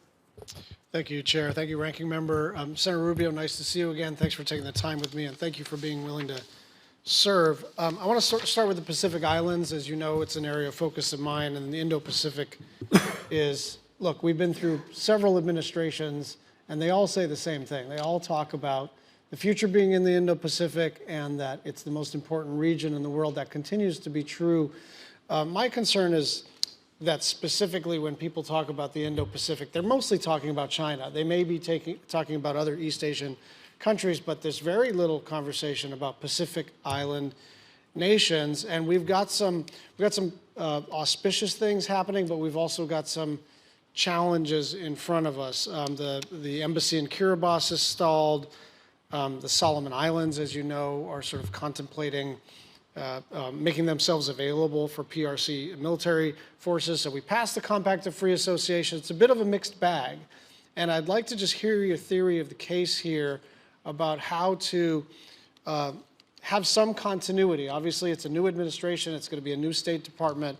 But I think some of the things that have happened over the last 4 and even 8 years in terms of Pacific Island relationships have been good for the United States of America. So give me your theory of the case, not generally Indo-Asia-Pacific, but specifically these small island nations with whom we want stronger ties. Sure. So I think the first, obviously, is the ability to engage bilaterally with each of these individual nation states, and that opportunity is already there. I think we should continue to build on it, and it's important and bears great fruit. I think the second, and it's an open question, which I certainly want the State Department to look at, and I think policymakers on the Hill need to consider as well, is, we are dialogue partners in the Pacific Island Forum.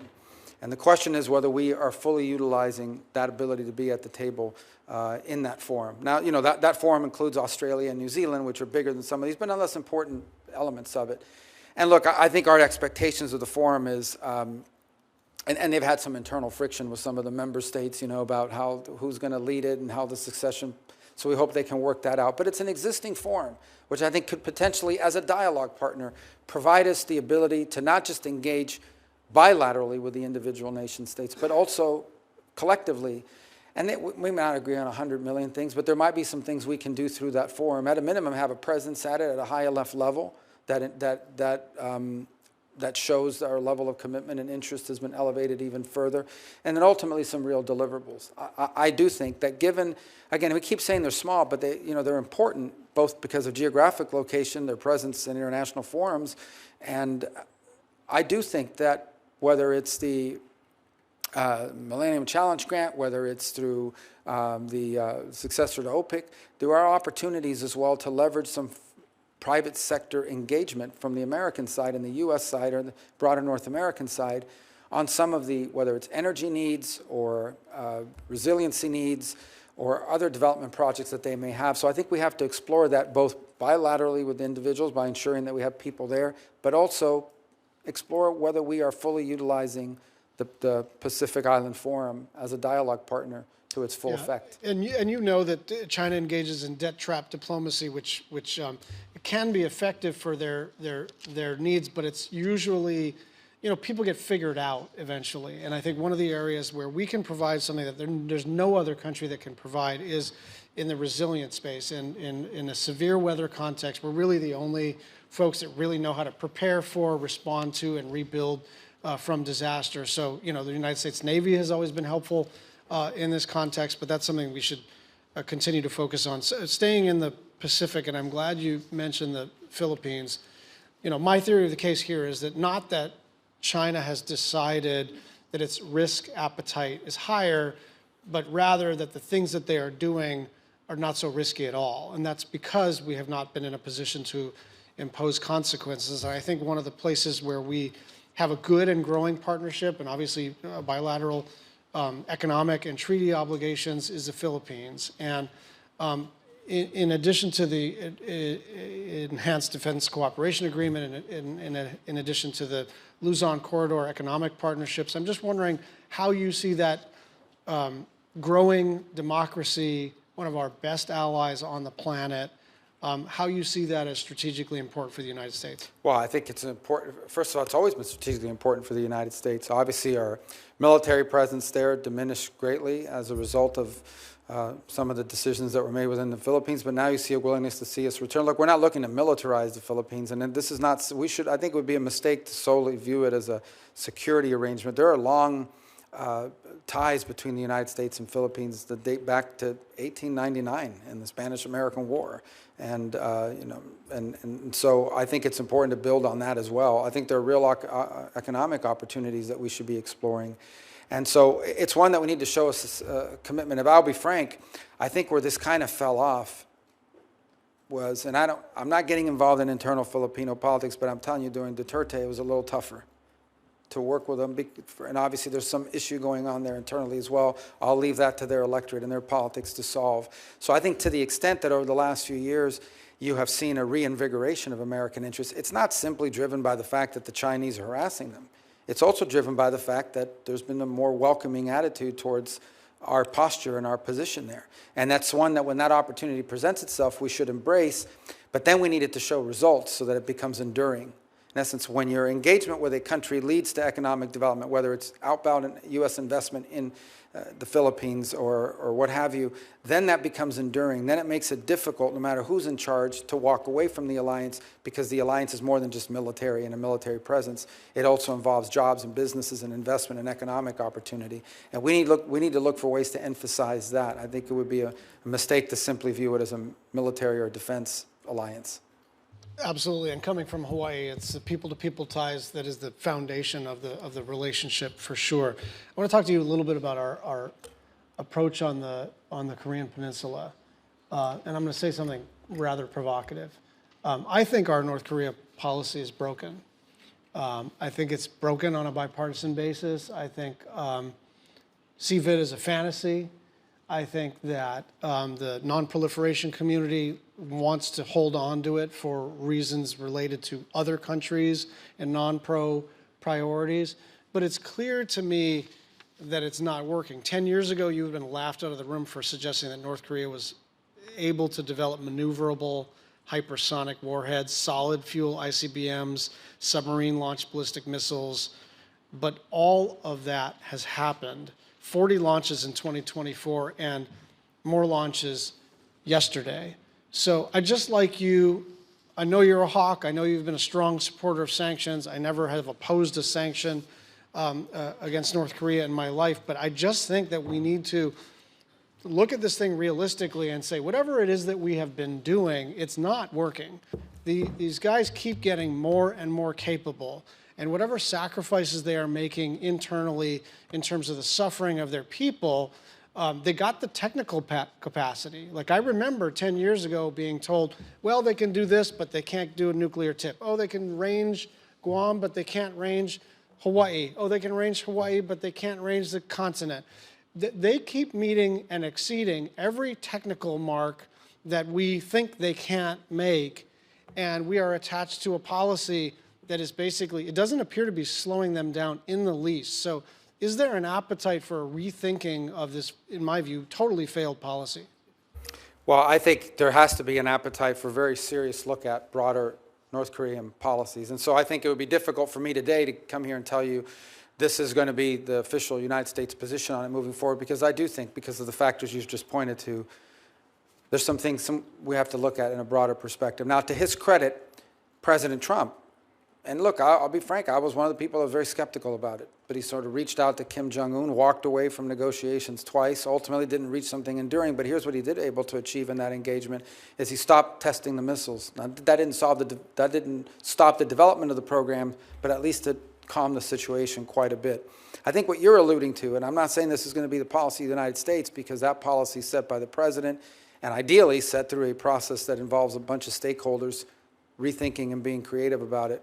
But I do think what you're pointing to is the following. You have a 40-something-year-old dictator who has to figure out how to hold on to power for the rest of his life. He views nuclear weapons as his insurance policy to stay in power.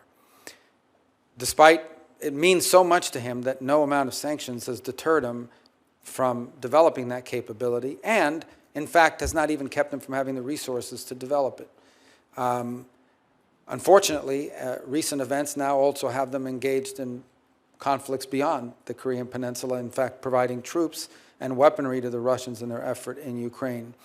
And so all of this needs to be taken in conjunction and looking at the policy and seeing what can we now do that destabilizes that situation, that lowers the risk of an inadvertent war, be it between South Korea and North Korea, maybe including Japan at this point, and ultimately the United States. What can we do to prevent a crisis without encouraging other nation states to pursue their own nuclear weapons program? That's the solution we'd like to get to. And I just didn't bring it in my folder today because we're not ready to deal, but it's important. And you got to involve the committee, and this is certainly multi-agency, multilateral. The president has to drive some of this, but I think none of this is possible without an acknowledgement of more than a decade of bipartisan failure in this space. And so if we can at least start with the premise that whatever we're doing right now is not working, we can start to work on something else. Thank you. Thank you. Thank you. Senator Cruz. Thank you, Mr. Chairman. And I got to say, boy, that sounds good, Mr. Chairman. That isn't as good as it sounds to me, Senator. Thank you. Well, congratulations, and I'm looking forward to the next 2 years working together. Thank you. And to Senator Rubio, let me say congratulations to you as well. We're going to miss you on this committee. We're going to miss you in the Senate, but you're going to do an extraordinary job at Foggy Bottom. And I will say if they capture you and tie you up in the basement, we will send a team to pull you out. You know, as I look back over the last 4 years of the Biden-Harris administration, there are a lot of policies that have done a lot of damage. Domestic policies, economic policies, but I think all of those pale compared to the damage that has been done to national security and foreign policy over the last 4 years. Over the last 4 years, this administration has systematically undermined and abandoned our allies, and it has systematically shown weakness and appeasement to our enemies. And the consequence has been disastrous. We've gone from 4 years ago, peace and prosperity, to today a situation with wars across the globe and every enemy of America stronger than they were when this administration came into office.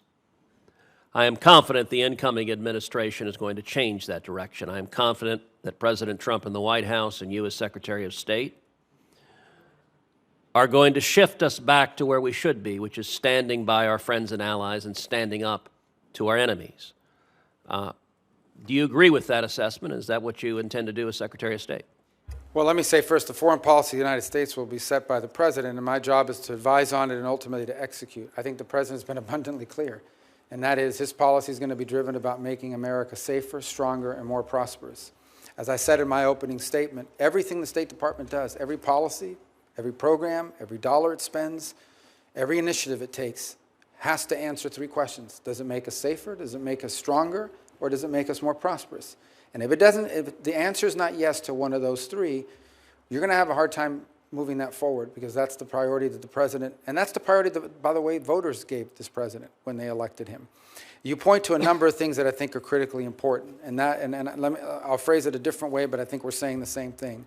We have lost deterrence in multiple theaters around the world. So as an example, and I use this as a small-scale example, but it's really an important one. I think the year was 2019, the Wagner Group tried to get cute and came after some of Americans operating in Syria. And fire from the sky rained down on them. And that group was pushed back pretty hard. That's deterrence. They threatened us, and they knew what the response would be. I recall the consternation here and in other places when Soleimani met his demise. But I can tell you it impacted Iranian behavior for a substantial period of time. No matter how tough they talked, it impacted their behavior. I think it's important to reestablish deterrence. And to the extent that that's been lost for a variety of reasons, the lack of deterrence is an invitation to war. The lack of deterrence is an invitation to hostility. It prevents the very thing that we hope to achieve, which is peace and stability in the world.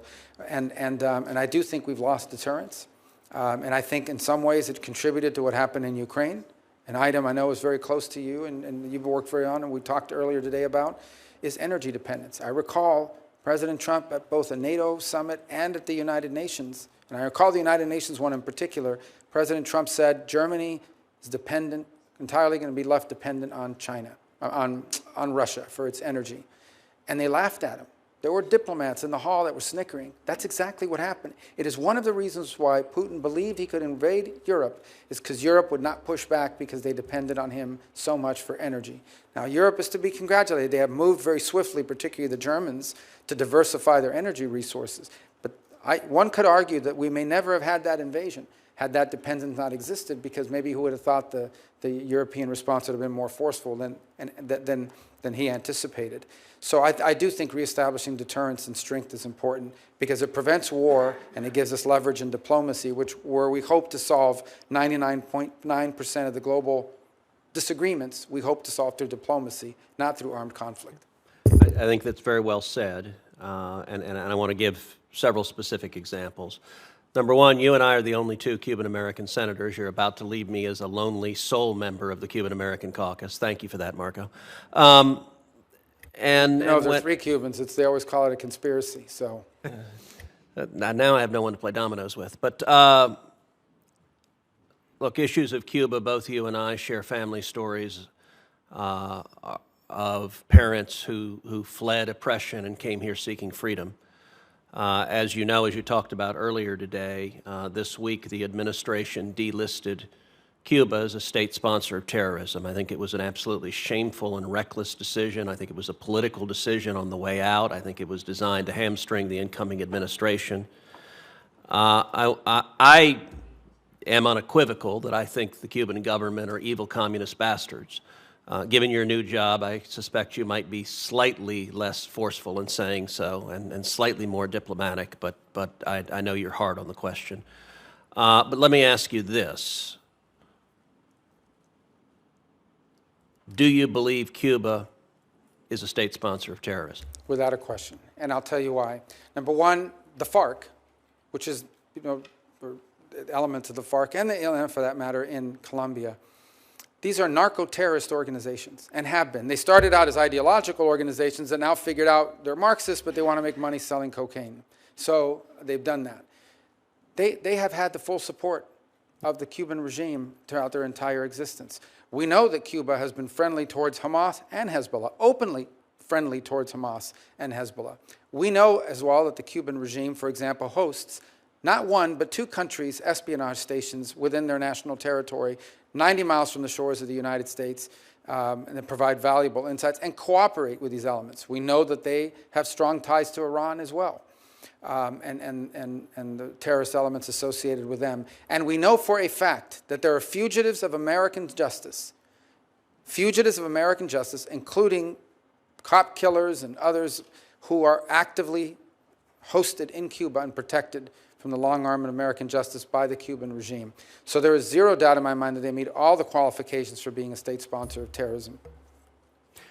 Well, it is clear you're going to be confirmed to this position. You're going to be confirmed with an overwhelming bipartisan vote. I think it is likely you'll be confirmed on January 20th, on the first day the president is sworn in. When you are confirmed, I think it is also likely, I hope on that very first day, you will reverse that determination. You may not feel prepared to make that commitment now, but is there anything you want to say on that? Well, I would just say, again, I don't want to speak ahead of the administration's these decisions. As I said, the president sets our foreign policy, and my job is to execute it. That's how our system of government works. I would just remind anyone on this recent deal with Cuba that just happened over the last 12 hours, nothing that was agreed to is irreversible or binding on the new administration. And I think people know my feelings, and I think they know what the president's feelings have been about these issues when he was president previously. And nothing that the Biden administration has agreed to in the last 12 or 18 hours binds the next administration, which starts on Monday. Good. Let's turn to Israel. In the last 4 years, this administration has been the most anti-Israel administration we have ever seen. They have systematically undermined the government of Israel, particularly at a time of war. The Biden State Department secretly asked other parts of the administration to suspend anti-terrorism sanctions so they could pour unaccountable hundreds of millions of dollars into the Hamas-controlled Gaza Strip. They refused to implement mandatory congressional sanctions against Hamas terrorists for using human shields. They made incredible efforts to secretly circumvent mandatory congressional prohibitions on money going to the Palestinian Authority because of the PA's support for pay to slay. Even after October 7th, they secretly poured millions and even cash from American taxpayers into Hamas-controlled areas. Meanwhile, they secretly implemented boycotts of Jews living in Judea and Samaria through the Development Finance Corporation and binational science and technology foundations. They secretly manufactured files used to impose crippling financial sanctions on Israeli Jews and refused to provide those files to members of Congress. Those sanctions were renewed just yesterday. I have every confidence that President Trump and you will reverse these policies broadly and specifically, but I'd like to ask you about some of them quickly.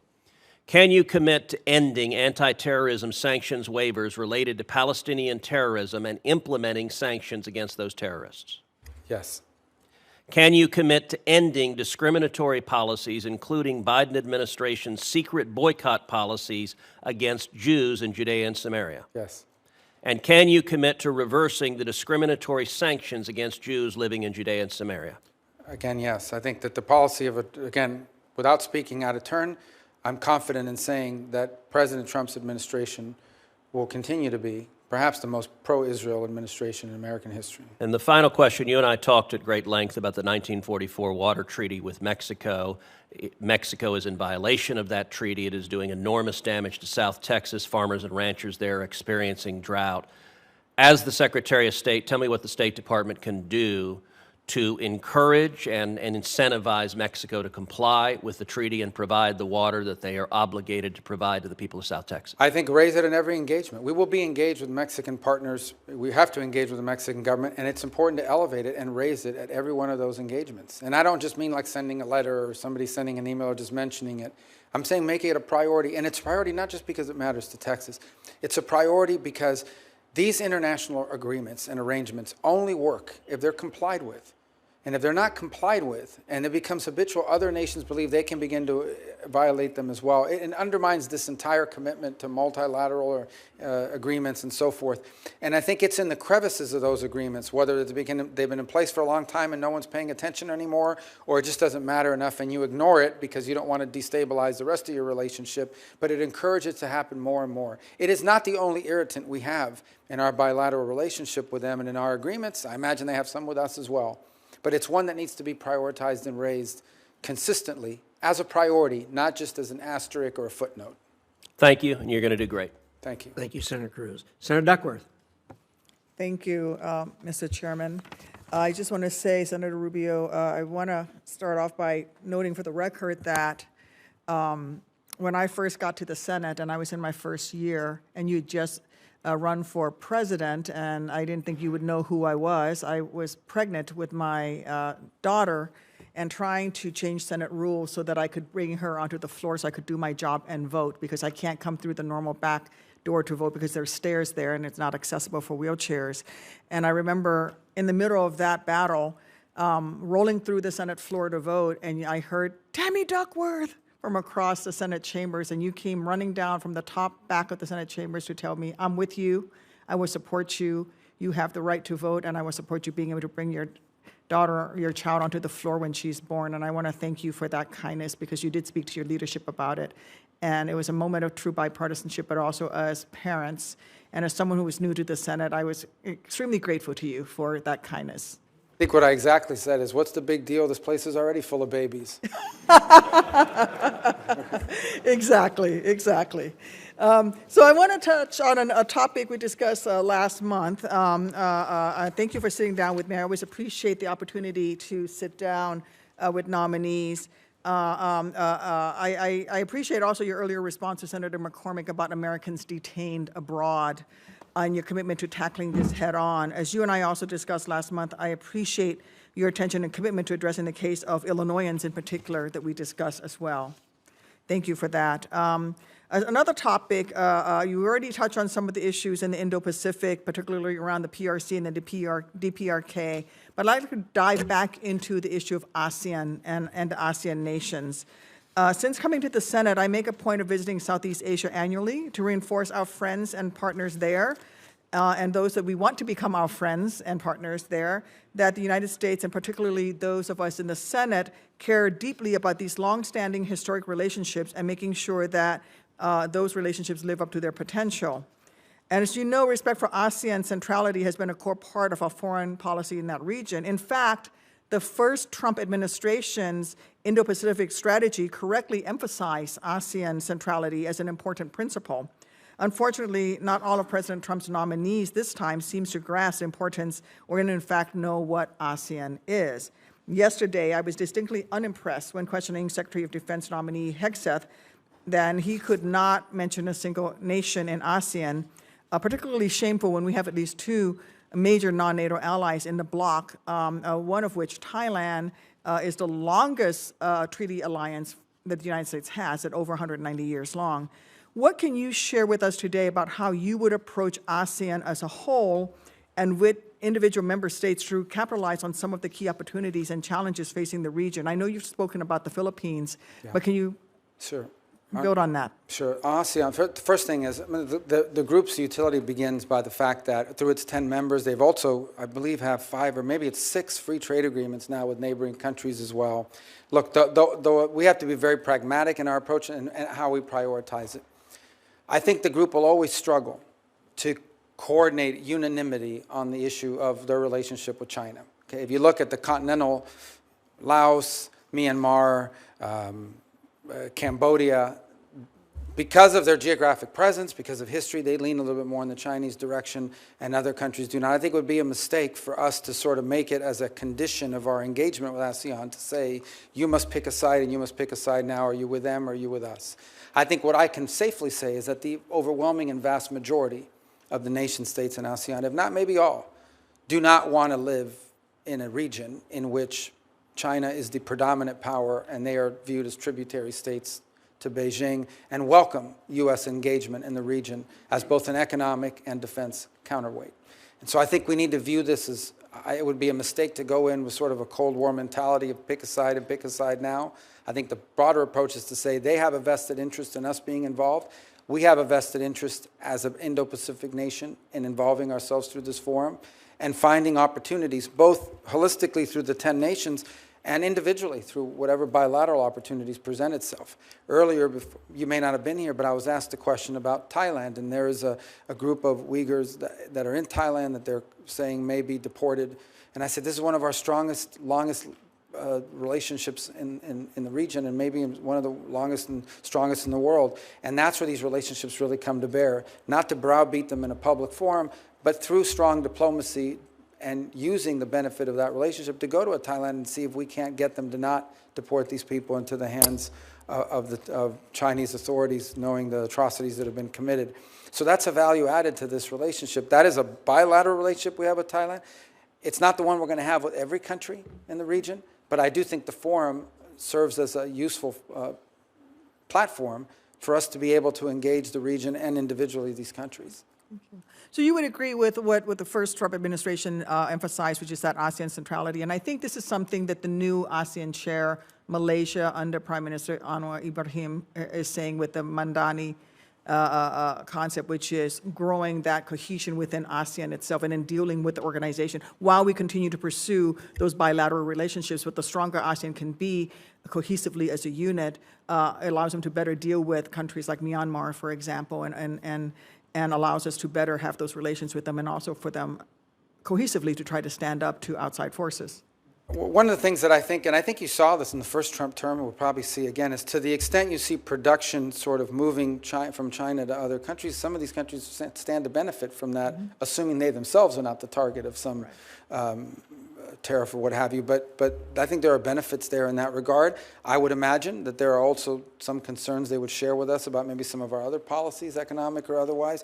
But I do think it's an opportunity that provides some real economic development benefit opportunities for a number of the countries in ASEAN. We would hope all of them, but certainly some more than others because of alignment of interests. What I do think is we have to be realistic, and I just want to reiterate this because I think sometimes we go into these things viewing them with the lens of NATO or something else. The key component to understand is we are probably never going to have sort of a overwhelming majority consensus on the role China is going to play.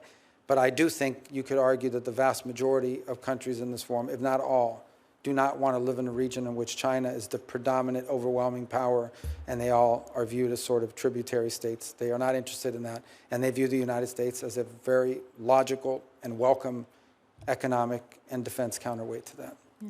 And I do think that even the mainland ASEAN nations that, as you, in your words, are lean more towards China, have suffered.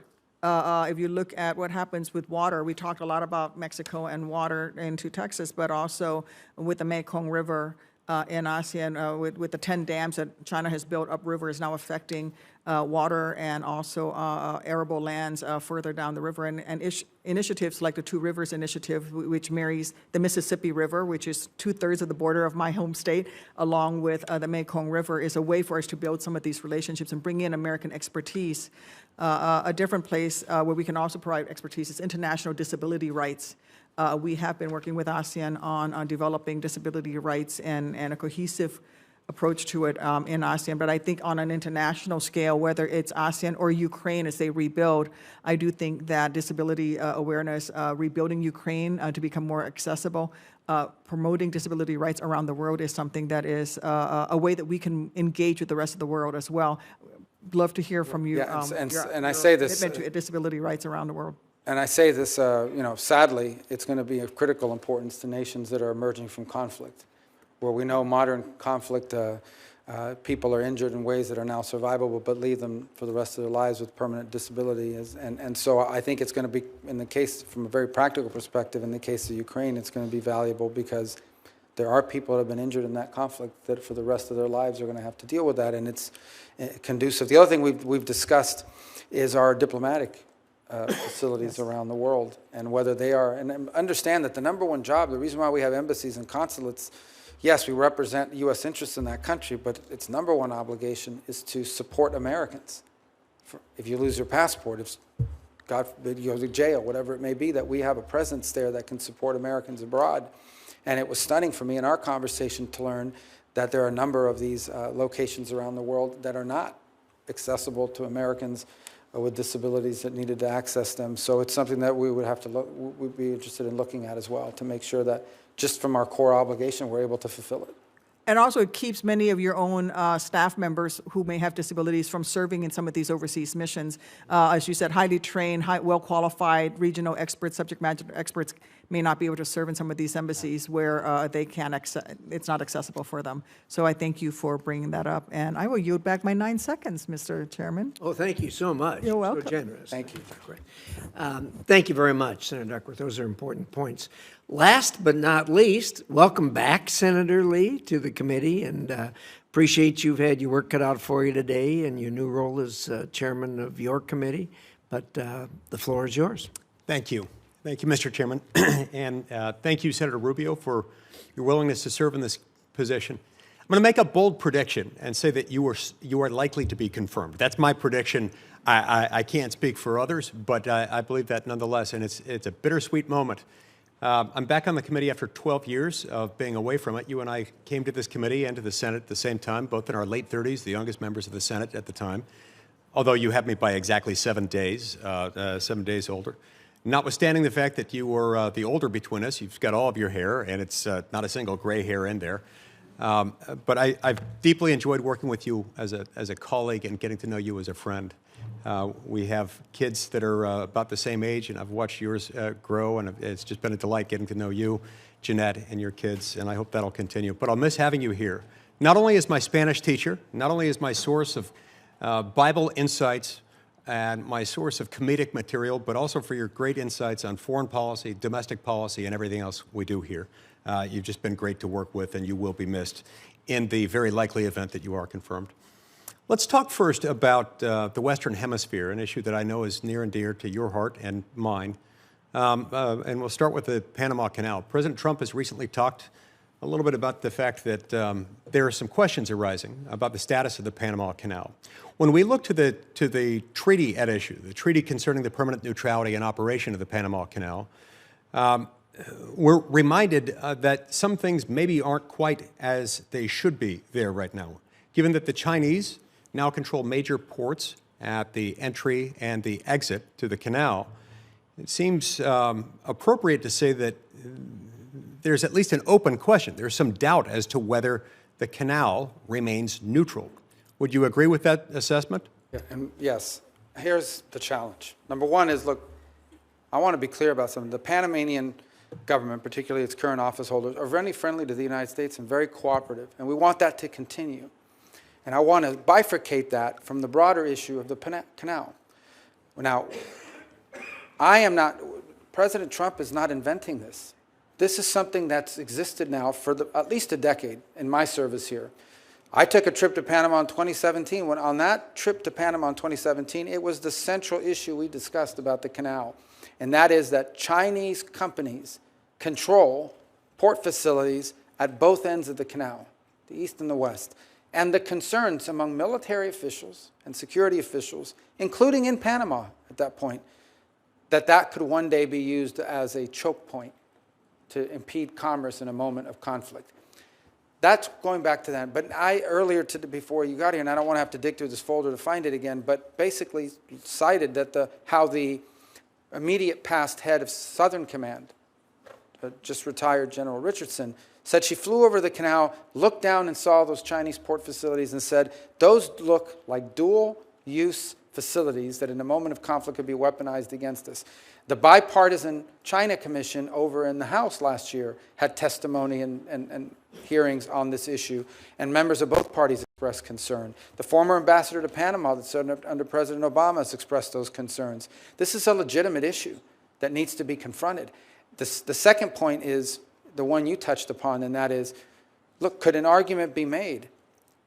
And I'm not prepared to answer it yet because it's something we're going to have to study very carefully, but I think I have an inkling of I know where this is going to head.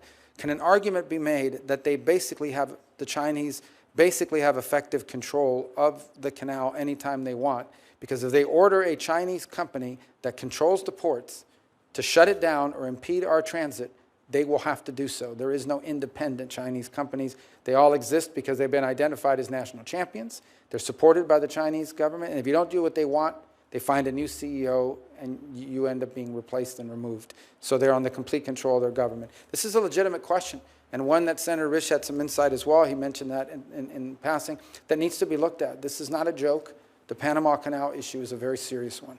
And so the mere potentiality of that, the ability to exercise that control, even until such time as they do it, as they do shut it down, is a concern, is it not? Well, I listened 48 hours ago to FBI Director Wray in one of his exit interviews he gave to the press, and he said the Chinese are embedded in our utilities and critical infrastructure. Now, he didn't say every single day they're shutting off the power in the United States. He said that if there's a conflict, they're embedded and they could shut off the power in key places. We've all identified that as a threat. The fact that you can do it, you don't have to do it every day. No one's claiming that the Chinese are shutting down the canal every day.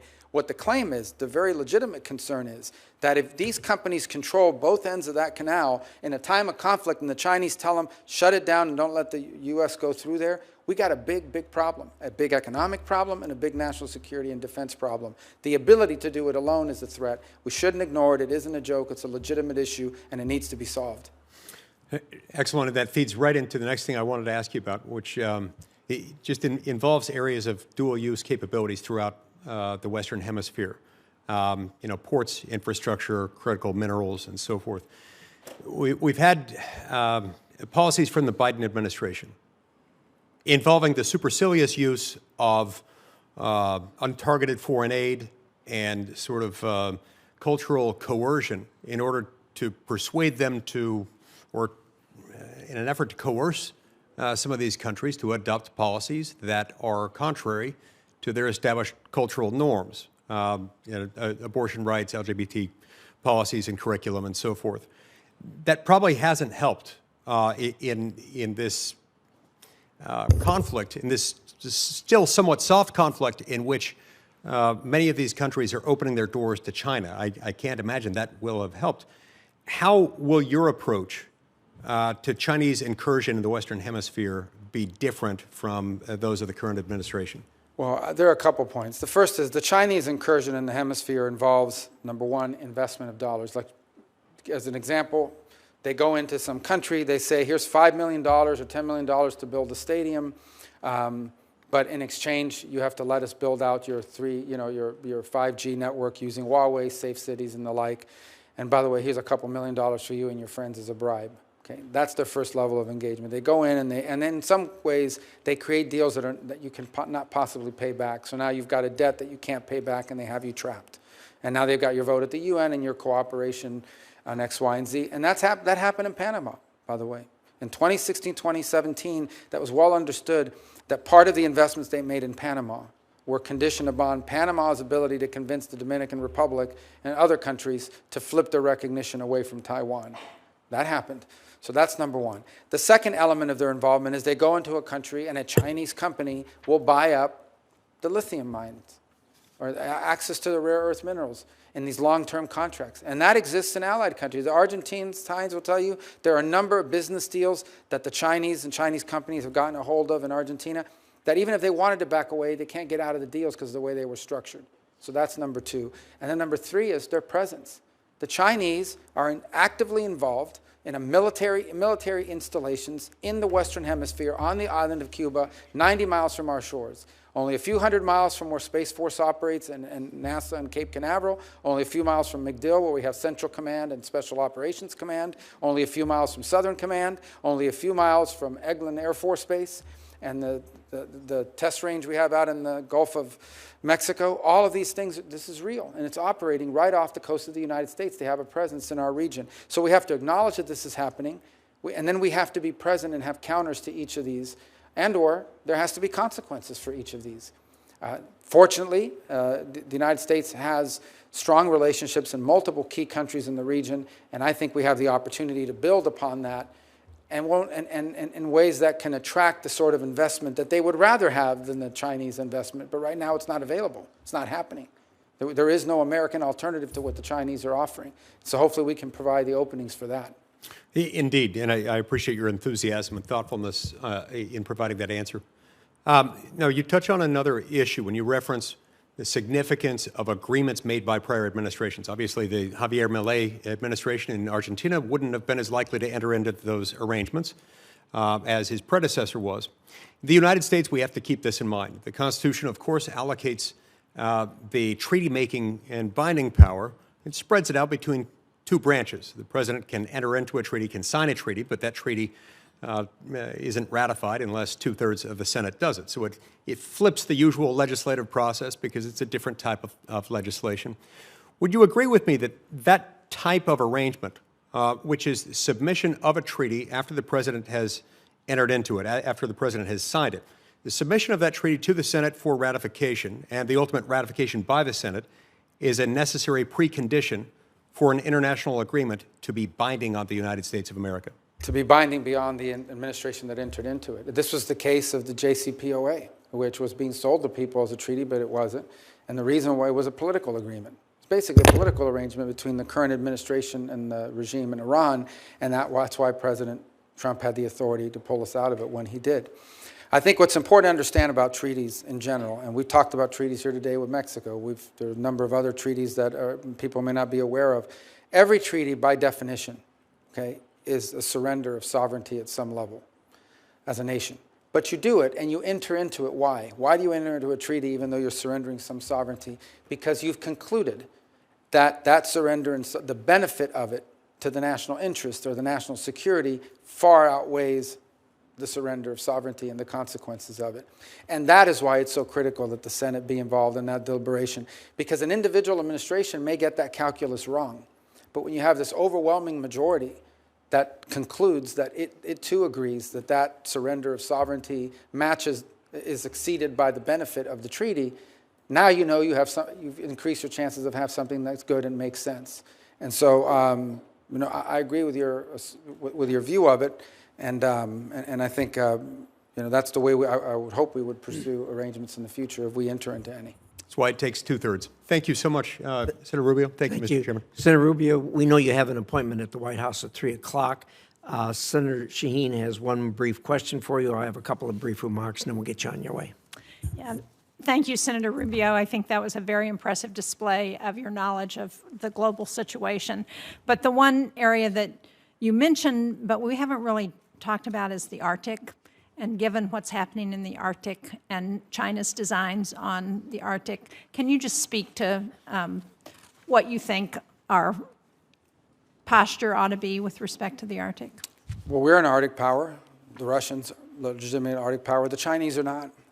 Whether they're near Arctic power or I don't know what the term they came up with to give an excuse for them to be up there. Quasi. I think, frankly, I know you didn't ask me this question, but it's one I welcome the ability to talk about in some of this discussion with Greenland, putting aside all the things that are going on in the media.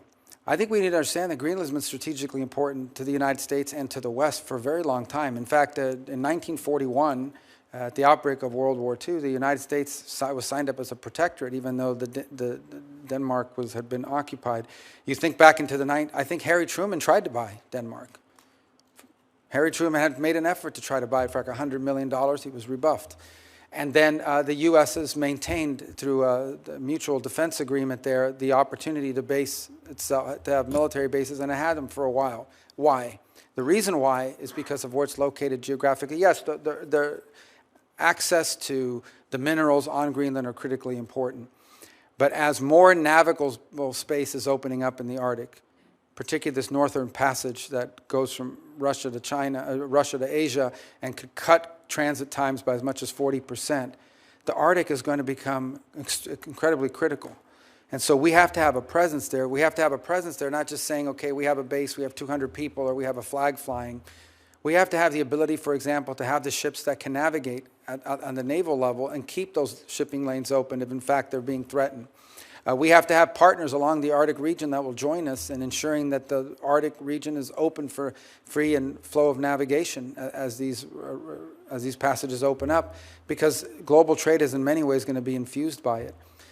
We have positions within the State Department that I think in the past have been diminished or people just haven't paid a lot of attention to. And I just had this conversation the other day with Senator Murkowski, that all of a sudden I think people are interested in serving in Arctic affairs and in Arctic posts, because this issue of Greenland has opened our eyes to the broader geographic importance of the Arctic region, which long has been a curiosity or something people have not talked about. But I think now we have the opportunity to see it for what it is. And that is, one, if not the most important, one of the most critical parts of the world over the next 50 to 100 years will be whether there's going to be freedom of navigation in the Arctic and what that will mean for global trade and commerce. Thank you. Thank you. I'm going to order that Senator Rubio's responses, written responses to the questions regarding his relationship with this committee be filed for the record. I'm also going to order that the letters in support of Senator Rubio's confirmation be entered in the record. And finally, I want to say thank you, Senator Rubio, for providing us with the benefit of your testimony, your responses, and your knowledge. It was outstanding. This committee takes oversight of U.S. foreign assistance extremely seriously. You know well that transparency and accountability are paramount. To that end, I want to flag for you my work with the Office of the Inspector General on the State Department's Bureau for Global Health, Security, and Diplomacy, PEPFAR, and the Biden administration's failure to uphold long-standing United States laws protecting life in global health assistance. In addition to my request for an investigation, I've been holding over $1 billion in U.S. foreign assistance since September of last year, and will continue to do so until I can be sure that not one single American tax dollar will be used to perform or promote abortions overseas, as that is required by U.S. law. I look forward to working with you on this, in addition to the many issues that we discussed here today. Finally, I will note for the information of members of the committee that the record will remain open until tomorrow, Thursday, January 16th at 1 p.m. For members to submit questions for the record. Thank you. God bless you. We wish you well. Committee is adjourned.